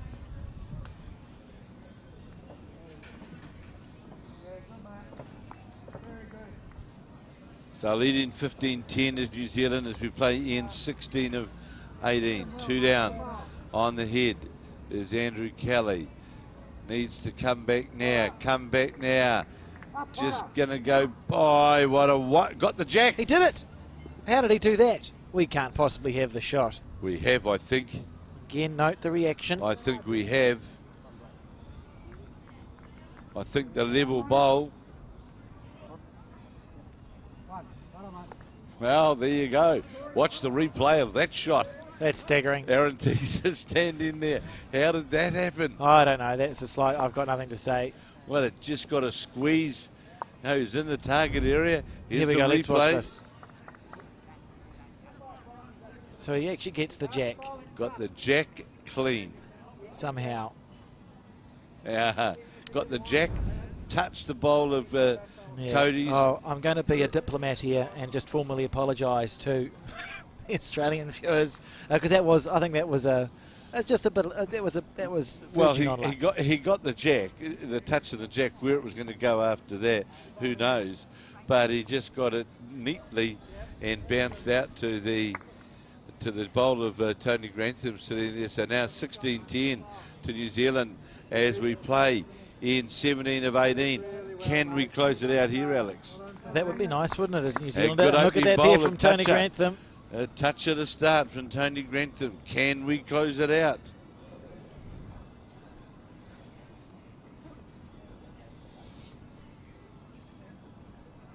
Remembering, of course, the men's 4, of which Tony Grantham was part of as well. And not to Good be outdone, shot. Aaron Tees. The men's 4 side, earlier on today, that was the side of Sheldon Bagley, Halley, Lance Pascoe, Crystal Lee, and Tony Grantham, defeated by the Aaron Sheriff side to win silver. We see Tony Grantham here on the forehand. Good bowl. Good Well, shot. the really good thing about this head early on, Alex, when you're leading 16-10, the chances of Australia picking up a number, Well, you're managing it, aren't you? Because you're managing it. you've One got- on, one behind. precisely those 2 bowls. If Australia wants to score, you need to get enough bowls in between the closest opposition bowl and the jack, for which Absolutely. there's room for 1 at the moment. So you're not going to get a 3 unless you move the jack for Australia. So a good head building for New Zealand early on. New Zealand can play a bit of checkers here, really. And now, if Tony Grantham can get to that last Australian bowl and literally just sit on it, again, that just sort of minimises their shot options going forward into this 17th of 18 ends. Look at this here And from Tony another Grantham. bowl on the head. Beautiful, beautiful bowls. Well, you heard that. You can draw a toucher around the front. So Aaron Tees endeavouring to draw that toucher that Cody Packer said he could draw. Coming back now towards the centre line. By goodness, he listened very closely to his He's very skip here, close. Oh. and it would just go by.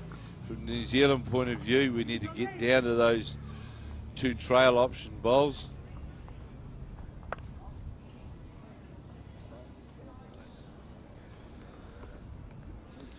I think overall Mike Kernan can be pretty happy with his charges. It's been good. I mean, you just can't spin it any way that isn't positive for New Zealand. You know, I think it's been a really good campaign from the Blackjacks. They've played together as a team. They've been a good team off and on the green. As I said before, they've all had to climb the stairs with no lift, but just a great atmosphere, and it's really cool to sort of be involved with broadcasting these games out for people. And on that note, we are still around for the third round, so don't go away on us. And if you haven't clicked the subscribe button yet, please do on the YouTube channel, because you get notified, then you don't have to worry about going to look for it. And thank you very much to everyone who's tuned in over the week. I know we've had a lot of people tune in over the week, Kevin. It's really, it sort of makes it worthwhile, doesn't it? Yeah, it certainly does. And there's the cover type bowl that we were talking about from Kelly. More than likely, well, it's gone to the ditch. Will it go into the ditch? No, it doesn't. Stays up. More than likely went a wee bit further than he ideally wanted. Cody Packer's only option is that shot that he was endeavouring to get Aaron Tees to play on that backhand trail. Very difficult shot to get to. On the backhand. Needs to come back now. That's just about stopped in time too. Well, we need to get a bowl amongst those three bowls down there. I mean, it feels like a danger area, doesn't it? So, well, we know what shot they're going to play. They're not going to change. And New Zealand now in the Power Women's Pairs final, trailing by 7 on the penultimate end. So needing a 4 and a 3 there to draw it. Or two fours and win. They've gone exceptionally well, Alex. You know, they've... Okay, they get defeated here. That's their only defeat of the whole event. Yeah, so technically, yeah. And they're on debut. Strange greens. That's where we wanted it. Good bowl, well Andrew played. Kelly. That's a winning bowl for Andrew Kelly. And Aaron Tees scratches his beard. What do we do now? Decisions. So Australia 6 down. You want to score more than one. Because if you are 5 down last end, almost every ball has to be effective then. So there it was. Ireland beat Queensland in the final, the gold medal match. 9-10. Yeah. That's a low-scoring game, isn't it? 18 ends, 10-9. A lot of singles. Yeah. But doesn't that highlight, Alex, the quality that these players bring? You know, that's... You might get ones in our Wednesday tournament scattered all around the place, but you get ones here because you actually you score one and you work hard to get one. Yeah, precisely. And there'll be another 5 or 6 bowls within 3 or 4 feet of the jack. Absolutely. And the great thing about these pace greens is it does allow that. You know, it does allow itself for very good heads. So Cody Packer, so they've had a conversation here.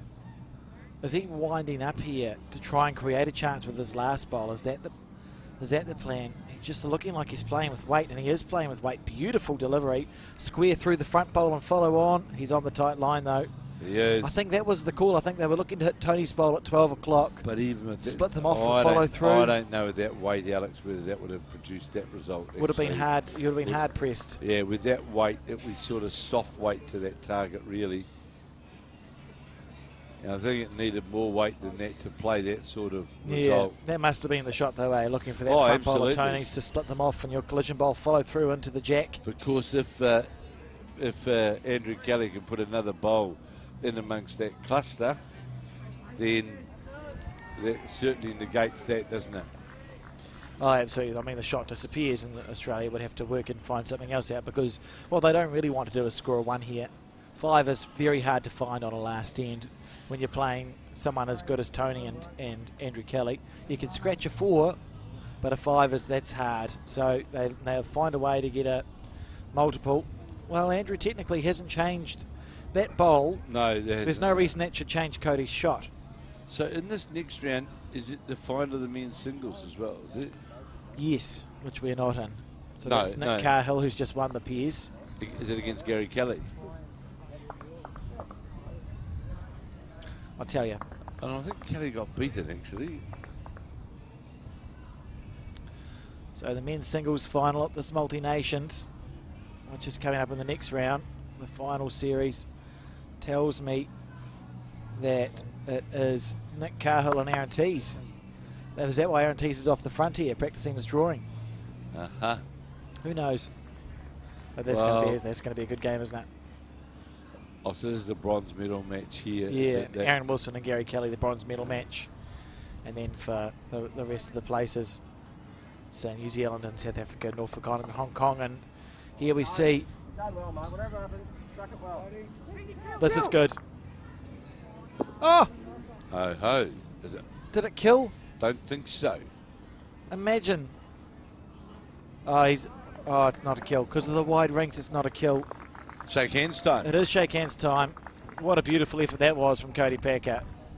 Well, we can tell you that New Zealand have put another medal into the carry-on luggage for tomorrow, and that's the pairs combination of Tony Grantham and Andrew Kelly, who have defeated the Australian combination of Cody Packer and Aaron Teese by, we'll say, 18 shots to 10.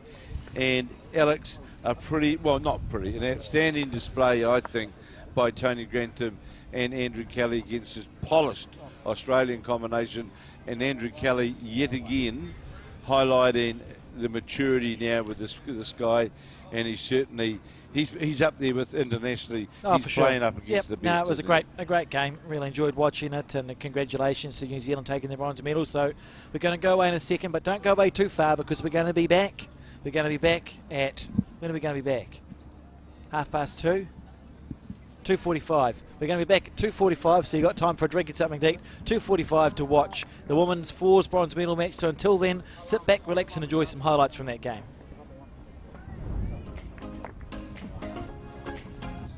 And it's a nice part of the world, Alex, isn't it? Oh, beautiful place. As we see Andrew Kelly here, this Oh, is he's close close. to chin. It's close again. Touch on the jack. Incredible. Look at that. Certainly makes it get down through that port. Looking for Jack in the ditch. That's his go. And What a shot, PJ! I mean, that's not bad, is it? so here is Packer trying to get down to the Australian toucher. Very close. He's got it. It's a beautiful bowl. That's a beautiful bowl. How many feet would it be? It'll be nearly 30 metres. Look at that there from So 100. He does cramp in a wee bit. This is a good bowl here from Kelly. beautiful bowl. Well played. Square onto that'll do it as well. Good bowl. Do we have is there plenty of time left in that game? Look at this. Kelly. Great shot from Andrew Kelly. What a bowl. Look Kelly, at well that. played. That'll do. You'd I think that something would quite do. exciting. Well, it could work for us. Could work for us. It does. Oh, that's something. Oh, absolutely. Now, here's a bowl here from Teese. Oh, not quite a front toucher, so looking for. This is the shot we're looking for. This is the shot we're Yes, looking for. what a bowl. That's the bowl that was there. Australia after 10 ends, so 5 ends to go, 11-5 to Australia. And look at this from the Australian. That's a Yeah, good shot well too. played. Well That's- played. That's good weight. Short come back now. Just gonna go by. What? Got the jack. He did it. This is good. Oh, Oh. Carry on luggage for tomorrow, and that's the Bears combination of Tony Grantham and Andrew Kelly, who have defeated.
there's no one else who loves me like you used to. Sometimes we're not ourselves, there's no one I can turn to. And I know all the feelings that we shared are in the past. And I know your relationships are never meant to last. And I'll take some time, but I'll be alright. We're moving on, we're moving on. I know times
Hello and welcome back. Welcome back to the Bowls New Zealand YouTube coverage of the 2023 Multi-Nations. We're at the final round of the final day after a week. My name is Alex Reid. I'm joined in commentary again by Kevin Hickland. Kevin, can you talk us through what's the final match that we're going to be broadcasting? So it's the bronze medal women's fours match between New Zealand and Ireland. And we've got Caitlin Inch skipping the New Zealand side with Val Smith, Claire Hendra and Selena Goddard leading. And they're up against the Irish side of Chloe Wilson, Shona O'Neill, Sarah Kelly and Ashley Rennie. And their play about to get underway. And good news just in the last round for New Zealand, whereby our New Zealand men's pairs combination of Tony Grantham and Andrew Kelly defeated Cody Packer and Aaron Tees of Australia to win the bronze medal in the men's pairs. So well done to Tony Grantham and Andrew Kelly. A silver medal to our para ladies. They just dipped out in that in their last match, but won 8 from 9. Yeah, Alex, outstanding. And our the other bronze medal playoff. Mark Noble skipped side. Terry Blackburn, of course, skipped the women's pairs, and Mark Noble skipping out of the bronze medal pairs, and they went down in their match against South Africa. And in saying that, Alex, we did watch the South African side playing the other day, and they were pretty incredible, weren't they? They were unbelievable. Yeah, they were a very, very good side. So we're about to cap off, which I think has been a very, very good week for New Zealand, where we've already won 2 gold medals, those in the women's triples and women's pairs, a silver medal in the men's fours, a bronze medal in the men's pairs, and now going for a bronze medal in the women's fours and a silver medal in the women's para disabled, the Blackjacks. Lots of medals, para. isn't it? Oh, to me it's a good effort. And as we watch the start of this match, and goodness, the lead Ashley Rennie for Ireland draws a toucher. Great start from Ashley.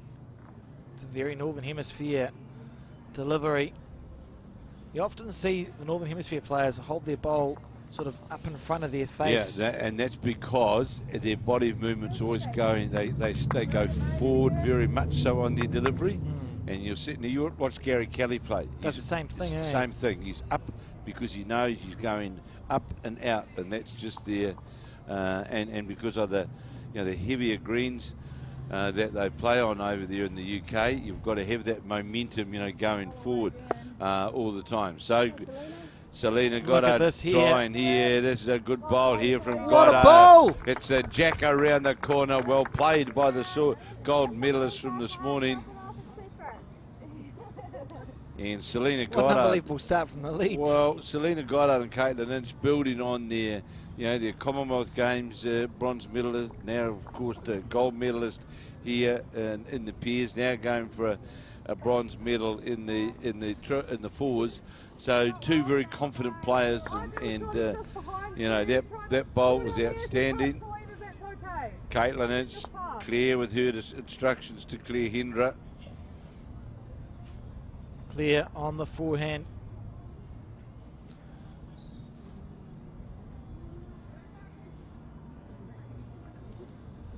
Is it going to have the weight to get all the way down? Certainly a good line. It has got the weight, and it'll get on to the... It's well played. Gets the Selena Goddard bowl back and behind the head slightly. The Irish skip. Chloe Wilson giving very clear instructions to her teammates, to her number 2, Shona O'Neill.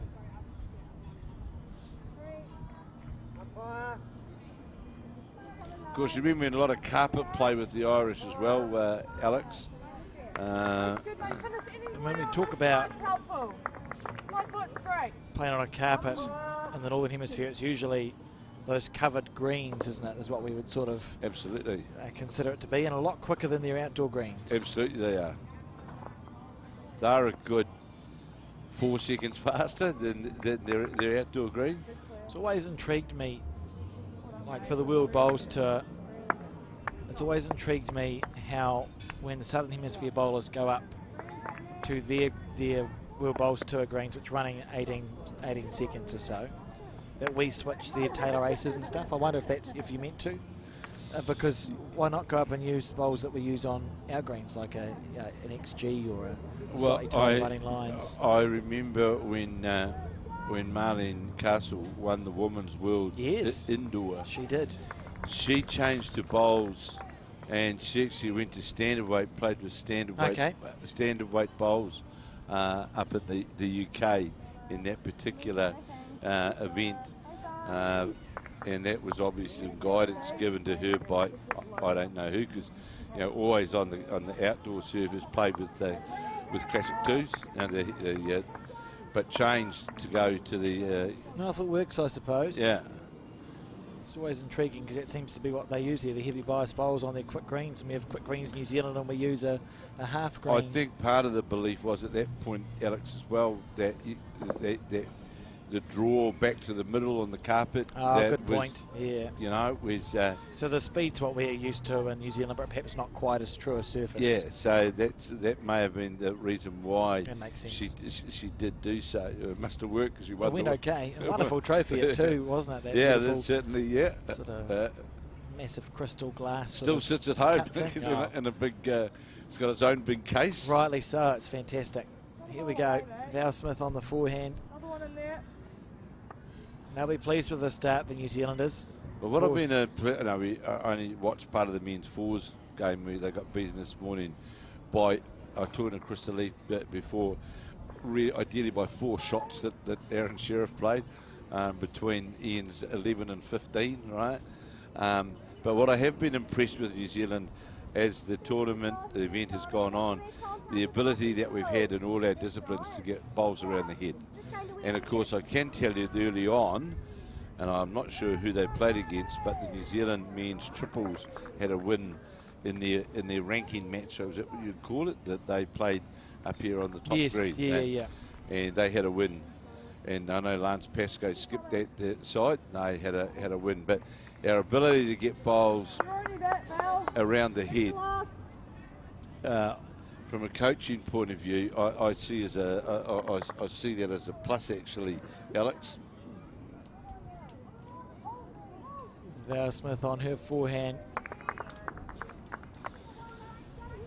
It just means, Alex, you're not going to get into as much trouble when you're down.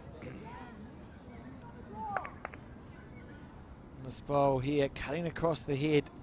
Running really nicely at Broadbeach today, isn't it, Kev? Oh, talking to the guys afterwards, talking to Andrew Kelly and Tony Grantham, they were very happy with the speed, and they said to me, come the World Championships, the back end of August, September, at this particular green here, they reckon it'll be the 17-second green. Yeah, that's good.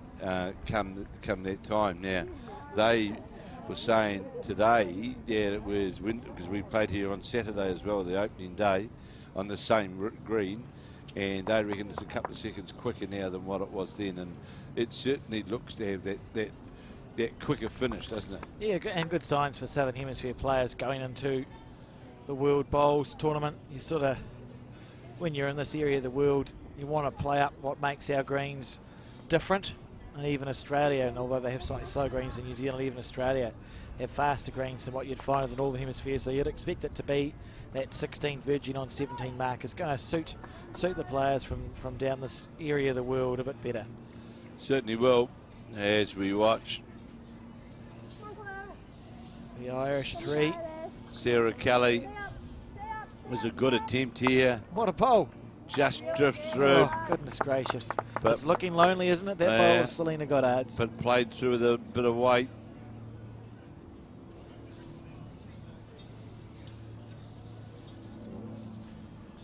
Indians, of course.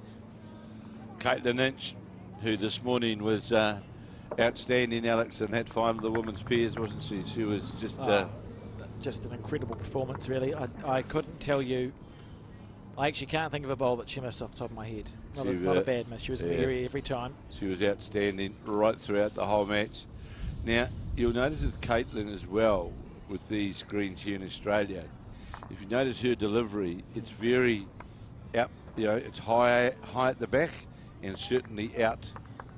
And here she goes again, another bowl on the head though for New Zealand. So if you watch her delivery, it's certainly getting momentum, very good momentum going forward on these sort of 15, 16 second greens, and that's what you want.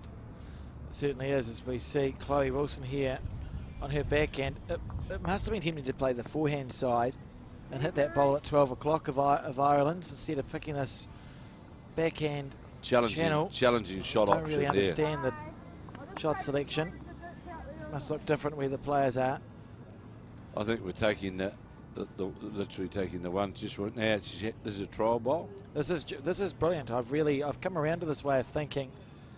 Certainly when on the occasion when I do play some bowls, it used to be if you can't improve the head like this, you just throw your bowl away. So you walk it up or kick it away or whatever.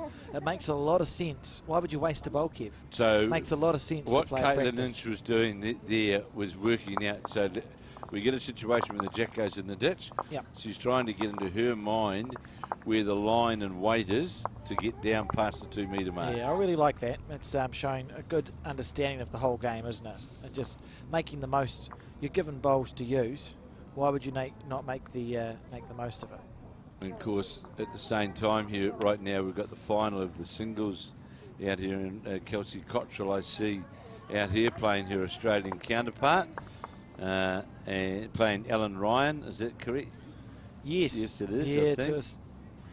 And Gary Kelly also playing Erin Wilson. Some good stuff. So that women's singles final, of course, being broadcast live on the Bowls Australia Facebook page. If you want to watch that on another device, check it out. Good opening bowl from Selena Goddard as we play this, the second end.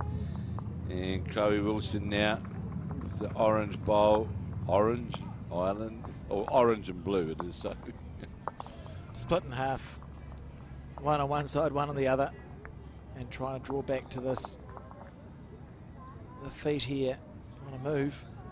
Goodness. I'm playing that threes up system. I think from Ireland's point of view, Alex, I know the other home nations haven't, but I think this would be a brilliant move by Ireland to come out here, and they've obviously got some new players as well, but to get a feel of the surroundings, the greens, the whole. Why would you not? Look at these two opening bowls from Selena. Yeah, This good is stuff.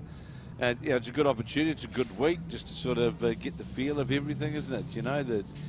What the surroundings are like, and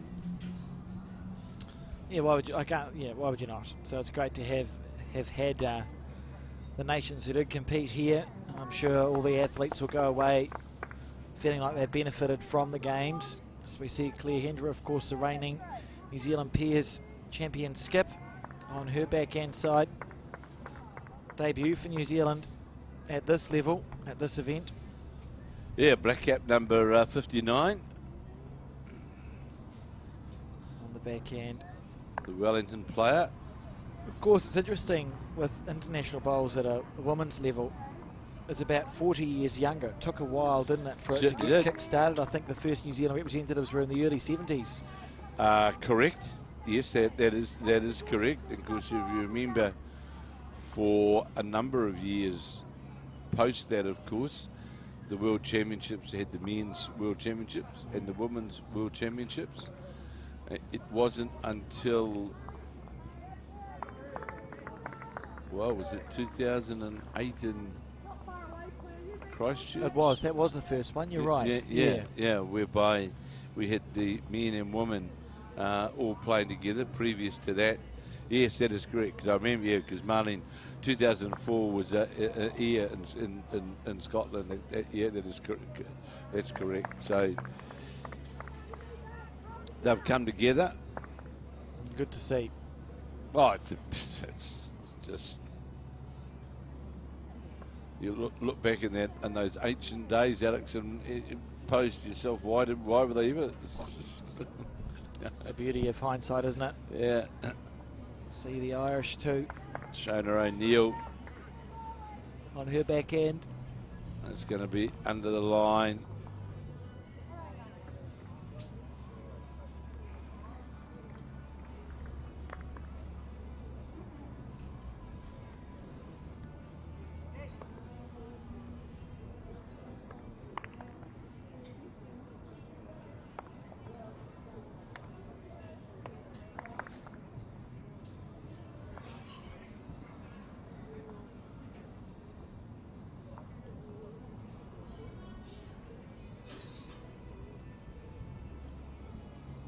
Val Smith here. I think now our most capped blackjack, and if she isn't, she's very close to it. Joe Edwards was the first one of the two to play for New Zealand, but they've both been around now for a long time, and Joe, of course, retired, whereas Val still playing for her country.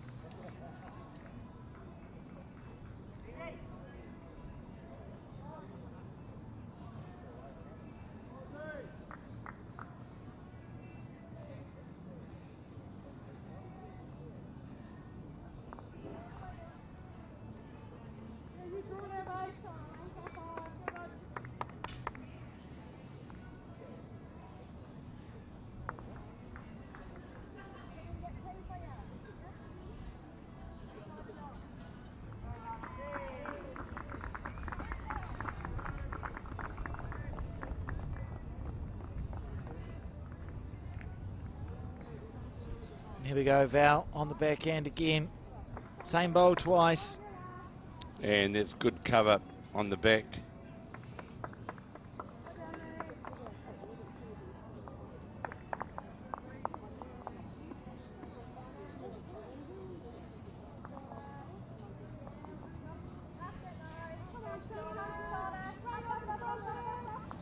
What a shot, great good effort bowl there there. from the Irish player. Reaching through the bowl.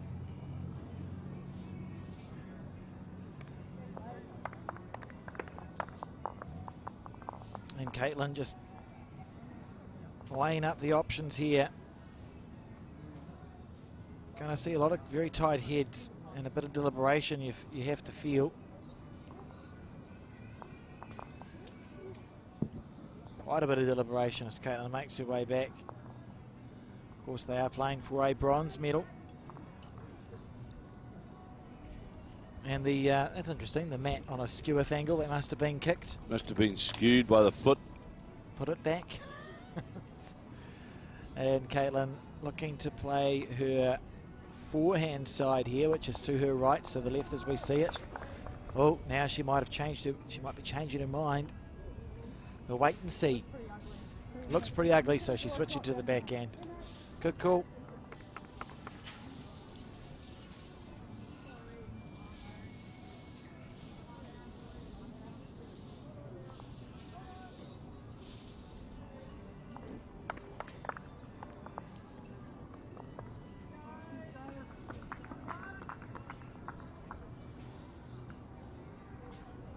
Look at this here from Caitlin Inch. Good try. It's a great effort. Just try to get inside that the multicoloured bowl and the blue bowl. It's bronze medal match. See now, Ashley Rennie. There is Terry Matterford, that former New Zealand Herald man, standing behind the head watching these players in action. And a lot of people watching this would remember Terry Matterford when he was part of the New Zealand Herald sports coverage.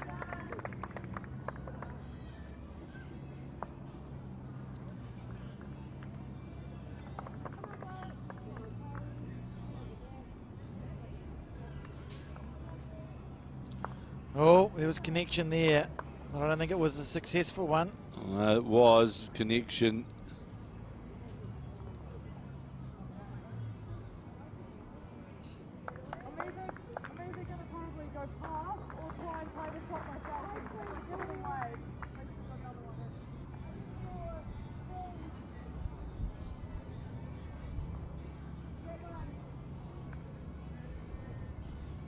What I'm liking about Caitlin Inch is skipping now, just showing her growth as an international player, and with all the experience she's now got in Australia, she makes her own mind up for what she's going to do. We saw with her second bowl on the previous end, her first bowl on this end, didn't we, Kev? Because when she walked away, they decided the forehand. She's decided to switch to the back, and we see Terry Blackburn and her father in the background. And in the middle of them is actually Terry Matterford. That's the guy who Yes, talking about. brilliant. Oh, that's good. Yeah, it is. And if the guy in the blue to the far left isn't Irish, looks a bit like one of the presidents. He looks like the president of Ireland, does, doesn't he? The little short fella. Yes, he does. Anyway, what have they decided to do here?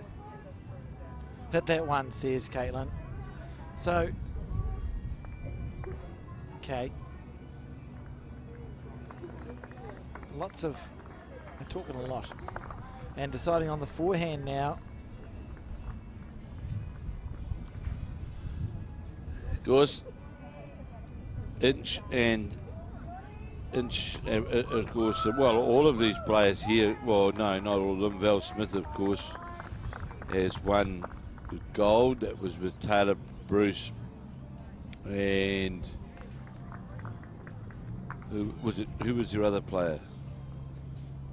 Was it Claire Hendra? Nicole, I thought. Nicole Toomey, my apologies, yes. Yes. They've already won gold. So New Zealand holding a couple here, so they're just looking to put a bowl. That's a good shot there, really, at 6 o'clock to the jack. That's a good catching bowl. Because that's where they're going to be searching down through there with the Irish combination. One end gone only, or two ends were playing the end two. It's got to me. Do the Irish, it's the last game, it's fair enough. Do the Irish generally play quite an aggressive game, Kev, or what's their general, in the past? Of the home nations, they'd be the least aggressive of the home nations. And look at this here from the Irish skip. This is beautiful. What a pole, what a shot, made it Well two. played by the Scottish skip by Ashley Rennie. Certainly played that with beautifully controlled weight, and got the desired result.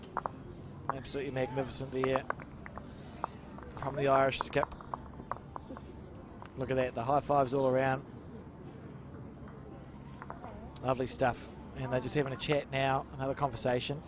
If you do it like that, yeah, even Scottish women, they've had a couple of Joyce Lindors, they've had some very aggressive players in the men. You know, when I use the word aggressive, they're shot players. That's really, you know, so they play with weight. So the most successful Irish woman, Margaret Johnston. Johnson, correct. Yes. It's a name that is in my brain for some reason. She would have, I think she won quite a lot for a long time, didn't she? Yeah, she actually beat, she beat Marlene Castle at the Air in Scotland. Marlene came back with the bronze medal. Margaret Johnson went on to win the world title in Air in Scotland in 2004. Yeah, she was certainly she was the #1 player. And you would imagine, just like we have our legends of the game in New Zealand, that these Irish players would look up to someone like a Margaret and try and emulate her performances. Absolutely. You know, there's in Wales, Betty Morgan, who's been and is now helping out within Welsh Bowls, which has never been as strong as what England and Scotland and Ireland have been. Wales have always been lesser. And don't forget Guernsey. Yes. They're very, they're Mirren, very, very good. Guernsey, Jersey. They've got. They may not have very strong full combination teams, but they've got good bowlers. They've still got good bowlers in in various events for sure. And we see the Irish lead now.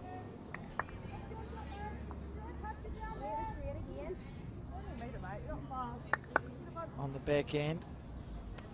It's interesting that Scottish, the World Bowls in 2000, whatever the year it was in Moama, you would have heard that they were talking to Sharon Sims and we were talking about the shaved bowls. Yes, remember, yes. The Scottish team at that particular time were very strong. And they were very strong. Margaret Latham and Joyce Lindors, they were very strong. It just they got some of the running services of their bowls mixed up. Oh dear. And here we go, the two for the Irish team. Shona O'Neill on the forehand side. Well, it's great, isn't it? When you've got an Irish team, you've got to have an O'Neill and a Kelly. Have to. I mean, how could you not? Yeah. How could you not? You have to have that. I see Kevin Smith and Terry Blackburn in deep conversation there with Dad as well at the Yes. Pointing of the finger.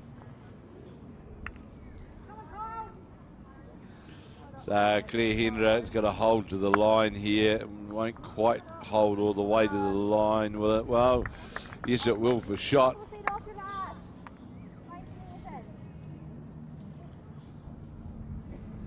So this game's still really finding its feet, although we saw, I mean, we did see a very good start from the leads on the first end, but the players just sort of there or thereabouts. See this bowl from Sarah Kelly. Now I noticed this game where, thank you very much, we've actually got a scoreboard. Oh no, that was, she's gone again. I thought we had a scoreboard. Oh, that's disappointing. I thought we had a scoreboard. A flipper lady. It was exciting for a second, but not to be. And here we have. You'd think New Zealand holding 2. Not going to have the weight. Hendra.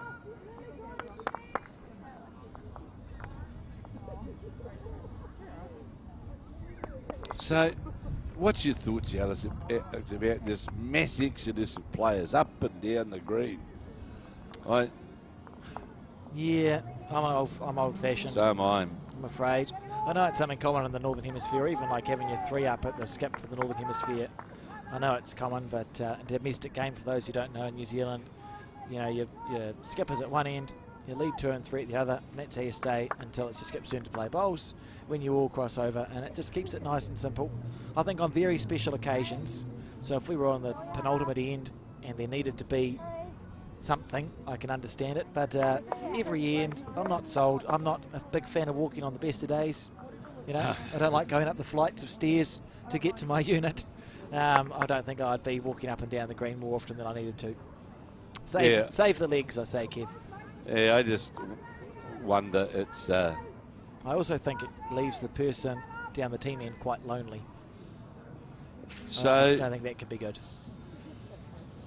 Still another question on that, Alex, is, not that it applies now, but is it good etiquette or gamemanship or whatever you want to call it, if you're playing time limit matches and your 3's down the other end and they've got to go backwards and forwards? Yeah, I don't love it. I don't love it. As we see Val Smith here on the forehand looking to promote that black. You can see that black stickered bowl just underneath the line. So New Zealand holding 1 here at 3 o'clock. And I just question some of these, you know, if you ask what benefit do we get from it, I suppose is what I'm saying. Yeah.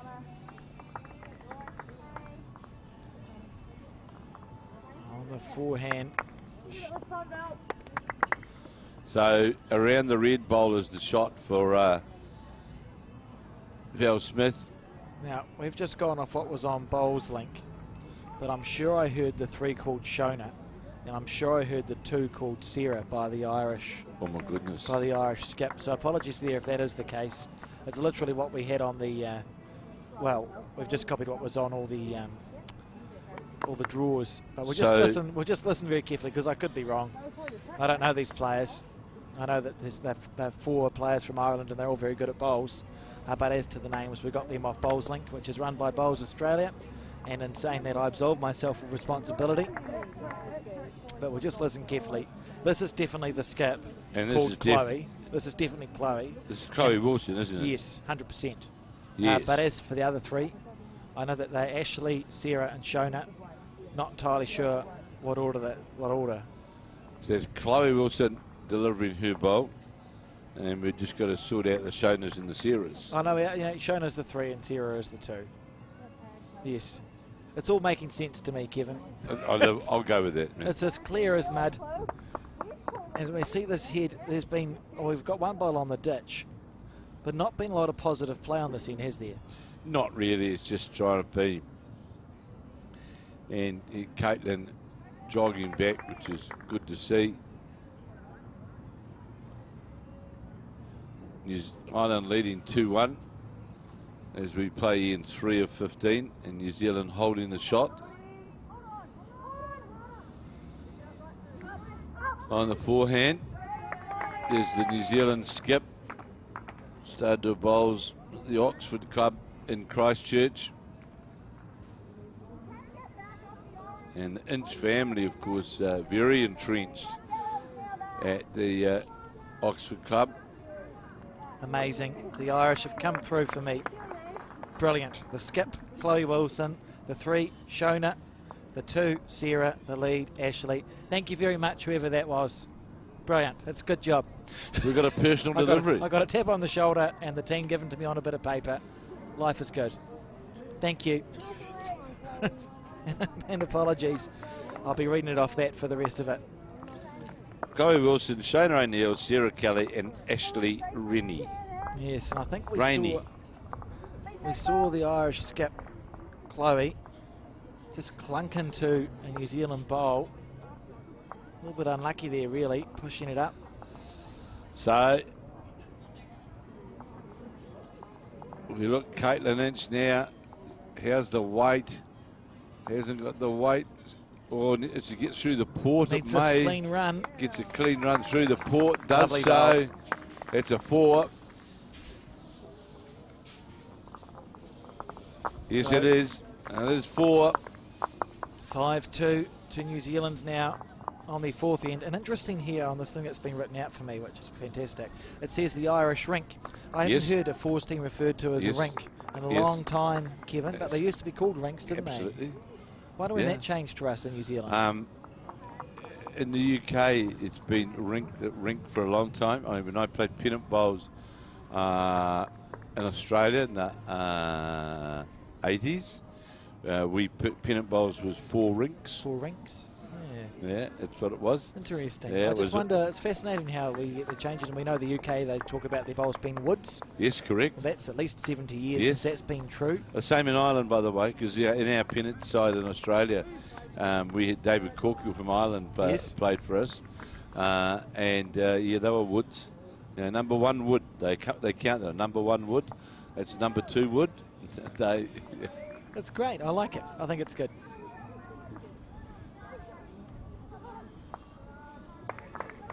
And David watches a lot of our coverage, by the way.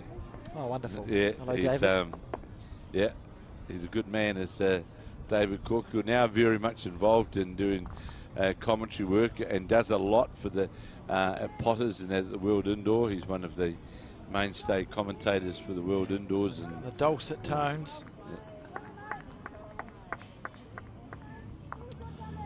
and played for Ireland for a number of years as well. Played for Ireland for a long time. He came out and played pin-up bowls for 1 season because it suited the calendar was fine. Oh, cool. Fair enough. Yeah, so he came out and played. So we see Ashley Rainey on the forehand side, just falling a bit short there. Her first bowl of this game was a toucher. Pretty good way to start. And Actually, I might have said it. I had the pleasure at that Mudgeeraba of catching up with a guy that Alan Law, who I played pin-up bowls yes, with yes, yeah. back in the 80s for Alan played at Doesn't Oakley. he have a bowls museum? Yeah, correct. Yes, Yes, yeah. that's correct. Yeah, Don't know why I Yeah. remember that. yeah. So yeah, we played together in the 80s at Oakley. Here we have Claire Hendra on the forehand side, looking to build off that good first bowl of Selena's. Now remember, they do have different colour bowls, all these people, but New Zealand, we've got the black New Zealand stickers on them. Ireland have got the green Irish stickers. There's an easy way to tell. So Sarah Kelly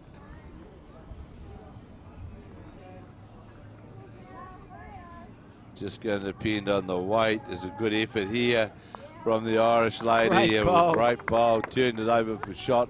Played through the bowl. Made shot of it. Fantastic shot there, and Cleandra just settling the mat on the green.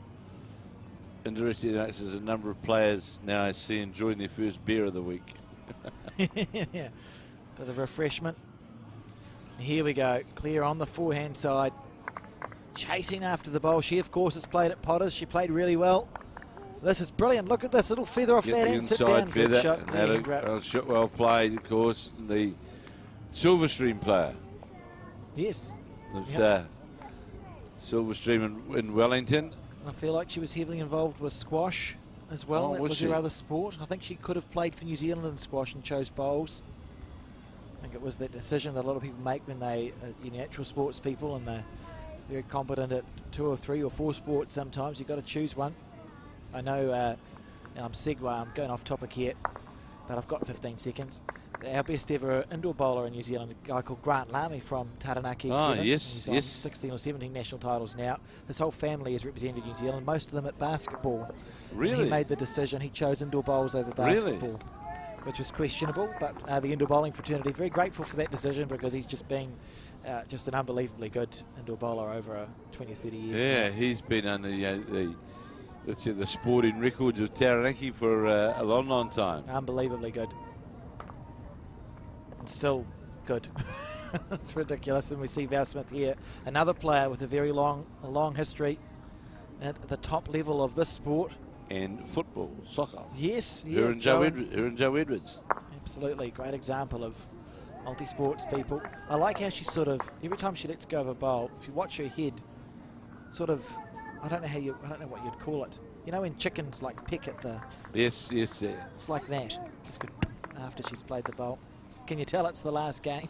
Val, of course, as well now, and in her working for Sport Nelson, she's working for now as a field officer for. Nelson's a great region for sport, and I don't know if you've seen it down there, Alex, but we'll just get this bowl underway. They've got an absolutely fantastic at Trafalgar Park. No, not Trafalgar Park. The new complex that they've built out of town. Shona on the forehand. You can see the Irish players just willing it back in. Outside edge of Val's bowl, didn't make it back.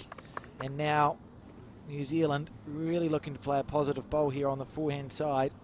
Well, a touch of the jack's fine because it's another New Zealand bowl that's just sitting in behind what is the shot bowl. This is closer here from Val Smith.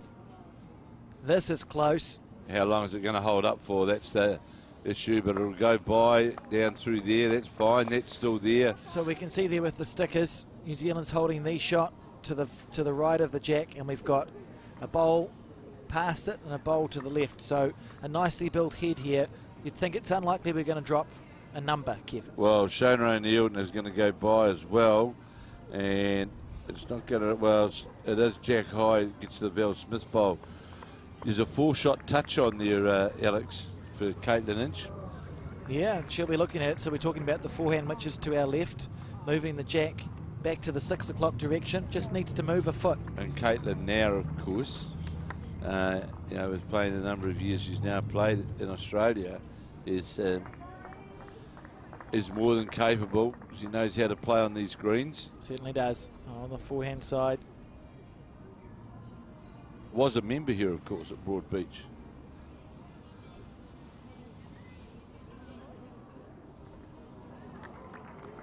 On its way. Needs the jack Great touch. bowl, what a shot. And that's the control, that weight control through the target area, and gets to the jack.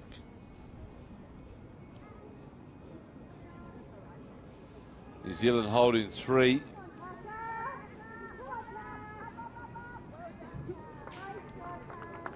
Such a good bowl there from Caitlin. She's been in very fine form this event, but today in particular we saw her in the pairs. Brilliant. And Chloe Wilson here, the skip. That was a beautiful delivery of the Irish rink on the forehand side, willing it to turn back in. Inside or outside half. Inside, no, got it all the way cleanly. Another day she wouldn't have hit that square and it would have been a good result for the Irish team.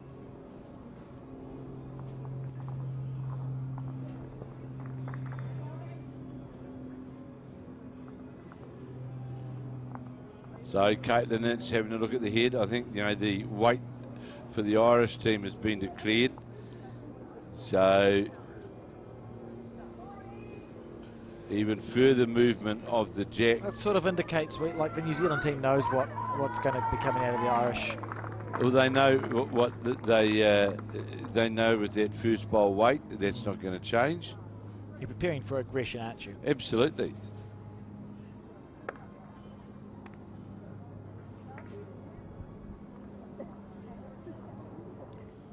and gone really, really out on that white side, that wider side. That's fine, you know, and that's a bowl that's a result of knowing that there's going to be an aggressive bowl played here. Chloe Wilson not wasting any time on the forehand. That's a beautiful delivery. Just question now, how far is it going to hold to that trying. line? It's trying. Oh, it's close here. Might be unfortunate and gets the outside. Well, might get shot. A good bowl. Because there's the bowl over there. It's an Irish bowl sitting in that little nest of bowls. 1 Ireland it is, and 5-3 now to New Zealand, as we will now play in 5 of 15 in this final round here at the Multi-Nations at the Broadbeach Bowling Club on the Gold Coast. Beautiful weather.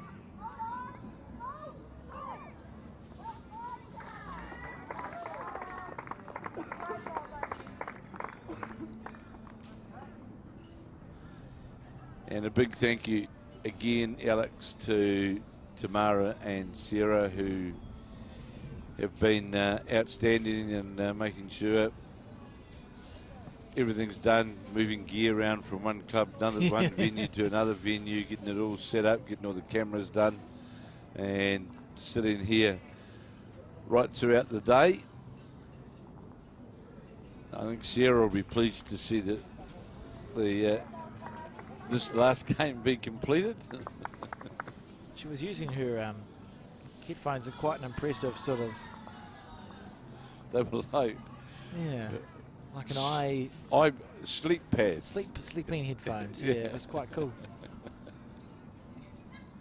As we see, it was a much shorter end this end. That was the an Irish have shortened it up. An Irish decision. They deserved a point, I think, out of that bowl. Sort of...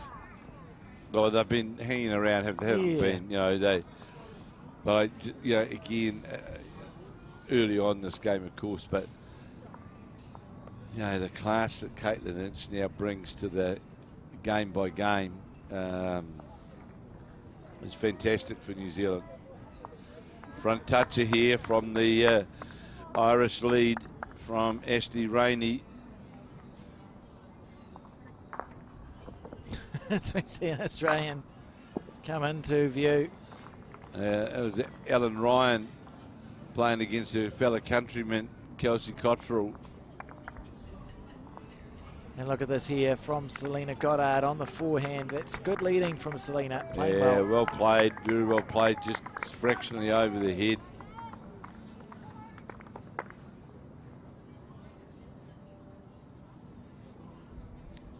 Sarah Kelly on the forehand side, willing this bowl back into the head, looking to rest. Close, just going to get the outside of the bowl, put the New Zealand bowl in behind the jack, in a straight line jack. I'd say holding 2 in New Zealand. Claire Hendra now on her forehand.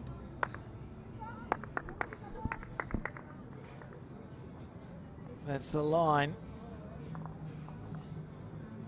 Just going to drop a metre away. Falls over, in fact. Yeah, good bowl.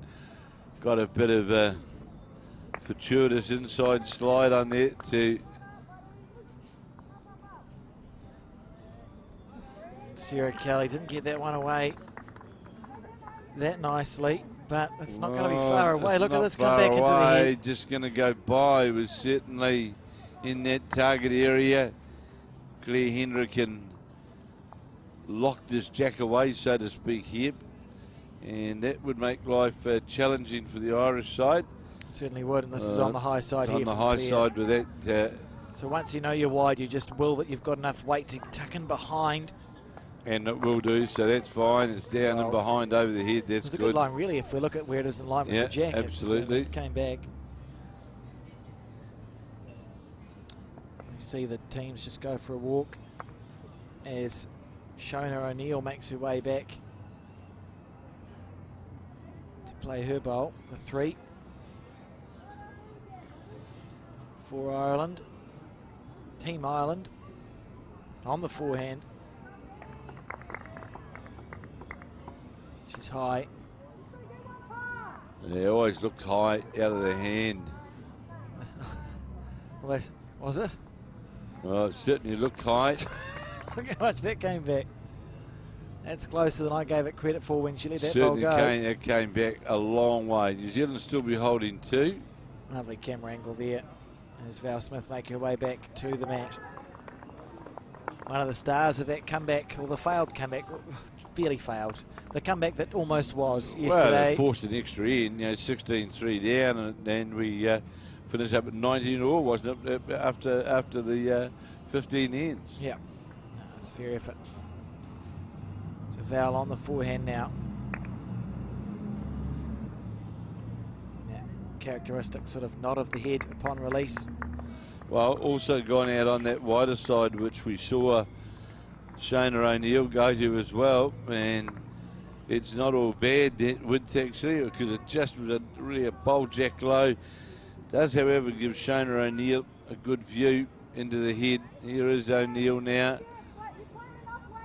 playing down on her forehand to get to the counting bowls as we come to the end of, with skips to play yet, we play in 5 of 15. Isn't it funny, we can see those people sitting on the deck up there, and we're Just behind them. we're just behind them. There we go, Val on the forehand.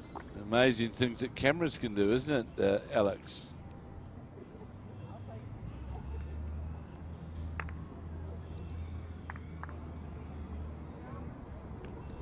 Needs to get the inside clean and run through and get it all the way, but it's another bowl in the vicinity for New Zealand. Can I just interrupt this broadcast for an important announcement, and that is that the lifts are working in the Blackjacks accommodation. The lifts are working, folks. We don't have to walk up 15 flights of stairs. I can just press a button. Well, you should stay a couple of extra nights, Alex, to enjoy pushing the buttons. Just press the button. I like well put, yeah. Yep. I've pushed a lot of buttons, but 15 flights of stairs I don't have to walk up. That's done wonders for my mood. So you've had the official announcement. Official announcement. You heard it here first. And here is the Irish skip.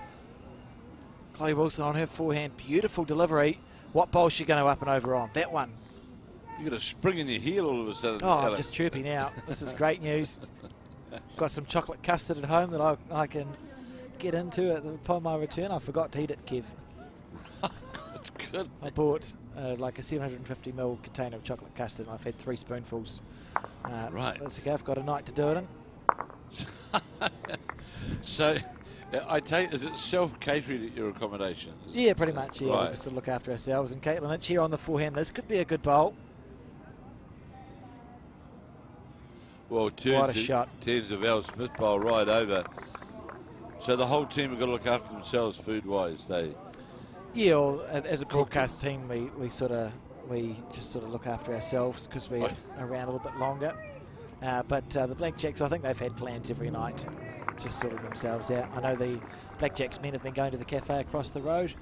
The cafe people told me. I bought my whatever it was I had for lunch, Kev. So mainly looking after ourselves, I think. Well, so is that? I'm just trying to ascertain. Is that a 3-shot hold at the present? It looks like it's 3 to New Zealand there. The bowl of Val's at 11, and then Selena's at 6 o'clock. And I'm not sure if we've got third shot. It must be close to it. And it's a nice narrow head, which is positive if you're a New Zealand supporter here. Yes, it is. So the Irish skip, Chloe Wilson. She knew straight away, she's turned wide. her back on it. Could get a plant. And well, could help New Zealand. She planted a blue bowl across the head at right Caitlin's angles. bowl that she got. Now I look at 4, Alex, clear 4. This could be calamitous for the Irish team. Chloe had the right weight, but just pushed it that little bit wide. And as you said, We Caitlin, have got a scoreboard lady down there. We do. Oh, that's good. Well, that makes it nice and simple, doesn't it, Kev? Except I can't see the scoreboard. We just trust our one. So under the line a wee bit here is Caitlin, but that's fine. New Zealand are going to, I think, score A 4, 1, 2. 1, 2. Keep going. 2.5, 4. 4. And that was what we thought it was. 4. New Zealand jumped to a 9-3 lead. 9-3 lead. There's our score, lady. There she's on the board. Yeah, good. That's brilliant there from the Broadbeach Bowling Club, supplying someone to flick over. Thank you for that.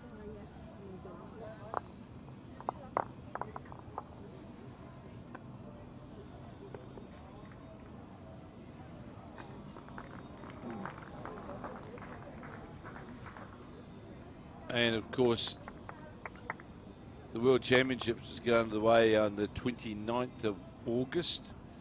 48 countries will be lining up across the various disciplines along with the paras. And that event will run from the 29th of August through to the 10th of September. So it'll certainly be a big fortnight. It was interesting talking to Andrew Howie yesterday. The calendar that they've got coming up here in Australia with the Australian Open, there's Australian Indoor, all before the World Champs. So there's certainly plenty of events here on the coast.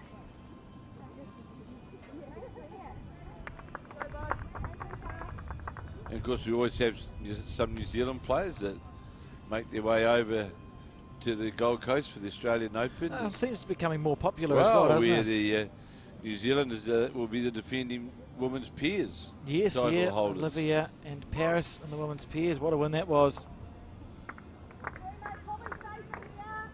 Certainly it was a memorable win. I think made an impact on the Australian group. We see the 2 here for Ireland. That's Sarah Kelly. No, it's not. It's the lead, Ashley Rain. I've got it in front of me, Kev. Yeah, it's in front of me. There's no Ashley. excuses for that. I just can only apologise. But remembering having quite good battle with Selena Goddard here, just falling a little bit short with that second bowl. John Quinn in the background, the sports psychologist, the mental skills man for the Blackjacks, and Caitlin Lynch indicating, look, we hold one, anywhere past is good, please clear on the backhand side. Yes, there's a mental skills coach. It's something else now in modern sport, which is an everyday occurrence. I think a lot of sports psychology and mental skills is codifying stuff that we knew anyway. Like if you talk to bowlers who've been successful, you sort of, they figure it out. It just happens. And then you realise there's something that you can write it down. Like even if you talk about goals, the theory in goals is you've got process, performance and outcome goals. And we talk about focusing on the process, which is, am I letting the bowl go good? Am I delivering it well? That's more important than focusing on the outcome. If you talk to any bowler or any sports person who's had success, they've probably come to that conclusion themselves. Absolutely. You know, it's all about the process and less about focusing on, I want to win the singles championship. More about going, well, I've made the right decision, let it go good. They figured it out themselves, but there's a theory attached to it as well. Something like that anyway, Kev. It's getting late in the week as we see Claire on the backhand. Just about. No back bowls yet, Kev. I've always worked on the philosophy of coaching with my years of coaching, and especially in rugby at a senior level, that and I question a lot of that in modern sport today. Oh, how could you go through that gap? I don't know how she found that gap, and I like that from the Irish there, just like a high five. It was a good bowl. Absolutely.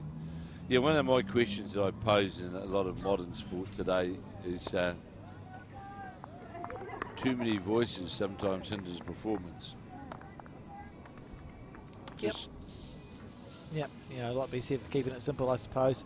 I still can't believe that Irish bowl went through the gap there, Kev. No, we've got another camera angle. We'll just have a look when we switch back to the head. Because it didn't look possible to get Well, it's through not. without getting some contact with something through that port. It's not possible. Val on the backhand. So that bowl at the bottom left of your screen, the one sitting at 7 o'clock, went through the head without touching anything. So it went through here? Yeah, through underneath the blue bowl that sits at 1 o'clock, underneath the white ball that sits at 12. It's incredible it And didn't ended up- get a touch on I mean, tell me how there's a gap. There's just not a gap there, Kev. well, because the bowl's on the angle as well, isn't it? It should So- be impossible. Yeah, absolutely. So the Irish define the laws of physics with that bowl there, but unlucky to be fair. As the 3 makes her way down. Shona. And 6 the difference on the 16. There's still plenty of life left in this game, but for the New Zealanders, it's about consolidating this lead, isn't it? Well, Just you know, keep sort of ticking away. if they can do it, Alex. Look at this. Oh, this deserves Good bowl. that. Yeah, that bowl. deserved. That was on a good run. That was on a good runner all the way. Yes, I like that positive call in from Caitlin Lynch, not try and draw here. And this is the Australians living and playing, Alex, and looking at shot options for Val Smith to play. It's been aggressive, isn't it? And not recklessly, aggressive. As you can see a shot there, convinced in her own mind. Val on the back end.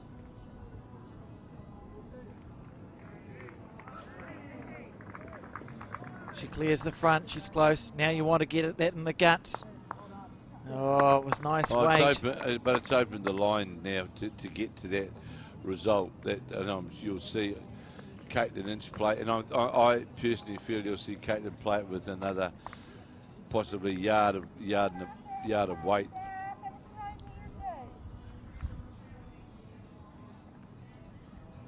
So here's the Irish skip. Chloe Wilson, New Zealand leading 9-3. No, so it's not the Irish. It's the Irish 3. Number It's my 3. fault. I've started Well this. played. But what a good shot that was. Well played, taking it in for 2 shots. Knocking up Ashley Rainey's lead bowl for 2 and the Irish team. This is a good head build here for the Irish team. Remembering we didn't have any back bowls for the first 2/3 of this head. We've got 1 back bowl now. Well, thanks Caitlin to Lynch will be looking Val. to try and get Val Smith as the shot bowl. You would think so.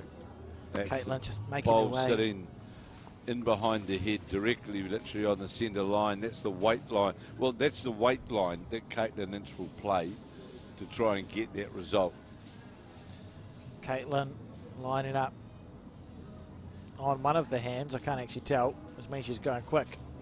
She's going real quick at this. Caitlin Lynch. This is close. Anything square. Anything square. Good try. Someone said something funny. Don't know what it was. No. I think Val said something funny. Maybe it can that can stay with the players. Yes, leave that with them. All but got the shot with that Val Smith bowl that we spoke about. It was a good try there Alex, from and Caitlin. it was the target weight that she used, wasn't it? That's the, and played down the centre line. Didn't try and move the hand in or out, just played down the centre line. And that's another big thing on these surfaces is that you've got to make sure at your point of delivery, Alex, that your hand is there, your hand's not in, your hand's not out. Yeah. You can't do it like Gary Kelly, who can cock the bowl in such a way as it sort of turns around at the Oh, end. it's just fancy stuff. It's too complicated for me. It's amazing how he can do it, but he does it. So here we go. This is Chloe Wilson. Beautiful delivery. Oh, that was commentator's curse. Watch out for your ankles, girls. Not even looking, are they? Oh, it's Didn't even certainly move. out on that wide side, and that's I can't believe that the Australian team didn't even. There's nothing. So confident they were that they weren't going to get hit by that bowl. so Caitlin Lynch to make now that draw adjustment after moving the jack with the first. New Zealand lead 9-3, waiting for the Australians to go by, getting the green light on the other side of the track. So here is the New Zealand skip on her backhand, leading 9-3 in New Zealand as we play in 6 of 15. Val Smith trying to slow it down. I can see the hand signal. Will it come back all the way? Will it come back for shot? Just about. Not quite. Not quite. Will still be the Irish bowl at the front of the head, which is shot. Yes, it is just indicated there and confirmed by Shona O'Neill. So Chloe Wilson will endeavour to adjust that line slightly. Chloe on the back end now. Well, she's brought that line in, and she's brought it in pretty well. Alex needs to just get up a bit further, and will do Good so. bowl. Good bowl. Well, 2 good bowls played by the Irish side. It'll definitely be 2 shots to Ireland, and there's 2. New Zealand now need 9-5. 9-5 as we at the halfway mark of this bronze medal match of the triples, women's triples here. Women's at fours. Multi-Nations. Oh, fours. Yeah, we watch the triple. The triples won a gold, Kev. That'll mean I feel you. I'm still focused on the lifts working. That's my main thing. But yeah, the bronze medal match of the triples it is, and the Irish fighting to stay in this game and doing it well. They're just having a chat now about what length head to play, I think. My apologies, because we've already won a gold medal in the women's triples and the women's pairs, silver in the men's fours. We're getting some more helpful updates. This is great. We're learning how to speak Irish now. Shauna. Well, Shauna. Oh, that's cool. so Shauna. Shauna. my Sean, as my second name, is spelled Shauna. that way. How good. So that Thank you, Irish friends. S-E-A-N, Yeah. and mine is S-H-A-U-N, Shauna. and this is Shauna. Yeah. Cool. That's good. What was I doing, Kev? Have I updated the score? I think I did. I think it was I'd done 2. that. I think I'd done that before. Yeah, Yeah. 9-5 to 9-5. New Zealand, as we see. So the number 3 is Shauna O'Neill. Shauna O'Neill. Lovely. It's a What a really, beautiful name. it's real lovely Irish.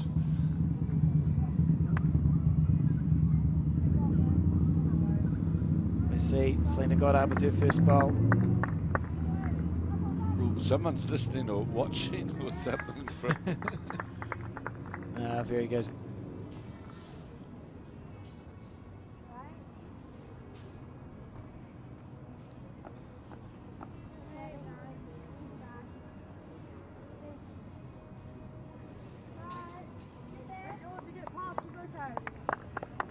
As long as you get past, it's okay, she says.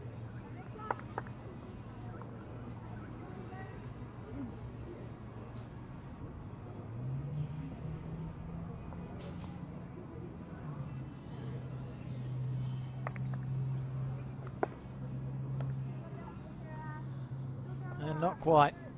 Beautiful line there from Selena Goddard, but just pulling up a little bit short, shy.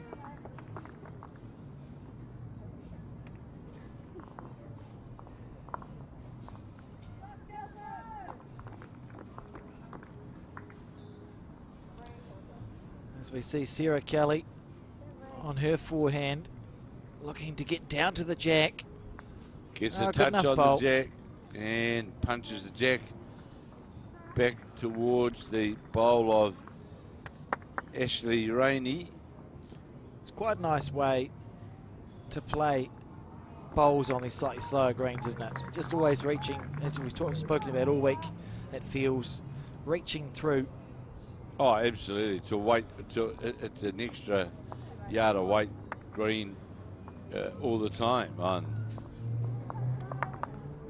that bowl just pulling up from Claire Hendra, so a chance now.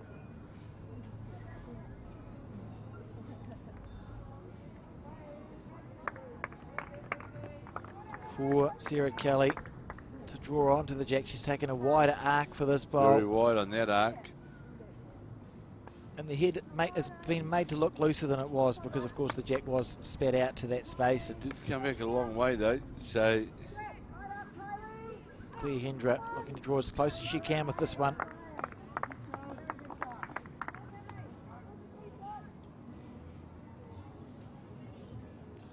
and that's certainly out on the wider side. Claire will be disappointed with that bowl.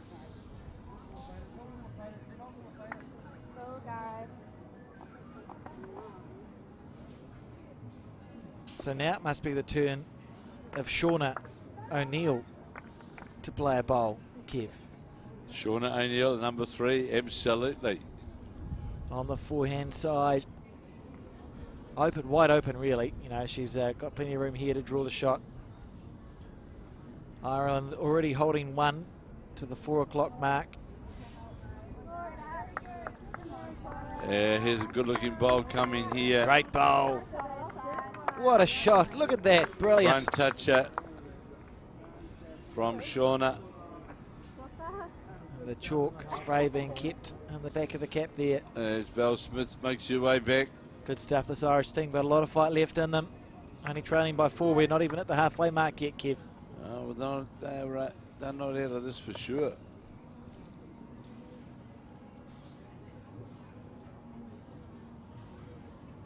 On the forehand, see Wynette McLaughlin in the background. A dual international, Wynette. Yes. Indoor and outdoor for New Zealand. And Winston, her husband. I'm not sure if that's him because he's obscured, but whoever Winston is, I'm sure he won the New Zealand Peers once, didn't he, in the mid-80s? Yeah. With the man whose name I've forgotten, maybe a Les. As we see Val here looking to pop the jack back. Oh, and for second shot instead, that's good. Good bowl. Liz Morrison. Yes, it was. Yep. Yep. Good memory, Kev. But it has escaped me. Whose son is the secretary manager at the 9-0 Bowling Club. Huh. Was the secretary manager at one stage at Only Hung. Only hung on the first. That was the first secretary manager in New Zealand, wasn't it? Correct. Yeah. Interesting. That's a good. So what we see here That's for, a good for bowl there, Ireland, because it makes it very hard to get the shot bowled, yeah, Alex. and they've got first shot, third shot, and fourth shot now. So they're starting to build ahead, where the New Zealand bowl looks a little bit lonely. So we see Val on the forehand. I'm sure that Caitlin Lynch should be happy if this bowl finishes out on this side of the head, because This is close to genius. yeah, because there it gives the opportunity And sit now down. for Caitlin Lynch to play with a bit of aggression to reach. Lovely bowl.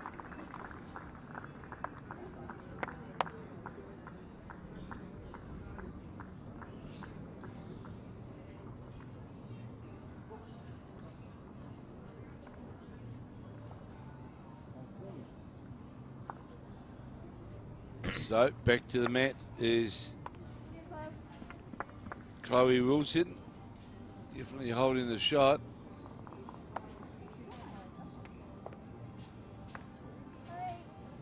On the forehand. Well, I hope this doesn't Oh, cut. oh, is it going to... Well, no, it's finished outside the line, so it doesn't really cut off that through the head angle. Interesting conversation here, isn't it? Because Ireland's holding one, front toucher. New Zealand now have second and third. If you could get to it with a light tap, it's good, but I'm not sure you can because it's a tight line to the shot bowl. Well, Is there anything on the 2 metre? What's well, happening? the other thing is if the jack goes out on the angle, Alex, you've got Val Smith's bowls over this side of the head. Yeah, to the left as we And see them. that's where it would go to. And I think it's worth trying to play the shot. We'll see whether Caitlin's in agreement. Now that the other bowler, Val Smith's there, opens the gate to play that shot. On the fair backhand. That's the shot we spoke about. That's the shot we spoke about. How long's it going to hold for? Genius. Touch, touch. Oh, how did that not do anything better than that? That was Oh. perfectly played. All the way down. It was perfectly played. There were by words Caitlin that were Lynch. trying to escape my mouth then, Kevin, that are not fit for broadcast. That was such a good effort there from Caitlin. And of course, the way how the bowls sit now makes the shot harder to play. More than likely, really need to change your hand to come under the bowl now. She was literally less than an inch off. Has to be quite wary of the back though, Alex. Can you come straight back here? And Is that good? well, that's Nicole. It's Oh, cool. Claire Henry's bowl back there. Yeah, on the smack. I just saw Selena say smack. So, Caitlin is just going to hit it. We need the bowl. As long as the bowl gets to the jack before it gets to anything else, we know the jack's moving, which is good news And as for Val the New Zealand Smith, team. as Val said, should go straight back. So here is Caitlin Lynch On the backhand, interesting. Playing with that right weight. This is close. Just hold a wee bit longer. Oh no, it didn't. That was a valiant attempt. It'll be a wonder island. 9-6 now, as we move to end 8 of 15. And Ireland strung a couple of good ends together, scoring ends. Of course, this is the last round, the completion of the multi-nations, where New Zealand have already won with the women's triple, the women's pairs have won gold in both the triples and the pairs. Our men's fours have won a silver. We also saw today a bronze medal win for our men's pairs combination and a silver medal for our para blackjacks who went down to Australia. So another medal here, a bronze medal here for our women's fours. But I think cap off, a pretty good event for New Zealand. Remember, we've played 4 disciplines in total, and we're a chance with the ladies of coming away with 3 medals from those 4 disciplines, and with the men, again, 4 disciplines again, and we'll come away with 2 medals, that being a silver and a bronze. So, pretty good effort, and everyone's left. Sarah and I here now, sitting here on our own. But back comes the boss. Back comes Tamara. And I lose 2 loose bowls here. Firstly from Ashley Rainey and also Selena Goddard. Here's Rainey with her second bowl on the backhand on this, the 8th of 15 ends.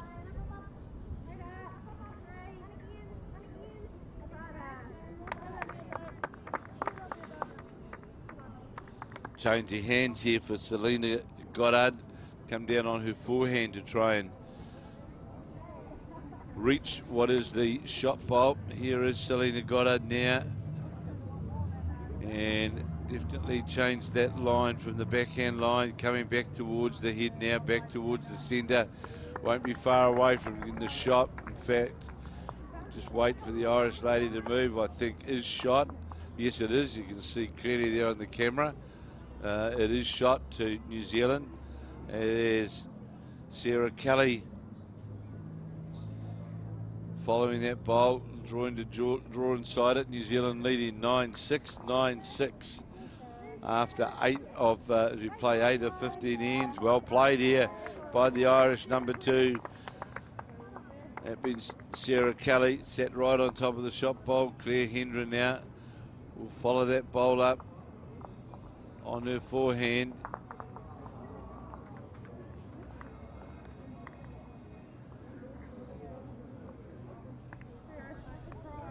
Great attempt, just goes by, does the Claire Hendra bowl.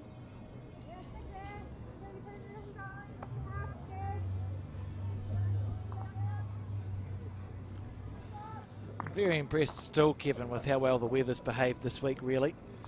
Yeah, we had a bit of a dash of rain a couple of days ago up at that place where I can never remember what it's called. But it's been perfect, really. Oh, and good another shot. good bowl here from Sarah Kelly. It's 2 shots, well, 1 shot, but 2 shots on the head for the... Claire just making sure the mat's nice and square to the rink. She's going to play on her forehand side.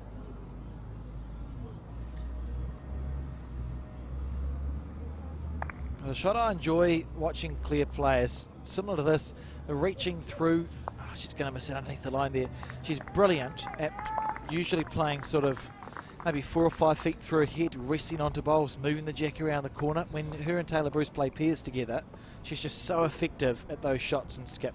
Yeah, well, there's a case there, sadly, whereby literally a steer down the under the line. Yeah, just missed. Yeah. That's there. And these are the little, as they, whoever the players are with that for the World Bowls, these are the work-ons, Alex, really, of getting those lines right and playing those shots with confidence and about getting good conversion rates. It'd be interesting to see, for example, the Andrew Kelly conversion rate. It would be very, very high. Extremely high. As we see this bowl here, she's wheeling it back in. It's trying to turn.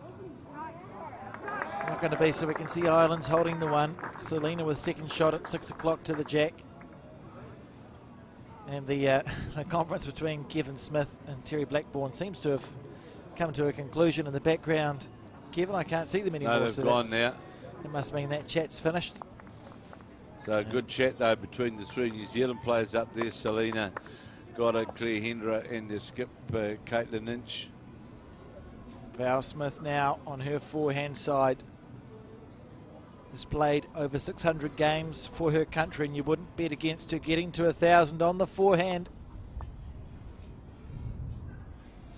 Well, not going to come back all the way with the weight, I don't think, but certainly was out on that good line out there. We'll get it back in one of the Irish bowls, and New Zealand just the one down.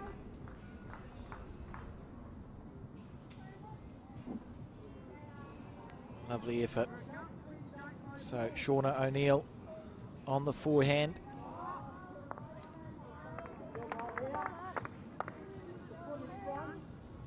Just pulling up a bit short there, and a chance. It's almost a channel, isn't it, for the New Zealand player? Well, it is. It's really pushing now, saying, right, we're down under the line, Alex, to get to that result. So And you it's the line to under that line down through the short bowl. That's what you think to yourself as a player, isn't it? Like, here's a guide for me, so I Absolutely, it is. remove a bit of thought. I just know I need to get underneath that bowl, and I'm close. Well, she's underneath the bowl. She's underneath everything, and she knew at the point of delivery. If we were on our greens, I'd say we needed a gust of wind, but I'm not sure if a gust of wind would make enough difference. No, it wouldn't. A difference here. But it won't alter what Caitlin Inch is going to play. As the Irish have a chat. So if you're Ireland and you're holding 1.5, a loose, sort of a scattered-ish head, what's your shot selection here? What do you call? Oh, I think just to keep drawing to the head, really, Alex, to try and put pressure on the New Zealand shot play under Caitlin Inch. That's really. And Shauna O'Neill and Chloe Wilson having a good conversation there. But I just think get another bowl on the head, put pressure on the New Zealand shot selection. Yeah, I understand, particularly at this level, and you're playing for a medal. It's worth having a chat about, but I think they will end up just going, look, we'll just draw one close, put some pressure on, mate, and see what happens. See how it comes out in the wash. Do the New Zealand team have a lolly? A lolly deliverer? A lolly deliverer? Don't think so. Yeah. It's a good thing I don't play for New Zealand. Well, Australia got lots of, they're very big into lolly deliverers. It's important. Yeah, oh, sugar. I went rogue once. Indoor Bowls reps, the Tauranga rep team moved from having lollies to barley sugars. So I went rogue and started my own. I had my own container full because I wasn't going to play Indoor Bowls all day and just have barley sugars. I needed something else. Some more sugary stuff. Some more sugary. Yeah. A bigger kick. Some M&Ms, you know, some other bits and pieces. The fairy mushrooms, as we see. Chloe on the backhand. Now. Well, that's getting. I'm surprised with that. That's just getting cover. It is a cover bowl, isn't it? On the Caitlin Inch bowl. And that. I suppose on the 2 metre mark, there's a couple, although you'd back yourself to draw within a few metres too if the jack did go there. So sort of quite defensive for a team that's 3 down. But fair enough. And Caitlin Lynch on the probe, looking for a good result. Oh, that moved a wee bit there, and that looked to be on a good line actually, and just seemed to. I suppose there's been so much play on these greens. It's Yeah. not surprising to see the bowls go for a little bit of a walk. Yeah, just went for a wee walk halfway down that bowl of Caitlin Inches. It looked on a good line out of the hand. I'm sure the man in the blue shirt is the Irish president. The little fella there. Looks a lot like him. And Chloe's just going to come have a chat now. So Ireland, you can see the green bowls, or whatever colour bowls they are, near the jack. That's the Irish bowls there. So there's, I think they're going to settle on going as close as you can. Oh, I think so. That's, that. There's plenty of ends left, but,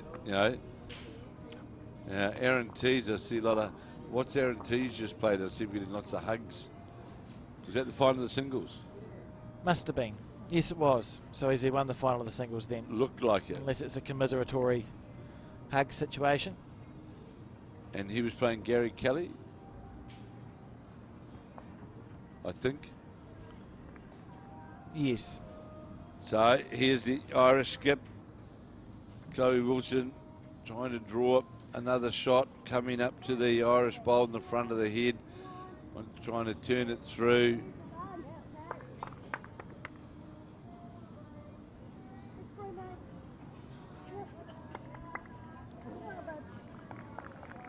Well, Caitlin Inch will just try and play that shot again. She might play with another yard of weight because that definitely held ever so slightly on its way up the green. And we'll see here, yes, and she has gone quicker. She's close here, Caitlin She Inch. has gone quicker.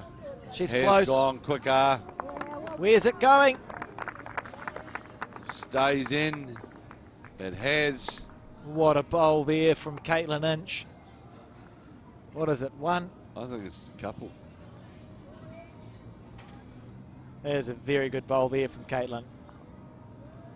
And definitely played it a wee bit quicker, Alex, you know. Yeah, just the weight was more the change rather than the green. Absolutely, it was, because it was, you did see it move about. So going to the tape for the second. So we just wait. I don't think, oh. Yeah, I like us for two.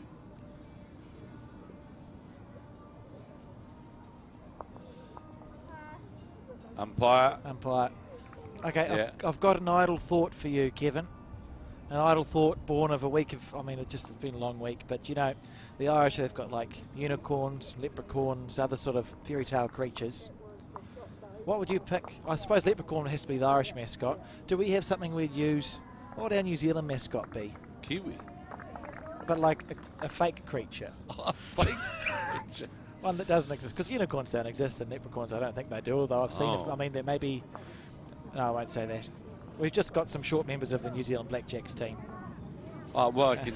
I'll tell you that. So. Oh, I know what you're going to say.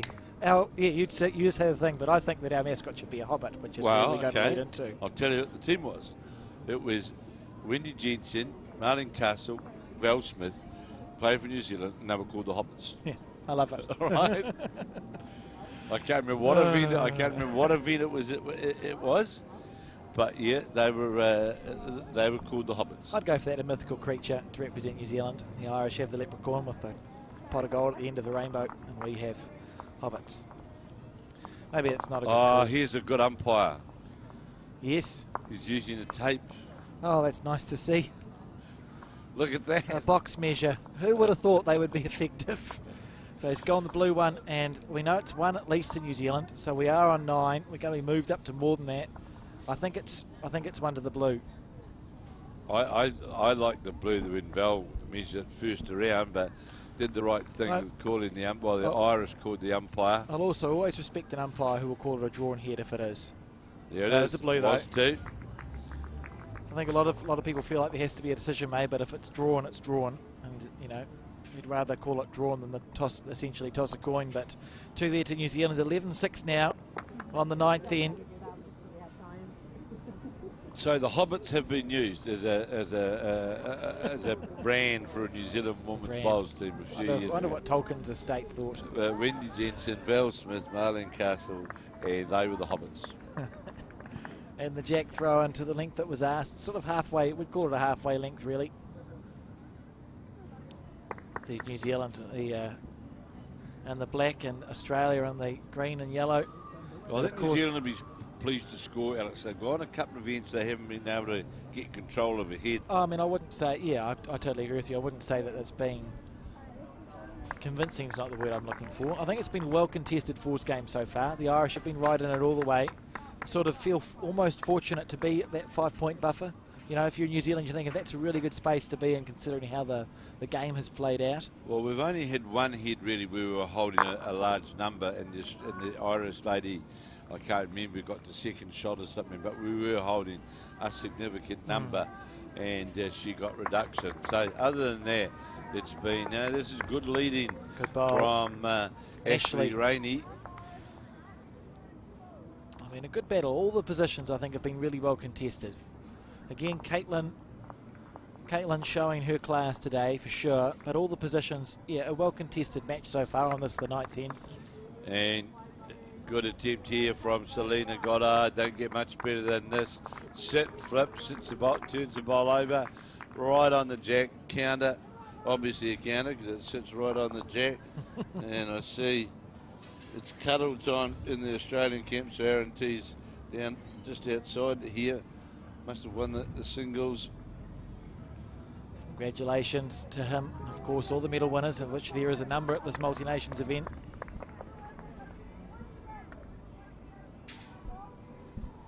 Claire Hendra on the forehand side.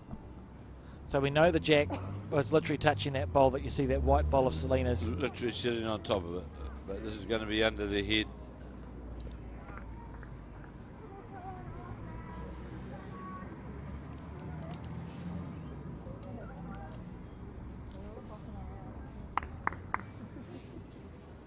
So holding 1 is New Zealand on this, the 10th end of 15.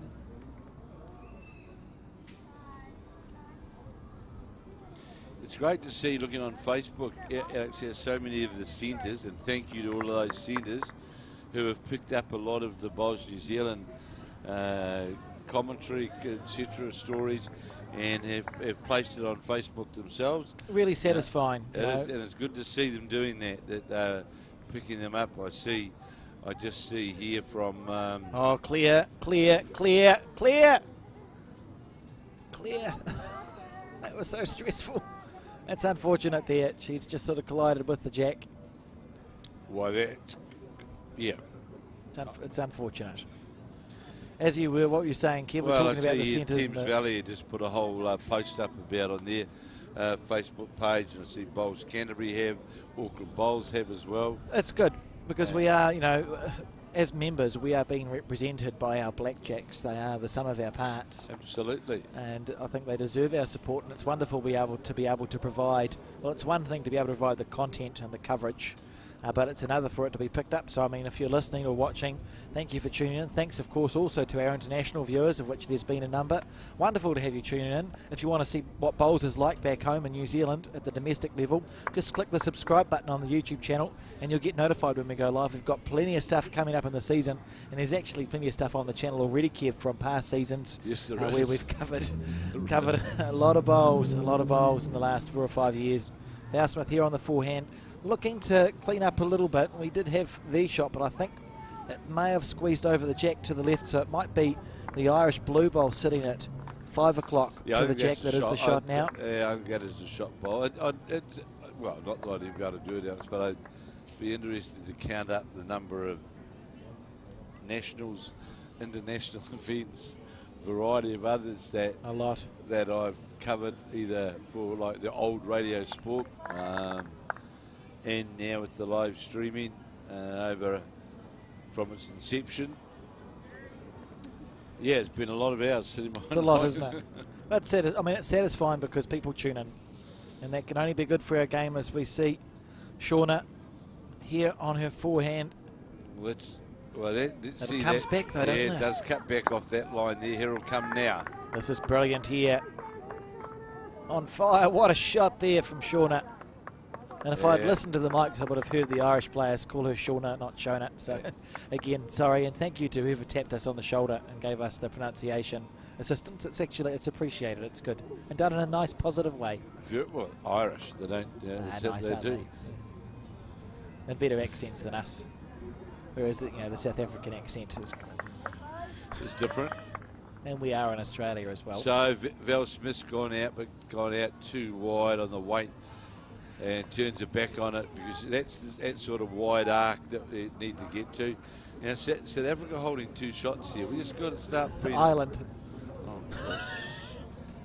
that's the last day. South Africa just got mentioned. Yeah, it's my fault. Right? Yeah. It's my fault. I'm sorry.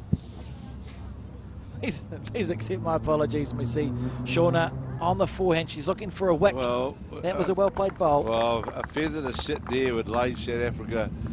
Ireland holding 3. It's got me again. It's cool.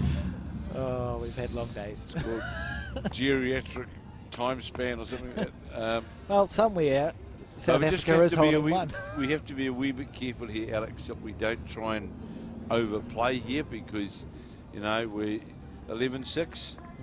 Still lots of ends left, or half a dozen ends left.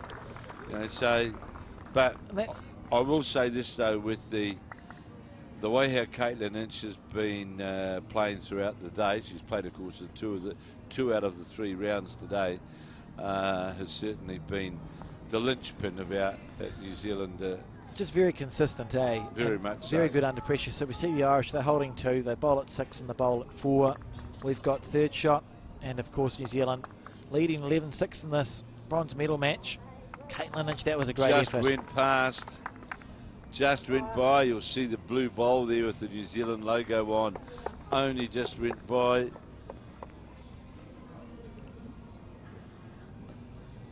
So the Irish just haven't looked so. I mean, really, it's just drawing a third shot, isn't it? Absolutely, taking the advantage. Well, you know, 11-9, only 2 the difference, and we 10-15.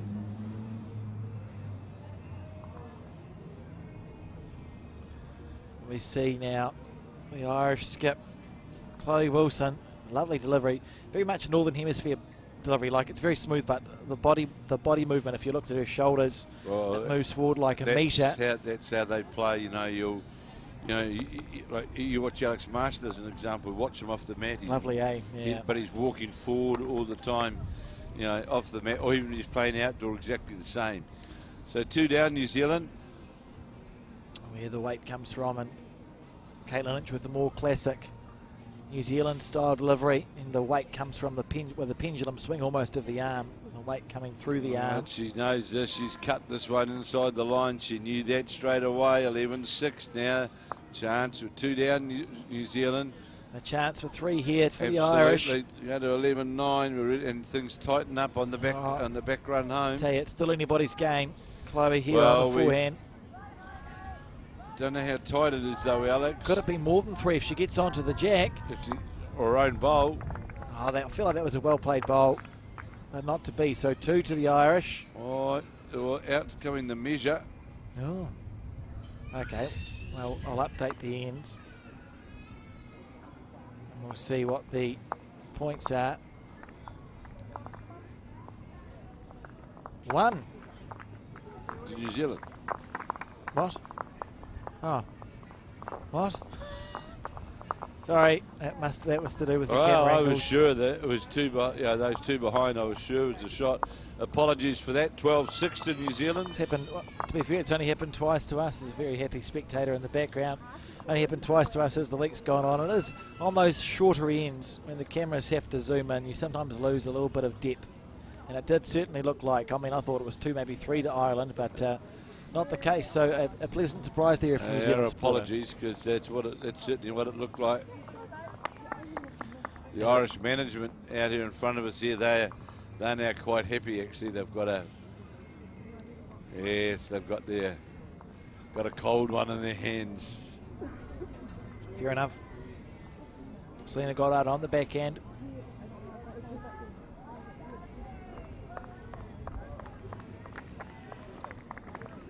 It's the right green, just lacking a little bit of oomph. Well, you know, as far as New Zealand girls are concerned, Alex, that they're coming to the end of a pretty full week. You know, it's absolutely. All these players, all the athletes here have been playing 3 rounds a day essentially. Look at that. That's a great first bowl there from Ashley Rainey. She's been playing very, very well. Has Ashley Rainey. She's been very steady lead, isn't she? Very steady off the front. Selena Goddard looking to make her correction on the back end. Doesn't look like she's made it to me. And an early I mean, I know 3 bowls have been played, but as Ireland, you're now thinking, right, here's an end where we should be able to score a multiple. It should happen. You've got a front toucher. New Zealand's got 2 short bowls. We trail by 6. We've got 5 ends to go. Should be able to score a multiple here. They'll be certain to look to score for sure. And 3 short bowls now, 1 on the jack. Claire Hendra on the back end.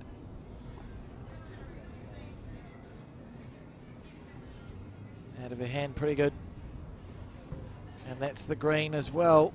How's the weight now, Claire? It's a longer end than what we have been playing. Certainly is. Little feather off that. Oh, went by. Would have would have done a lot for a snick of that bowl, but a back bowl regardless. So good shot there from Claire Hendra.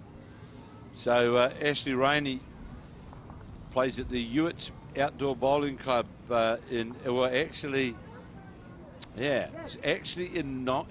she's actually from Northern Ireland. Yes. But of course they now come together because remember the guys like Jeremy Henry and them, they played for Northern Ireland, and now you'll see here at the Atlantic Pacific Bowls Championship, which you made our debut in 2019 at Cardiff, it was representing the combined island. So they've, we see now in so many of the Irish sports, and she's played for Ireland for both indoor and outdoor. And of course, Kev, if you look on the screen, it's the Northern Irish flag. To explain that, literally the only reason we've used that is because if you go to the World Bowls website and you go to Ireland, that's the flag that is used for their national body. So that's the flag that we're using. If that's just to explain that to anyone watching, that's the flag that's on the World Bowls website. So if it's wrong, there are the people to talk to. Not Bowls New Zealand, please. As we see the second bowl here. That's a good shot. Bowl. Ashley also, she was in the women's triples and the women's fours at the Commonwealth Games last year in the UK. It is great to see the Irish down here to participate in this multi-nations, to be fair.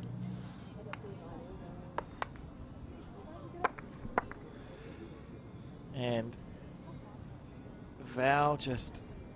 So they must have an emblem for what they term as combined island. Yep.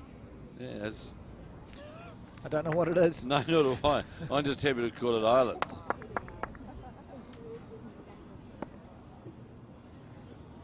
And we see Well, Val it's Smith. important that we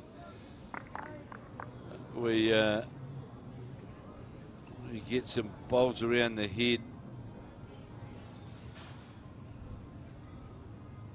Here is Val Smith now trying to get to second shot. Needs to get all the way around and might be close to second shot, Alex. I would say so.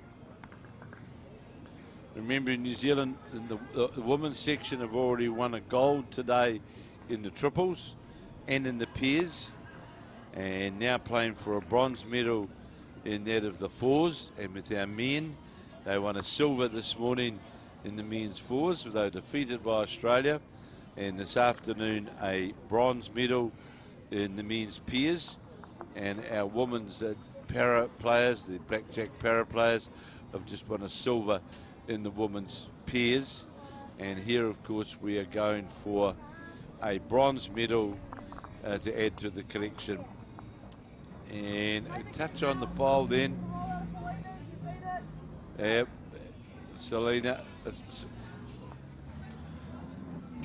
Well, what you say to Val Smith there was Caitlin Inch just trying to get through that Selena bowl. So Val on the forehand. We can see a front toucher, so that's always good news because it means that if it's moved, it's moving easily. The jack moves easily. Trying to get through this port, clean through the port. Got another ball past the head, Kev. It was a good try actually through those two Selena Goddard bowls. Quickly into her work is Shauna Kelly. You've got to have a Kelly and you've got to have an O'Neill in an Irish team.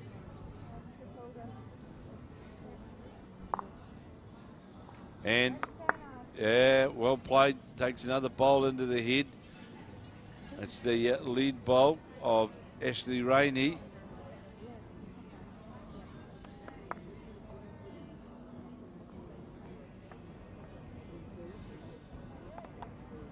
Shadows starting to come over here now at 4:24. Now, Gold Coast. when the shadows come over the green, what happens to them, Kev? Start to lose a second very quickly.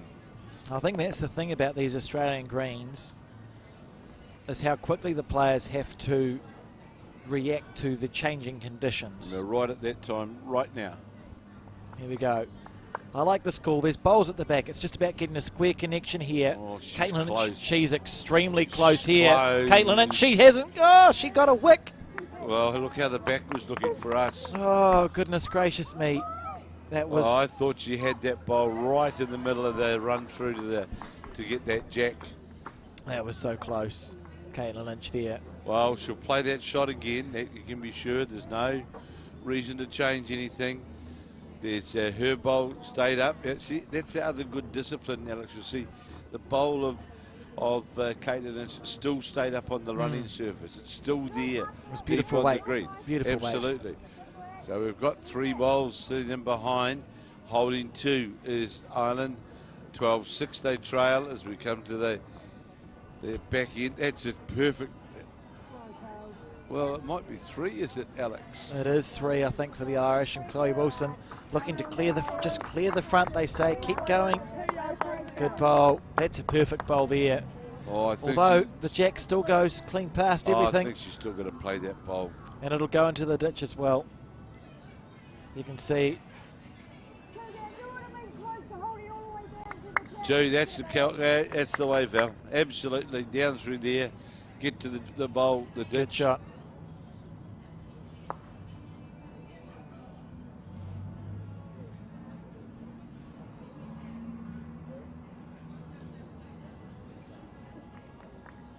Here is Caitlin Lynch. She's given it a wee bit more width this time because she's got less weight. Let go, Caitlin. Oh, let go now. Just turned over the bowl. Well played. Well played. I think we'll see the measure come out, though. Is there a bowl to come from the Irish here? Must be. So holding 2 at least. Because we got the 1. How do you make a 3 here? Are you drawing? I mean, there's danger, isn't there? Around on the forehand side, yeah. So around the Selena Goddard bowl to sit inside the Val Smith bowl. And for any of the people up north of New Zealand, the northern area, watching, standing right outside the club is one of our former very talented young player out of the northern region, Monty Parway, who's here watching the bowls. Yes, a musician and a teacher. Been domiciled in Australia for a few years now, but won an inter-centre with Auckland and was a good indoor bowler too, Monty Power. Was he really? Yes, yeah. Terry Blackburn and I came up through the junior ranks, which is under 18 and indoor, sort of alongside Monty. Made the semi-final of a couple of New Zealand junior singles. Really? He was a very good bowler. So he's teaching over here, is that That's correct? my understanding, yeah, and quite a successful musician. They're still talking about the best way to add a 3rd shot. Oh, I know what they're talking about there is what happens if we go under the head and remove Val's 2 bowls. How many more do we have then? That'd be an aggressive bowl to play, Kev. Right. Val Smith watching closely from behind the head.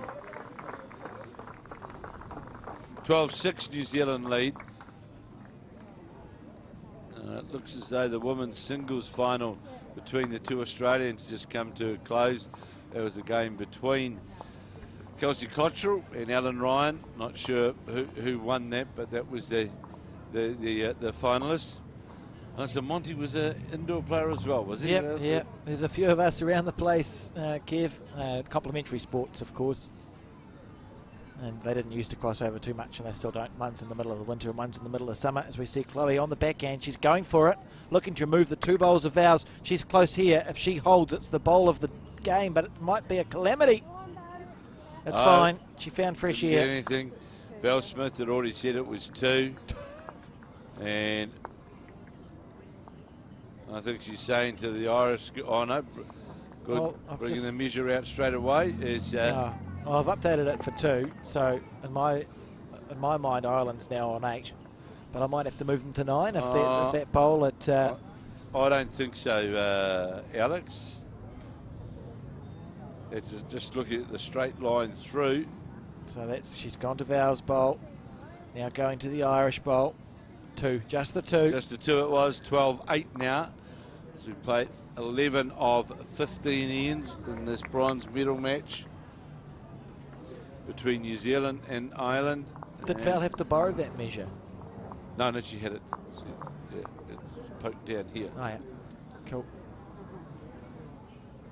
So some sort of... We're waiting for reasons. Oh, maybe the Irish are talking about what length. Yeah, they're coming back with the mat. That's fine. I reckon they'll come to... Well, I'm surprised. I thought they might go to 2 metre. 2 to 2. Yeah, very carpet-like, home nations. It'll be interesting to know, with the home nations international bowlers, and when we talk indoor bowls up north, we're talking your covered artificial sort of thing or your covered carpet. Is there a crossover? Do you know, Kev? Like if you play outdoor, do you play the indoor game? Well, or there is it has been. I look at some of the players, Sian Honor as an example, who has been the English women's team for a number of years.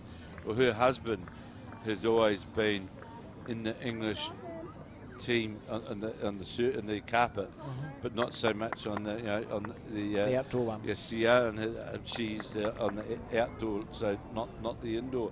And don't forget, of course, as well in the UK, is they play that short mat as well. Yes, they do. Yeah, there's a few different types. Yeah, they do play the short mat.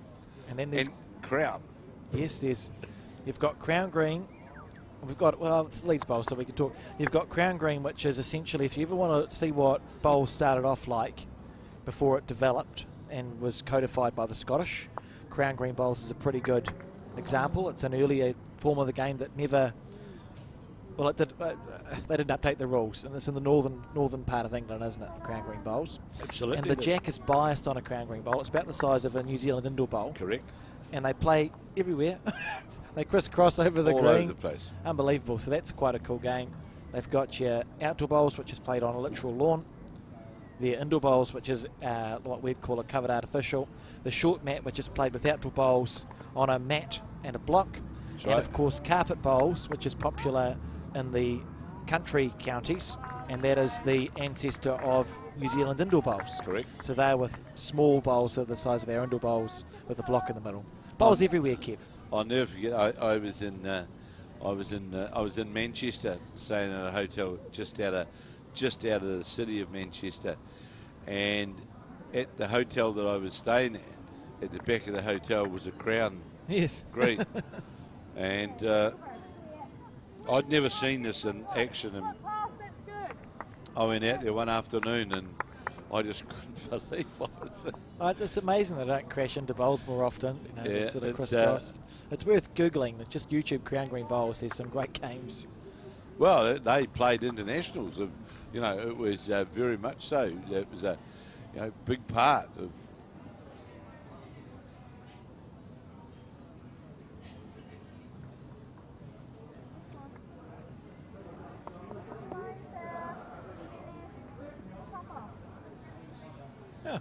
How good. It's a St. Patrick's flag.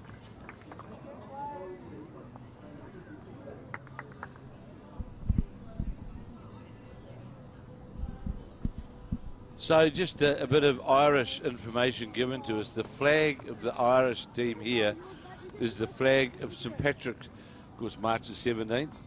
And we do not use either flag of Northern Ireland or the Republic of Ireland. And I knew that our anthem is Ireland's Call. Very good. And so they're using what is termed as the St. Patrick's flag, the white with the red cross on it. And so that's the combined. It's great. I feel like we've got a third commentator, Kev. It's wonderful. Yeah, it's great. It's very helpful. And quite neat handwriting, so I can read. I can read. It's better than my handwriting anyway.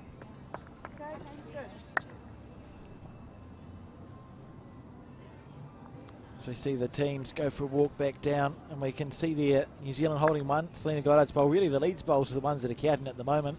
Selena with one, and the Ireland with second shot. That second shot of Ashley Rainey's. Lovely part of the world, Ireland, I can assure you. Delightful country.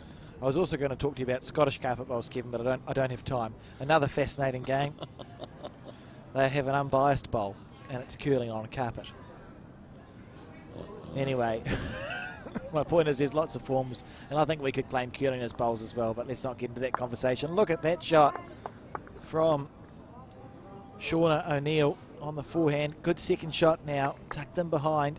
Well, of course, a number of our deep South Island bowlers around the curling's big as well. Yeah. And if we go back to Auckland, we've got as you know, one of the girls who plays bowls in Auckland, of course. The Farleys, Tessa and Chelsea Farley. The Farley yes, girls. Yeah. They're both played curling, did curling for New Zealand. Correct. which is pretty incredible. So is there a curling surface in Auckland? There is one, yes, Paradise Ice Skating Paradise rink. Ice, right, okay. But of course, if you want to do it properly, you spend a lot of time in Central Otago. And New Zealand, the only country left in the world that does the old-fashioned outside curling as well. We're the only country left that does that. They do on the waterways, Yeah. of course, don't they? Here we go. Waiting for this bowl to come back from Val Smith. Oh, going to get a bit of luck here. We'll take it. It's sort of slightly heavy and slightly wide, but a good result. The only ice you have on the Gold Coast is what you put in your drinks. There'll be no curling on the Gold Coast. So another bowl on the head for New Zealand. Doesn't count, but that's fine. Oh, here's a good bowl here. Look at this. Going to sit what a both shot. the bowls. Magnificent bowl from the Irish number 3 from Shauna O'Neill. That was brilliant. And just played with perfect weight, sat on top of the bowls, 12-8. Ireland now holding 2. Here is Val Smith, the New Zealand number 3. Endeavouring to play down to these 2 counting bowls. It's on a good line. How long is it going to hold up for? Is it going to hold all the way? Just going to dip outside the jack? Jack level, good bowl. But still 2 down is New Zealand. If you're a New Zealand supporter, I wouldn't be feeling that comfortable about winning this bronze medal yet. We've been leading the entire way and looking assured, but this Irish team, they're very capable, aren't they, Kevin? Only 4 behind. Absolutely, and they're holding 2 shots here, and they're playing some, they're playing some big ends. So make their way back down to the players' end. This is Chloe Wilson with her first bowl, the Irish skip.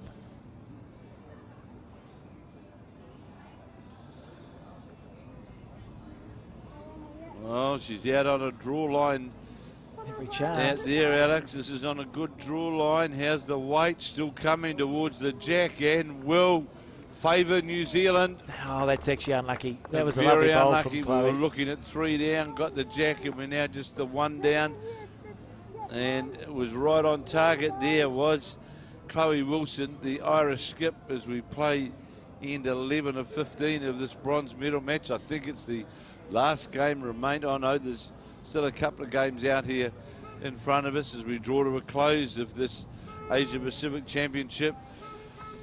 Willing it to hold, it's not going to here from Caitlin Lynch. Trying to hold to get down to the line. 1 down is New Zealand, leading 12-8. Do you just stack it up and pray here, Kev?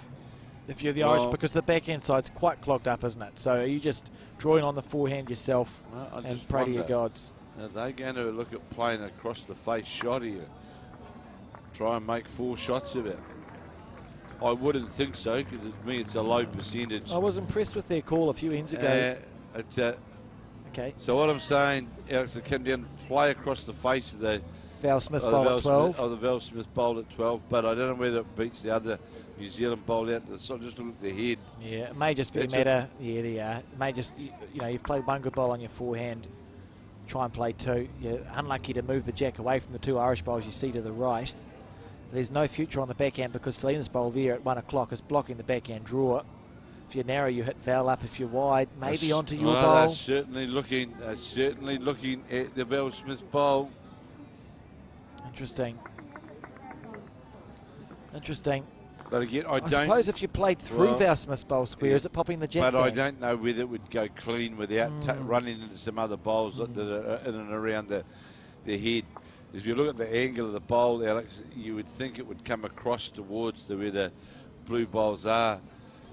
And, the question I asked that even if she dislodges the bowl, is it 3 shots? If it's going to give them 2 extra shots, worth playing.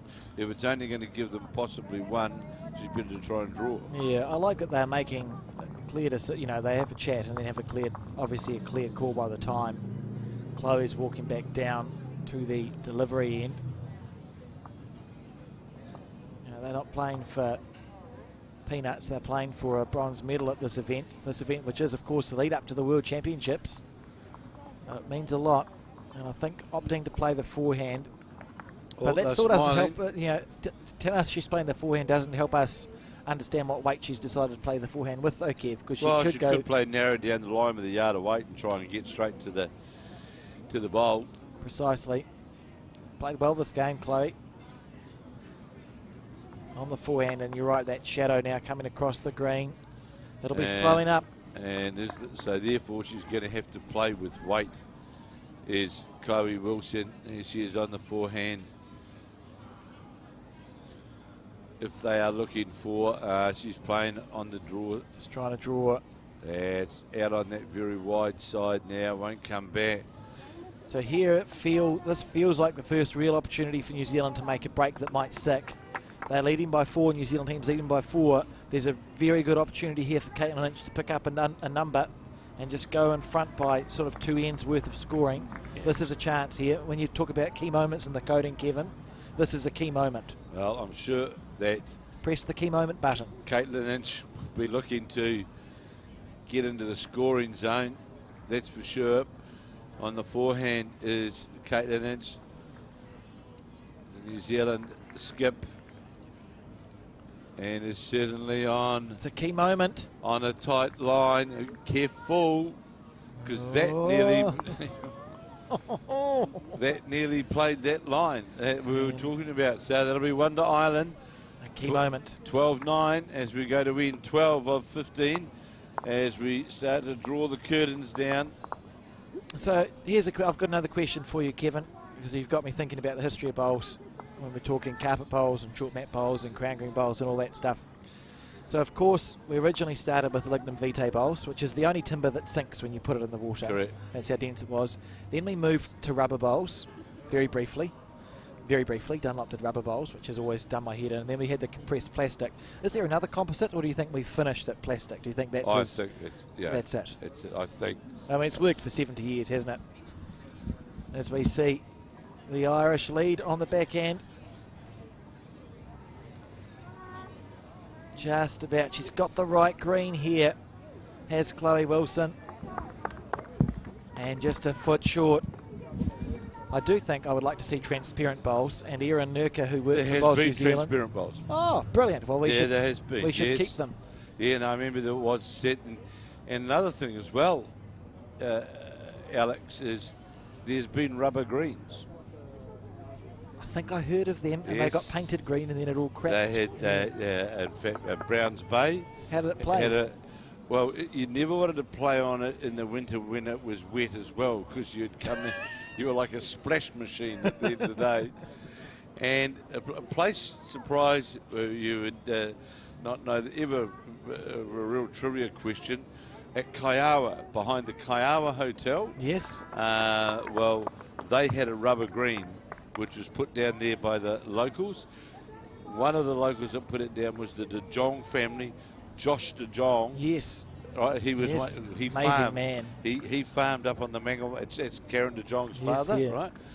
Josh, he farmed up on the top of the hills at Mangatangi, down by Kiowa, and they were part of putting down the rubberised green behind the Kiowa Oh, Hotel. good. A black rubberised green. The Browns Bay one was a black rubberised green as well, and they were the first to run winter tournaments. Oh, as you would. Fascinating. It's very interesting. Now, Ireland holding 2 there. I know when you go looking back, and there's always been experiments with artificial greens going right back to the 20s. They used to put, you put, what do you call it? You go to a hall and put really finely cut bits of wood That's right. on the ground, like wood chips, and you'd play on that. All different experiments. But now we're in a space, I think, where we have a very good artificial surface, or the ability to have a good artificial surface as well, Kev, which is nice to have. Although you'll never beat a grass Oh, green. absolutely not. This is still. You can try to the cows come home, but This is still where you play the sport. play on a nice grass green, you can't beat it. And Clearhander here on the forehand. Well, pretty good draw in weight, really, just going through the line. And New Zealand now got 2 balls over the head, but 2 down on the head. 12-9. And it's not panic stations yet, but by goodness, it's one's got to admire these Irish girls. They've certainly made New Zealand work every shot at this point of the game. And yeah, there's their call, well skipped. Been very impressed with the very clear instructions of Caitlin Lynch on her team. She's saying now to Clearhander under the line. This is the way to play it, Claire. Well done. You're going to get a result here, Claire Hendra. Very close. And this was the way to play it. You get a result Yes, one way what or a the ball other. from Claire That Hendra. was the way to play it. Well done, well played, well called by Caitlin Ince. And those are the conversions, Alex, that we, as a New Zealand squad, those are the conversions that we have to get on top, that we need. And that's where they're match winners. Absolutely. I believe Titirangi RSA had a black rubber green as well, Kevin. I've been reliably informed. Yes, they did. Yes, I can't they imagine. did. Were they fast? Did they run quickly? No, Or they didn't. Run No, real they slow. was, yeah, down the back of Titirangi RSA, they had one. Interesting. It was a lovely club actually, and lovely sort of surrounding there as we see Shona on the back. Not Well, Shona, I'm sorry. I've been doing so well since I had the Shauna. card. Shona on the back end. Now this becomes a big end in the context of the match now, and Claire Hendra has set it up very, very well for New Zealand. Oh, it was a beautiful bowl from Claire, wasn't it? Trailing the jack back there. The Irish have been chipping away. New Zealand never been losing this game, but have never felt comfortable. Could this be the end where they break away? They haven't been able to get that break. A couple of times they've looked like getting a break, but haven't been able to get the break. But this is an end, perhaps, and especially because the jack's been moved off the line, Alex, this could well be where New Zealand get that break. We hope you people back in New Zealand or wherever you may be are enjoying and have enjoyed this coverage that we have brought over the last 6 days from around the greens on the Gold Coast as a prelude to the World Championships to be held starting on the 29th of August. Look at this from Val Smith. And that's a counter on the line. So pressure now goes to the Irish team. New Zealand holding 4 here. And don't forget, if you're in New Zealand, we've still got plenty of bowls which will be covered throughout this year. Well, bowls now, as we know, Alex, it's no longer summer sport, is it? No, there's an ample. It's an all year round sport for sure. An ample amount. Here we go. So Shauna O'Neill. O'Neill watching it closely and Oh, got a she was feather so off the close. front. Playing for the jack. So the Irish team have got a bowl at 6 o'clock to the jack and a bit past it. Well, because of the way how that shot's been played, we've got to get to the 2 metre mark now. Certainly an indication of intent, isn't it? Yeah, that's the intent now. You know, the die's been cast of the likely shot. We don't need to score at this point of the hit. We don't need to score another counter. Here we go. On the back end. Yeah, well played here by Val Smith. Get down past the red.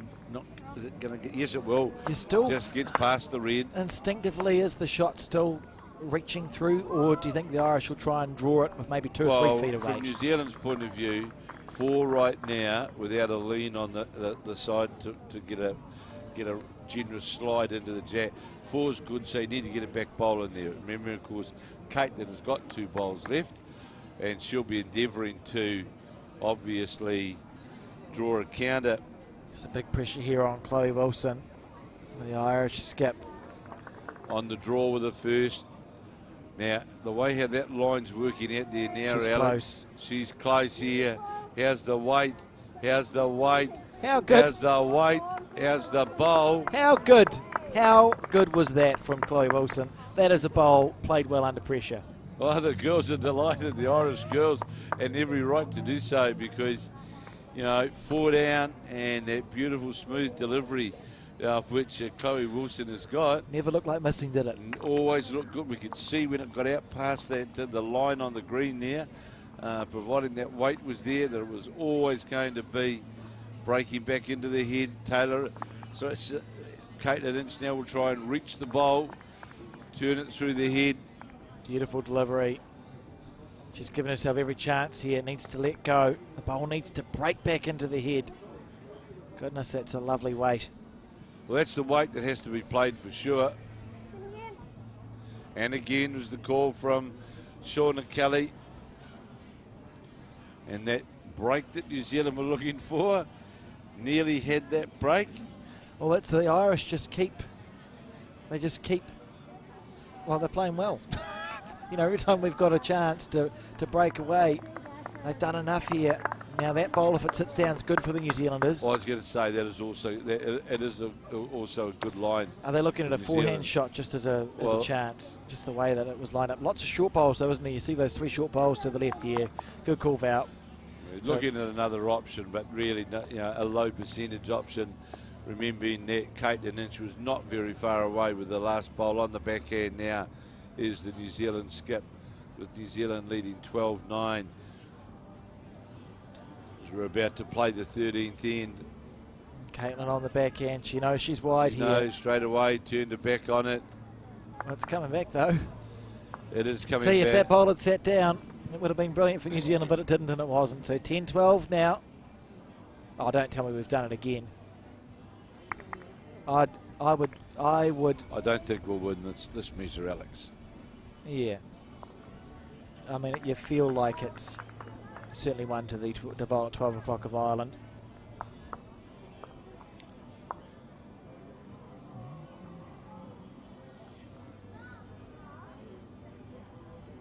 There we go, one down. Yeah, I was hoping our eyes there weren't completely. It would have been a bit sad. Yeah. It would have been a shame. Yeah, they're applauding there, the Irish girls, as the 3 in the Shauna O'Neill and Chloe Wilson. Very happy with that outcome. 12-10 now as we play in 13 of 15.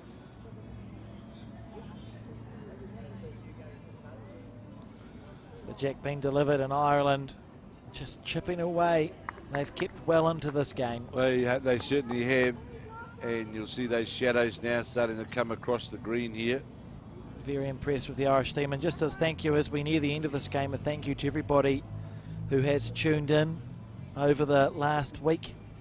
You know, it's the reason we do these broadcasts is for people to watch them, and it's been really gratifying to have such large numbers tune in to watch. So thank you very much, and thank you to the 300 or so of you who've clicked the subscribe button as well. I must have been rambling on about it enough, and consider this another reminder. If you haven't clicked it yet, please do. It doesn't cost any money. There's no money transaction. We'll never ever charge money to broadcast bowls. Subscribe button just means that you get notified when the Bowls New Zealand YouTube channel is going live, which can only be good stuff because we only broadcast bowls, and it's all pretty good quality. So it's important now for New Zealand at the back end of this match that our front end, Selena and Claire Hendra. I don't think it's that they've been playing poorly. No, they have not.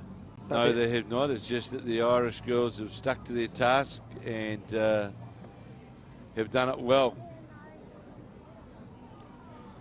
Here comes Ashley Rainey on the forehand. It's a good bowl.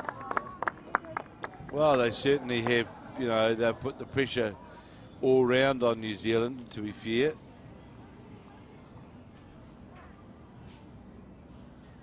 Selena Goddard on the backhand.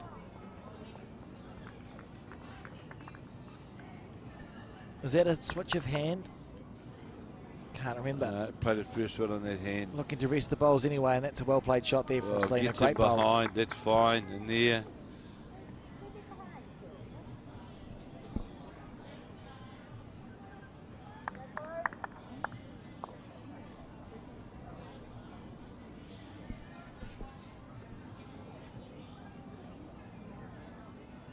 Here we go on the forehand side. That is a good bowl. It's worked out well. Locked into the 2. Worked out well Perhaps had there a for yard Sarah of Kelly. extra weight on it for Sarah Kelly, but got to in between the 2 bowls of Ashley Rainey.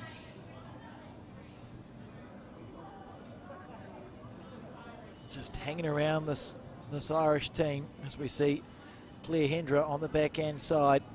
You can see the jack. Well, you can't see the jack, but it's the bowl that's the furthest to the right on your screen. The jack is at 12 o'clock to it. Oh, And it's going to move in a second. Claire Hendra on the backhand. Claire Hendra Beautiful. coming well. Val Smith straight away puts her finger up to say that's shot. Beautiful bowl there from Claire Yes, you Hendra. can see there, just literally sitting on top of the shot bowl. Sarah Kelly now will be on her forehand side, looking to reach through anything. She's got a split almost to play there. If it lets go, that's good weight. She's not far away here, Kev. Just might move beforehand. More the weight than anything. That It was close. yeah, need the yard really, didn't it? And there, Caitlin Ince giving confidence to Claire Hendra. Don't be frightened. Let's get another bowl in on the head. So here is Hendra on the backhand. Looked a wee bit tightish out of the hand. It will depend on the weight at the back end of it. Here it comes now. Needs to get the inside of this bowl. Oh, just sat about. on the outside of it. It was a bowl away from getting that perfect result on the inside. It was a lovely effort.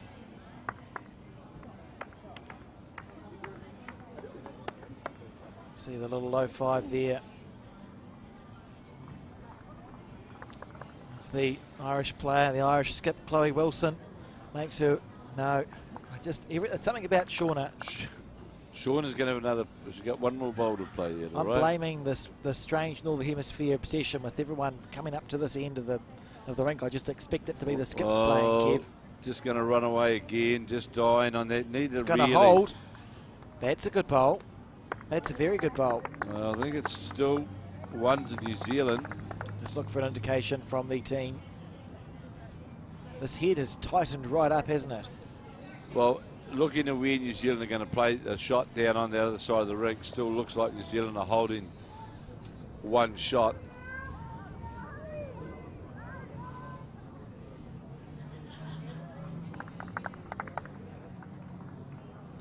Val Smith, as she is, playing down towards the road end here at the Broadbeach Bowling Club. Playing away from the clubhouse to the road. Here is Val Smith on her forehand.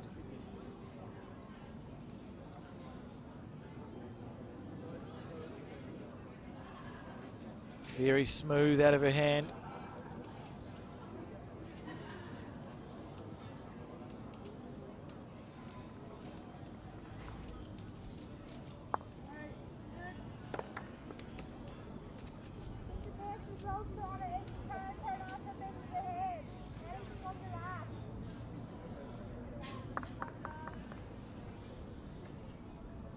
Val Smith bowled more than likely another yard, and you watch Shauna O'Neill now playing down with weight.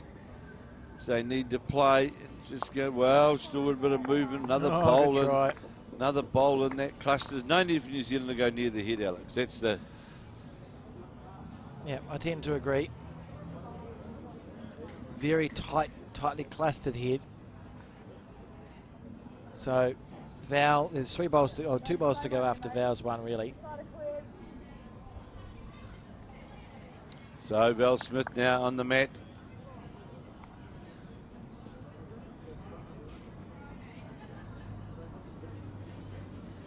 On her forehand, and we'll stay out on that wide safe side. New Zealand need 12-10 as we come into the back end of 13, and that gave a back bowl. You hear Caitlin Ince saying, well done. New Zealand going for 3 medals out of 4 disciplines. Certainly has been a successful event for the New Zealand Blackjacks team. I think they're all going to leave it better players than what they started. There's been a lot of new blood as well with their first international experience, and that can only be good for everyone involved, as we see Chloe Edwards here on her. This is a nightmare. Chloe Wilson. I'm blaming the fact that it's been a very long week and I've only had 3 grapes. Well, she's got more weight. This No, is close. she hasn't. No, it's going to get. It was nice weight to play, wasn't it? It was, and she had to be more down that inside line. It's hard when the head is this packed in. You know, New Zealand will be reticent to go near it in case we don't know. we bump something one way or the other. Don't go anywhere near it. You know, ride the way home. 3 in front, and just ride one shot home. Absolutely. As we are on the 13th end now, Chloe Wilson going for a little jog up the other end there. As Caitlin makes her way back down to the mat. It was a country you should visit, Alex, is Ireland. It's on my list. It'd be cool. It seems Yeah, like a pretty neat place. Lovely place. Delightful place. Like most New Zealanders, have got family history that goes back sort of everywhere. But the Irish from Amar, is Amar a place? Yeah, it's an absolutely fantastic place. Yeah. It's lovely. It's my great, up the grandfather's side.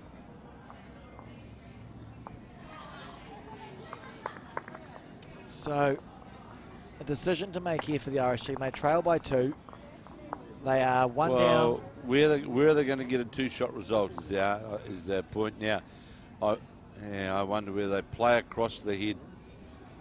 On the forehand to the left as we see it. Because if Jack springs at that weight, there is 2 Irish bowls, the blue and the red bowl, just in behind. So what I'm saying, Alex, to come down, there's an Irish bowl in the front, or just under it, and you can get the New Zealand bowl clean. The Jack moves the area down here with the blue and the red if bowl. the Jack does move towards the 6 o'clock direction, there's actually 2 Irish bowls there to catch. 2 Irish bowls there as catches, so and you can't get the Jack there playing the other hand. Yeah, so because it's locked in on that it's locked in on the bowls. So on the forehand side for the Irish is Kevin's suggestion, looking to move the bowl that sits at 1 o'clock to the Jack. 3 or 4 rolls. If you're a little bit wide, the Jack should rattle back. You'll still get a 2 there. Yeah, absolutely. There's 2 there. You're not going to go, and you're not going to go all the way back anyway. You're not playing with that weight to go all the way back. Where New Zealand do have 3 bowls deep at the 2 metre mark. There's a Caitlin Inch bowl there, Val Smith bowl there, and a Selena Goddard bowl there. It's really weight to, it's weight to the next square, Alex. That's really what it is. Yeah. That's really the weight to that next square, not to the back square. It's just weight to that square. And that's what they were just deciding on here. Now, all I can say here for the New Zealand girls, I just feel the longer they take to play the shot, the more I'd favour New Zealand holding on to the shot. Apparently Tamara is a bit Irish. Is that why you burn when there are fireworks? And there's not literally, like from this, like if you... Okay, let's go back. Tipperary tomorrow. What my point was is that we've got some fair-skinned people on the Bowls New Zealand broadcast team, and if fireworks happen in the sky, you get sunburnt. That was my point. I wasn't trying to say fireworks would catch the broadcast team on fire. Talking about a sunburn situation. So that got real. As we focus on, where's the bowl? Chloe Wilson has made her mind up now of what shot that she's going to play. And we'll see whether endeavouring to play that across the head shot to get the bowl or Jack squeeze, where there's 2 bowls sitting just behind,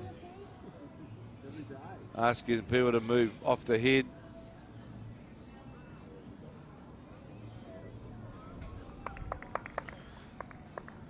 Oh, well, that's there. Now I said, Alex, the longer you took to play the shot and talk about it, interesting, you finish up not playing anything. This might be taking the one. I thought that might be the answer from New Zealand. We'll take the 1 shot. Unlucky 13. 13-10 to New Zealand as we now go to end 14 of 15 as we draw to a close here at this Multi-Nations event.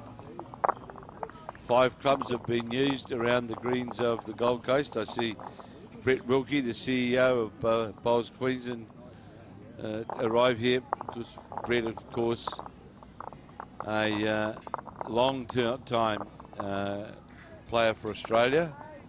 And you said indoor bowls is correct. Yes, correct? he was the captain of the Australian indoor bias bowls team, I think in about 1995 and then 1997. Now, how's this called? Short. Interesting. Interesting. You must feel like that there's not been a consistent, like that's obviously been called for, so there'll be a logic. It must have been, because Caitlin walked down that end of the rink, Alex, so yes, it must have been. Maybe just trying to get, a change late in the time. There's this end and the next end to come.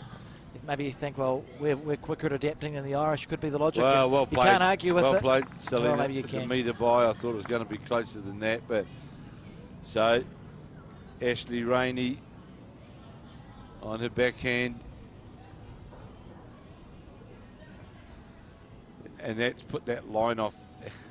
Yeah, so what we... Yeah, it's just that adjustment, Alex, It came home, but she knew very well that if you get a wee bit wider out on that line, that's why I said earlier on that I just think on these shorter ends that this hand that Selena Goddard's playing has got a more generous line. You know, if I could impress one key bit of information to a newer bowler or a bowler looking to improve their game, just like a key piece that helps, it's that on a shorter end you take less green. Absolutely. Because the bowler's not travelling, it's not travelling as far, so you have to take less green because your bowler doesn't have enough time to turn back in. And that's why that other hand that Selena Goddard played is just more helpful, so to speak. Yeah. And now trying to self-adjust was the lead for Ireland. Ashley Rainey, of course, played under the line. Beautiful. Had perfect weight. Both times. Perfect weight. It's a key point.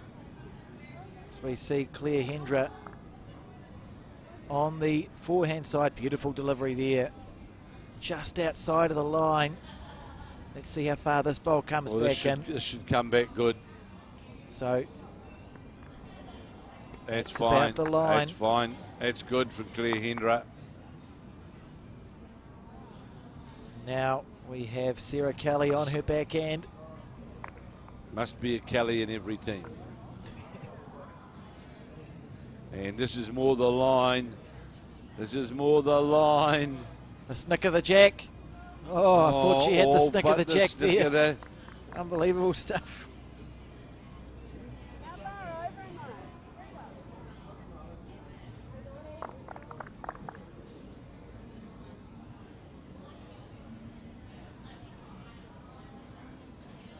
Nicole Toomey now. Oh, it's out on a good line again, this bowl of Toomey's. Looks to have better weight compared to the first. Drawing right down to the jack into the centre line. It's well played from the Silverstream player. Good bowl. Good bowl from Claire Hendra, and Sarah Kelly now will play something you'd think she'd play quite a similar bowl to her first one. Certainly given it more chance to turn back in, but there's a bowl and a jack to rest on here. Oh, look at this hook back at the end. Coming back now and just going to go by. Well, I don't know. Deserved a better fate, I feel. Yeah, did I deserve to be? I thought it was going to be shot. Now New Zealand will, I'm sure, be looking for a bit of cover. Not deep cover, but just cover. Yeah, so let's look at the board. It's 3 the difference. And Well, we're on the 14th end. You want to be, if you can be 4 in front, 5 to win, it's a pretty good spot to be playing in the last end. Val Smith now on her backhand. Watching this bowl, this flicking bowl. Certainly got out on that wider line, and now it's interesting, isn't it? Because that looks like a split from the player's end, but in reality it's not really. no, it's, You know, that's the sort of bowl that if you didn't come and have a look at it, see this player's end, you'd think, oh, there's a split I can play. there's a split there, but In reality, that's not there. That's not. You're correct, Alex. Chloe just having a chat with her 3, Shauna, as she makes her way back down to the head. Played quite well this game, has Shauna O'Neill. It's It's a the big most bowl. Irish name I've ever heard in my life. It's a big bowl now in the context of the match. On the backhand. Very focused. Nice delivery. It's on the wide side. Looked wide on the way down, out of the hand it looked wide. How far is it going to come back? They're urging it back, are the Irish team. Take less green on a short end. She's got another one though, another chance, and she'll make her correction. As will Val. And now Val, change the hand, go to the forehand, draw that port in behind the jack. Pretty good delivery, Val Smith. Give New Zealand a bowl in behind. Just think about the hundreds or thousands of hours of training Val Smith has done. Practice and practice and practice and practice these players do. There's a good bowl coming here from Val Smith. Just needs to get clean inside. Brilliant. Get to the red bowl. That's where New Zealand wanted it. Brilliant bowl. That's superbly played by the New Zealand number 3. It's another key moment. Yeah, it's a key moment. The Australians in the next week, they're having their annual conference. Is there clapping at the end? Good. I mean, that's going to be it'll be a great game of fours to watch, really. Those 8 women. All 8 up there. singing Walshing Matilda. It's unbelievable though. Like the who did we cover? The women's triple skip. A fantastic drive. Van Eldick. Yes, yeah. Fantastic drive. You know, beautiful. Very Oh, smooth out of the hand, and we As see we watch Shauna O'Neill now, just going to drop in what needed weight to get into there. So now big it's end. becoming hard to get to. it's a big end here for the Irish. They've had an answer to every stressful end that they've come across so far, which is why New Zealand is only 13-10 up. Holding 3, this can be the definition of a bronze medal, the outcome of this end, Absolutely. Alex, actually.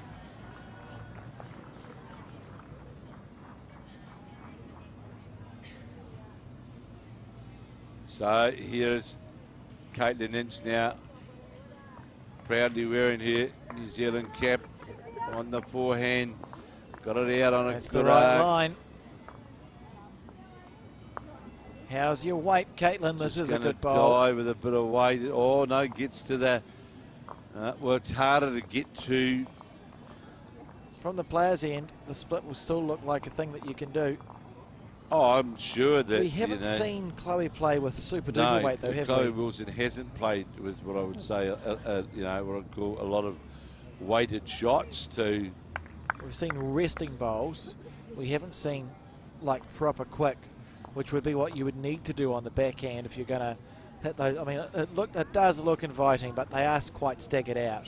They I are. don't know. Well, there's a triangle of bowls here, really, and there's fresh air between them all. Yeah, Alex. it feels it's so easy to get unlucky. They're not locked on top of one another. Well, not unlucky, but easy to get a bad result. We'll see. I think she's lining up on the backhand side is Chloe Wilson. Chloe Wilson, the Irish skip. Mucking around on the backhand, Chloe. It's wide. It might not be wide. It's perfect. It's perfection. What a bowl. Wide, he says. It's a bowl narrow. She must have heavy bias bowls, Kevin. Well played. That was a superb draw shot from the Irish She just skip. has an answer, doesn't she, Chloe? Brilliant bowls. In a lot of ways, it feels, I mean, they haven't had the big, there hasn't been a comeback from the Irish, but they've been clinging on to the New Zealand team in a similar way to how the New absolutely Zealand they team have. clung on to the Australian team yesterday in their semi-final. Just playing, you know, there's ends where it looks like New Zealand could score a bundle and jump away with the game. The Irish have had an answer. One of them has stepped up every time. Caitlin very focused on her backhand. Anything's good. It's about the weight. This is close here from Caitlin Inch. Needs Little to feather. Squeeze through. Oh, unlucky there. Stop, Caitlin. Oh, might be a bit stiff. Somehow one down, potentially. That's unbelievable. And Chloe, rinse and repeat. Says Shauna O'Neill. Rinse and repeat. So Chloe Wilson, in fact, made a debut at the Commonwealth Games in Birmingham. Okay. So relatively new to the Irish side. Look at this here. They heavy bias bowl, so it should turn back in. It should turn back in. And it did. What a bowl. Two absolute bombs there from Chloe. And the score now, 12-13 on the final end. And the score on the Australian side, I just saw there, they're all square on their final end. So we've got 2 games of 4s going, and there's 1 point, the difference between all well four played teams. there. Superb Great bowling stuff. by the 20-year-old. 20-year-old nursing student. Amazing. And she was part of the Northern Ireland squad. And when they went to the Commonwealth Games in the side, they had 7 debutants in their side, including all 5 ladies in the women's side at the games in Birmingham. Brown. I started short mat bowls with the church when I was about 6 or 7 when interviewed with the... Brilliant. So I'm going to claim her as an indoor bowler. You can. They're everywhere, Kev. As we see Ashley Rainey deliver the jack.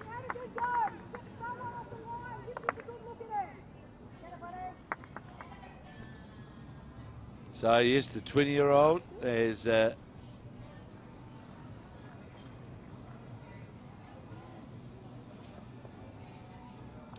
Ashley Rainey, she's led well. This is her last 2 bowls, unless it's a draw, but probably her last 2 bowls of the Multi-Nations, her Multi-Nations campaign. Can she make them count? And that's what all these players will be thinking.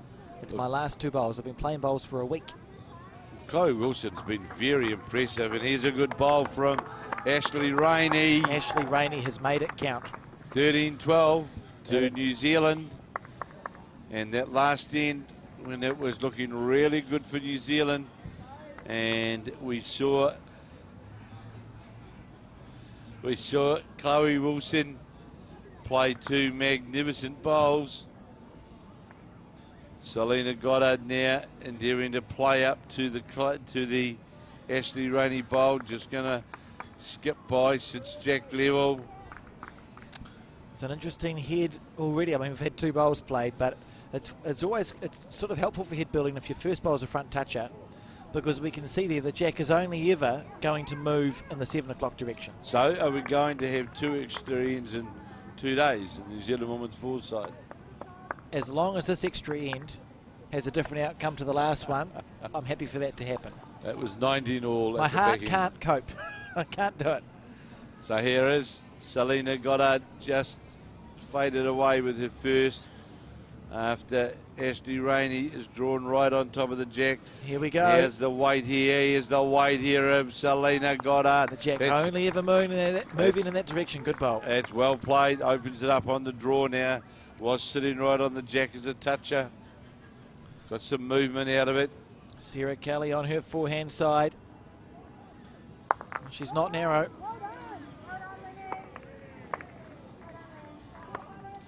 So Claire Hendra, who played 2 very good bowls on the last end.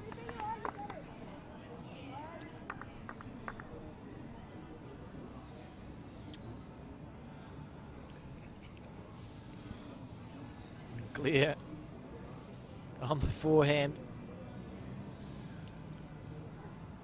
So is it going to come back from out there? This is a good bowl from Claire. Coming Hendra. back now. We'll finish. That's the shot. Beautiful. That's Well a good, played by the young bowl. the Wellington player. Sits in behind the jack. Quickly into her work now is Sarah Kelly, the Irish number 2. Remembering New Zealand leading 13-12 as we play the last end. New Zealand holding 1 shot. Sarah Kelly just trying to get to the Hendra bowl and will do so. Good bowl. Sits right on top of it, falls over, so Claire Hendra has to do the same again.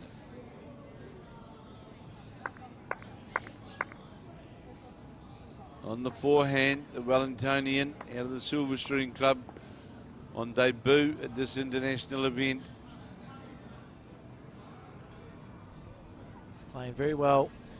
And what a finish of this game it's going to be. Waiting for this bowl to get back into the head. I think has she done enough to draw the shot? Sit down, Claire. Good bowl. Good shot. Well, You can feel the pressure building up, I can't you, think the Kev? red bowl shot. That would be no fun. I just Look at that. Shauna O'Neill.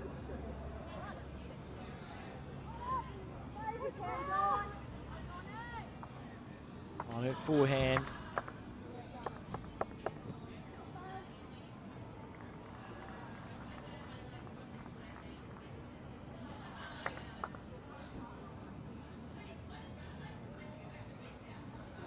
Well, we'll move well from there.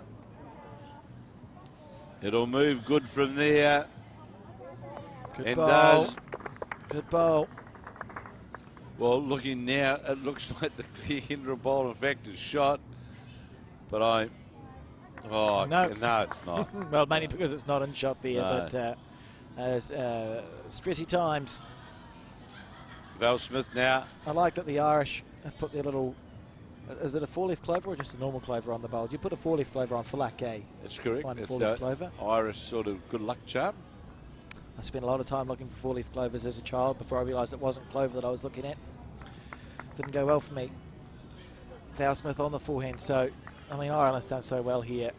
They've kept in this game. They've chipped away, chipped away, chipped away. 12-13 now. Well, it's been a game of ones and twos, really. It hasn't Just been chipped away. certainly not a numbers game.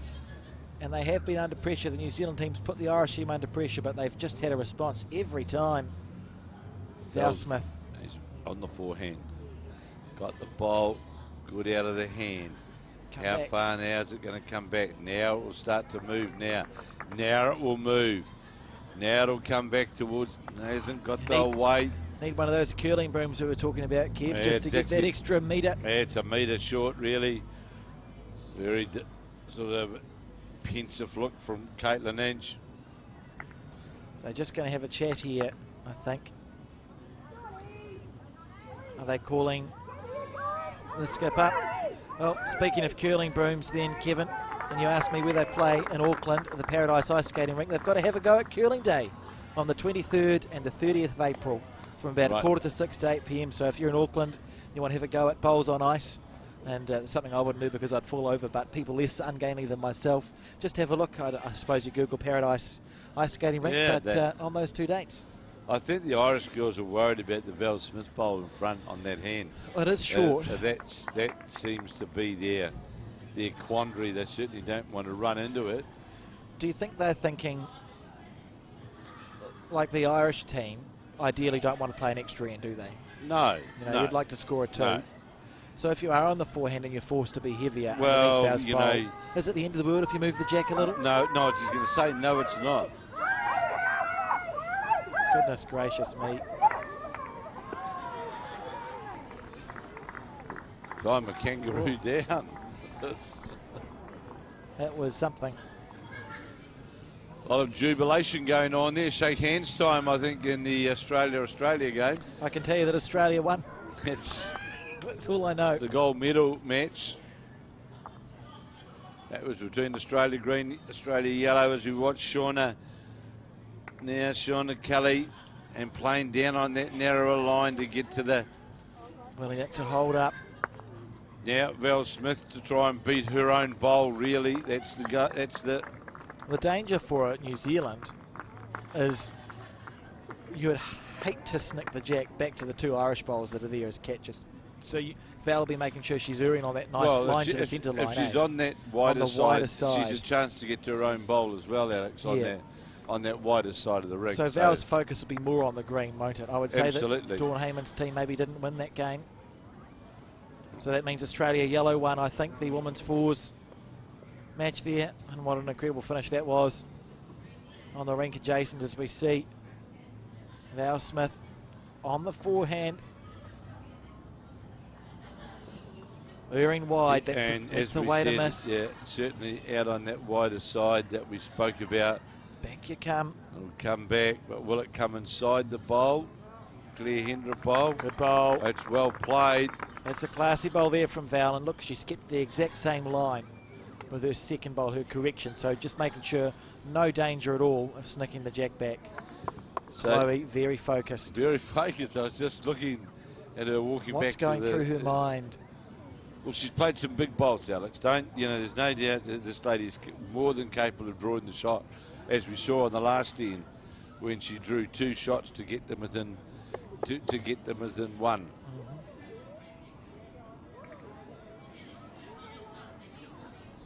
So Chloe Wilson on the forehand side.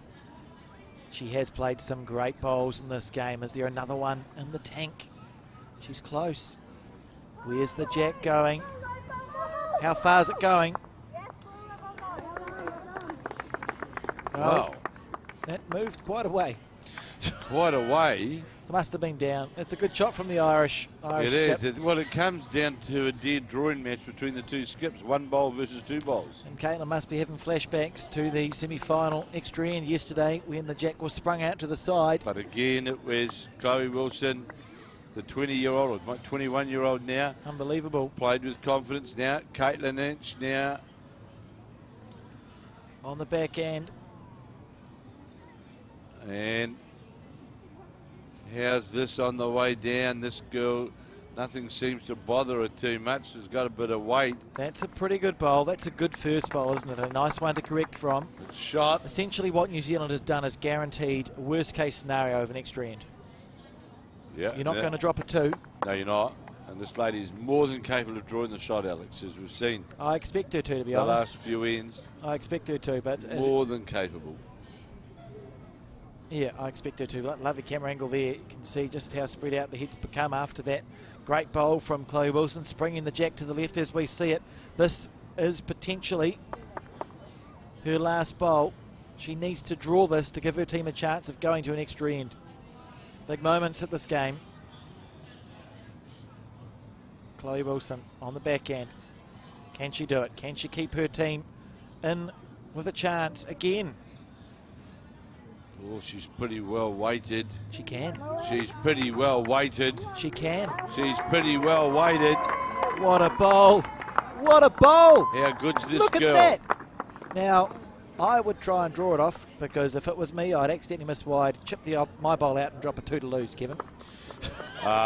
She's been really impressive, this young Irish player. I see the Irish What a management bowl. team up behind, big smiles. And you've got to applaud the lady. She's played. Finally a smile from Chloe Wilson as well, and she deserves one. She's played big bowls, Alex. Here is now. Can Caitlin Inch Can she do it? get the bowl for New Zealand? Needs it to hold. She's close here, Get the Caitlin, and she's bowl close for here. New Zealand. Get the She's bowl. close here. Get the bowl for New Zealand. She does, but not how she wanted it. What a We mighty go to effort. an extra end again. Why are we going?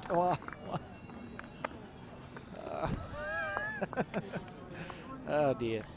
I mean, what a game. Well, you got to admire the What Irish, a game. the fight of the Irish players. What a game of bowls. Yeah, and you have to admire them, Kevin. I think there's nothing else you can say. New Zealand has probably had the better heads, But two Ireland but- just fighting away. Did come the other end, Alex. It could have been game over for Ireland. Chloe Wilson draws 2 shots. Come to the 15th end again, down on the head. Jack's been moved out to the side.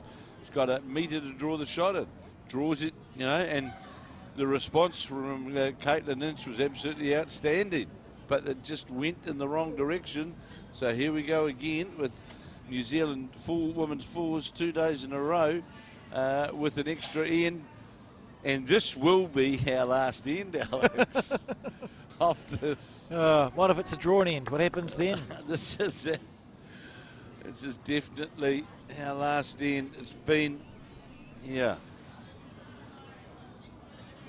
Unbelievable stuff. We've commentated a lot of bowls this week. Unbelievable stuff, and it just keeps giving. It just keeps giving. And great bowls as we see the first bowl from Ashley, and I suppose then it's the last end. This is, and I told you, Kevin, I was going to thank you when we got to the end. Firstly, I'd just like to thank you, Kevin, for putting up with me in the commentary. It's been great to have you on board, and I hope you enjoy your next couple of days where there will be less commentary to do on the side of the Tasman. And thanks also to Tamara and Sarah and all the clubs that helped us out. We're a small team here at Bowls New Zealand. Look at this from Selena Goddard. Selena Goddard. That's in the big match event, and that's a toucher. Well, Alex, I enjoy doing the commentary with you and the team from Bowls New Zealand. We've had a lot of help this week as well. It's just a small team. Tamara and Sarah pressing all the buttons. Really, we could have 3 or 4 more other people and life would be a bit easier, but it's been a great event to bring for the week, and thanks to the clubs and the greenkeepers and everyone else who sort of helped make it work, and the people back home giving their encouragement to us and the team as well.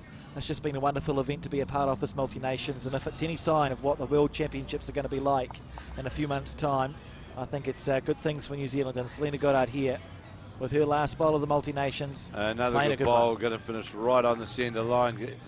Can't do much more, as we see on the mat is Sarah Kelly.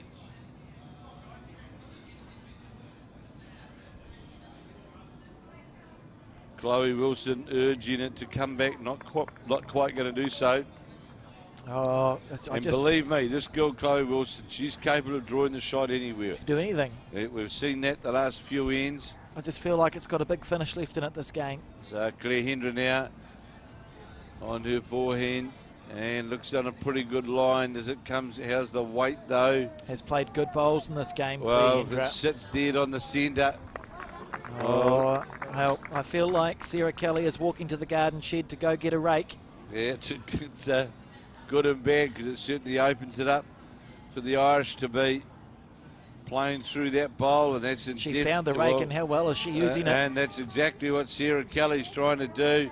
Is it going to hold long enough? Goodness gracious. No, it's not. New Zealand cover will be out on that side of the head now for sure. We don't want to finish inside the head. We want to finish on that outside of. The good thing for New Zealand is it's a clear danger to cover, isn't it? Oh, yeah, there's no question about there's what's nothing going in to the play. road. You know exactly where you've got to go. So here is Claire Hendra on her forehand, and well done. She's got it out on that wider side, because that's where the cover will come from. But it's coming back to the centre now, and Good bowl. what a good bowl. Now leave the head alone. Here's a key moment, Kev. Leave the It's head a key alone, moment. We man. don't have the back bowl, so That's Ireland. just leave the head alone. Just Oh, let them. Ireland's going to be on Well, the they're going to play attack. everything with weight, Alex, and Yes. rightly so. They're going to play everything with reaching weight. Goodness and gracious. Shauna O'Neill will certainly be endeavouring to This, disturb things as we make our way back to the mat at 5:30 Australian time or It's been Queensland time. just a horrible week for my blood pressure. You'll be fine. You'll get what's it you're going to have tonight? That chocolate mousse dessert. No, chocolate custard. I've got some chocolate custard in the custard. fridge. I bought a carton of it, forgot to eat it, had 3 spoonfuls. As we see this bowl here, this is close here.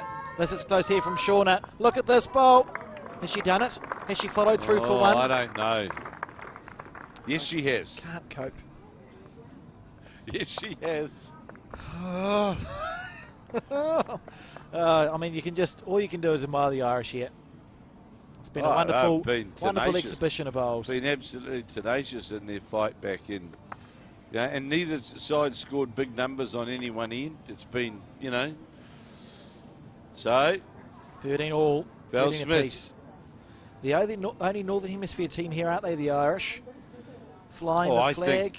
I think it's a plus for them, Alex, personally, Sure. going into the World Championships. I do. Great I call. do think it's a plus for them. Val Smith now, as we play this extra end. See that very deliberate look of Smith's on the forehand. Trying to reach through to the bowl. The jack. She's close. Val Smith's close This is here. close. She's close here. She's got it No, to the she's left. She's got it to the left, and that's 1 to Ireland there. 2 to Ireland. 2 to Ireland. Oh, 1 to Ireland. 1 to sorry. Ireland. I can't cope. Oh, Val Smith was desperately unlucky there. I thought she had She that all the played way. the jack, through that gap. It was going to run through. Couldn't have played it any better. And the New Zealand side, to be fair today, have played the extra end very, very well. They have. 2 good bowls from Selena, 2 excellent bowls from Claire Hendra. My only concern at this stage is it would be really nice to have a bowl on the 2 metre mark, because the jack's now been sprung out. If there's going to be movement back, it would Ireland be, have got a bowl on the 2 metre mark. That's that my red, that red yep. bowl back there. that is my concern as a New Zealander, and I'm afraid, someone said to me the other day, you're a bit biased in commentary, and I said, yes, I am. I can't help it. I have a New Zealand shirt on, if you can't tell by my accent. I can't help it. So we need a bowl past the head, Kevin, and then we need something we're good to allowed happen. we're allowed to be neutrally biased, Alex. I respect the other countries, but I want New Zealand to win. That's wearing one of their shirts. So you see, this is it. This is Shauna O'Neill's last bowl on the back end. It's been a very good performance from this Irish team. She's got to be careful here, though. Ooh, doesn't want to get the back of the New Zealand. Wow. That's very good. Well, and now offers, I think, a great opportunity now for Val Val to. making her way back down to that. Look at that. It's the last game going. Look at the crowd gathered around in the corner. Yeah, there they are. Watching this last match of this very successful 2023 Multi-Nations event to decide the bronze medal in the women's fours. So here is Val Smith, who will be trying to get to the jack. On the forehand. Out nice and smooth. Val Smith. Well, Turn. She needs it to turn back in. Okay, keep Well, going. it can- Keep going. Clean run. Clean run. I'm actually, well, it's fine in there, but I was a bit surprised at playing the forehand. I thought they'd play the other hand really. Alex, we'll see what Caitlin does. The head is slightly different now with Val's bowl past at 11 o'clock. Ireland, I mean, they're clearly still in an okay position. They've got essentially a side toucher. It is an extra end. This is it. This is it. And look at that. You have Chloe Wilson just making her way back down. Cool as a cucumber. This Irish skip, and she's played. I played very, very well. Magnificent bowls, hasn't she? She certainly has. The 20-year-old, 21-year-old Chloe Wilson. Well, she debuted in Birmingham. Where did you say? Been at the Commonwealth She's 20, Games, I yeah. thought. So she's new to this team, and if she plays, I mean, she's brilliant. She'll be around for a while. Gary Kelly just out in front of us getting his Irish shirt back on for the medal presentation.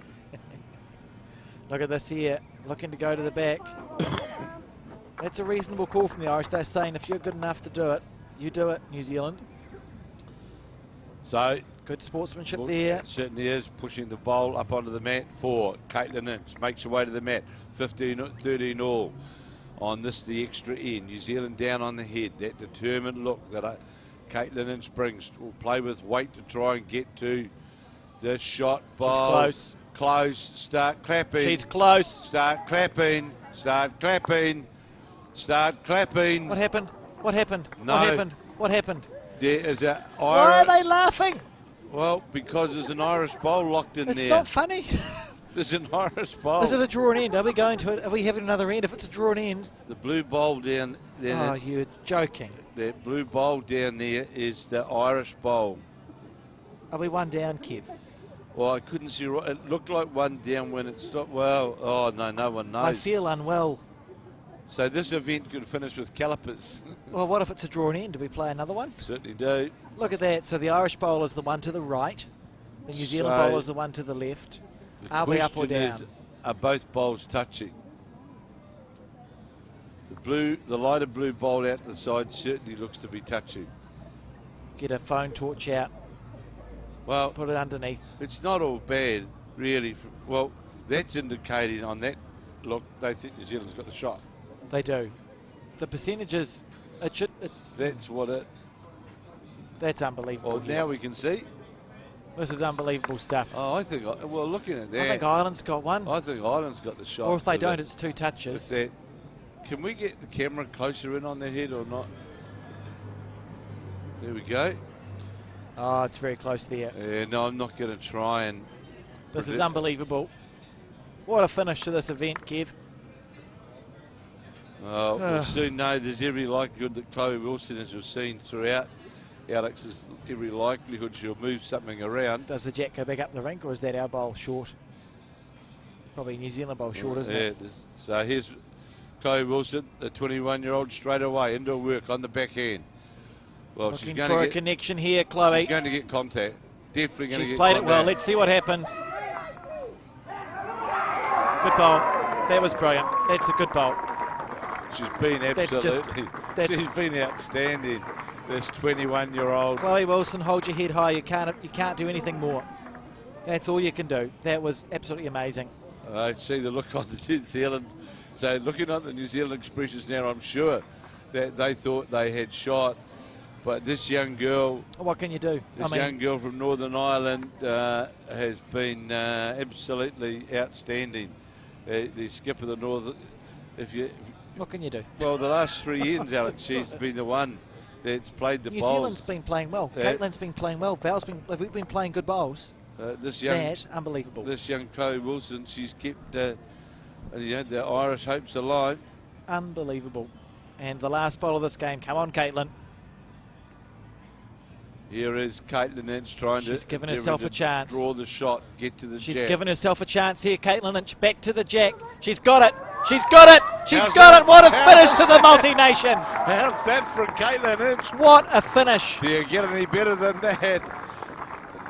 There she is, Caitlin Inch. I think it's a down shame. on the extra end and gets up, draws a toucher, and well played by both Chloe Wilson and Caitlin Inch, but that shows to me Did we have to have a winner there, Kev? well the class that Caitlin Inch now brings. You know, she's a true international player, and that gives New Zealand ladies a bronze medal in the fours to go with their 2 gold medals in the triples and the pairs. The men, of course, a silver in the men's fours, a bronze in the men's pairs, a silver medal in the the blackjack paras, getting the silver medal. So all in all, a pretty good event for New Zealand, and for it to finish, Alex, on that note with that fantastic bowl of Caitlin Inch doesn't get any better than that. It doesn't get better. That is bowls at its best. You won't see a better game. Absolutely unbelievable. So all you people around New Zealand, other wherever you may be, watching this, have been watching this event, we trust now with that last bowl that you saw, the high quality that this New Zealand side bring. And congratulations, New Zealand. I think you've done amazingly well at this multi-nations. A new squad, really, and I think, Alex, well, they've done New Zealand proud. Oh, absolutely. Proud to be a Kiwi. And again, just thanks to everyone. Thanks to you, Kev. Thanks to Sarah and Tamara. Thanks to everyone for tuning in. And just a mention to the Irish. That's got to hurt. And I think it's a real shame that we couldn't just share a bronze medal there, because I think it deserved to be a bronze medal for 8 players. Just unbelievable stuff. So on that note, thank you, everybody. Stay tuned for whatever's next for Bowls New Zealand. It's, if you click the subscribe button, you'll find out when it goes live. But until then, sit back, relax and enjoy for the last time some highlights from that game.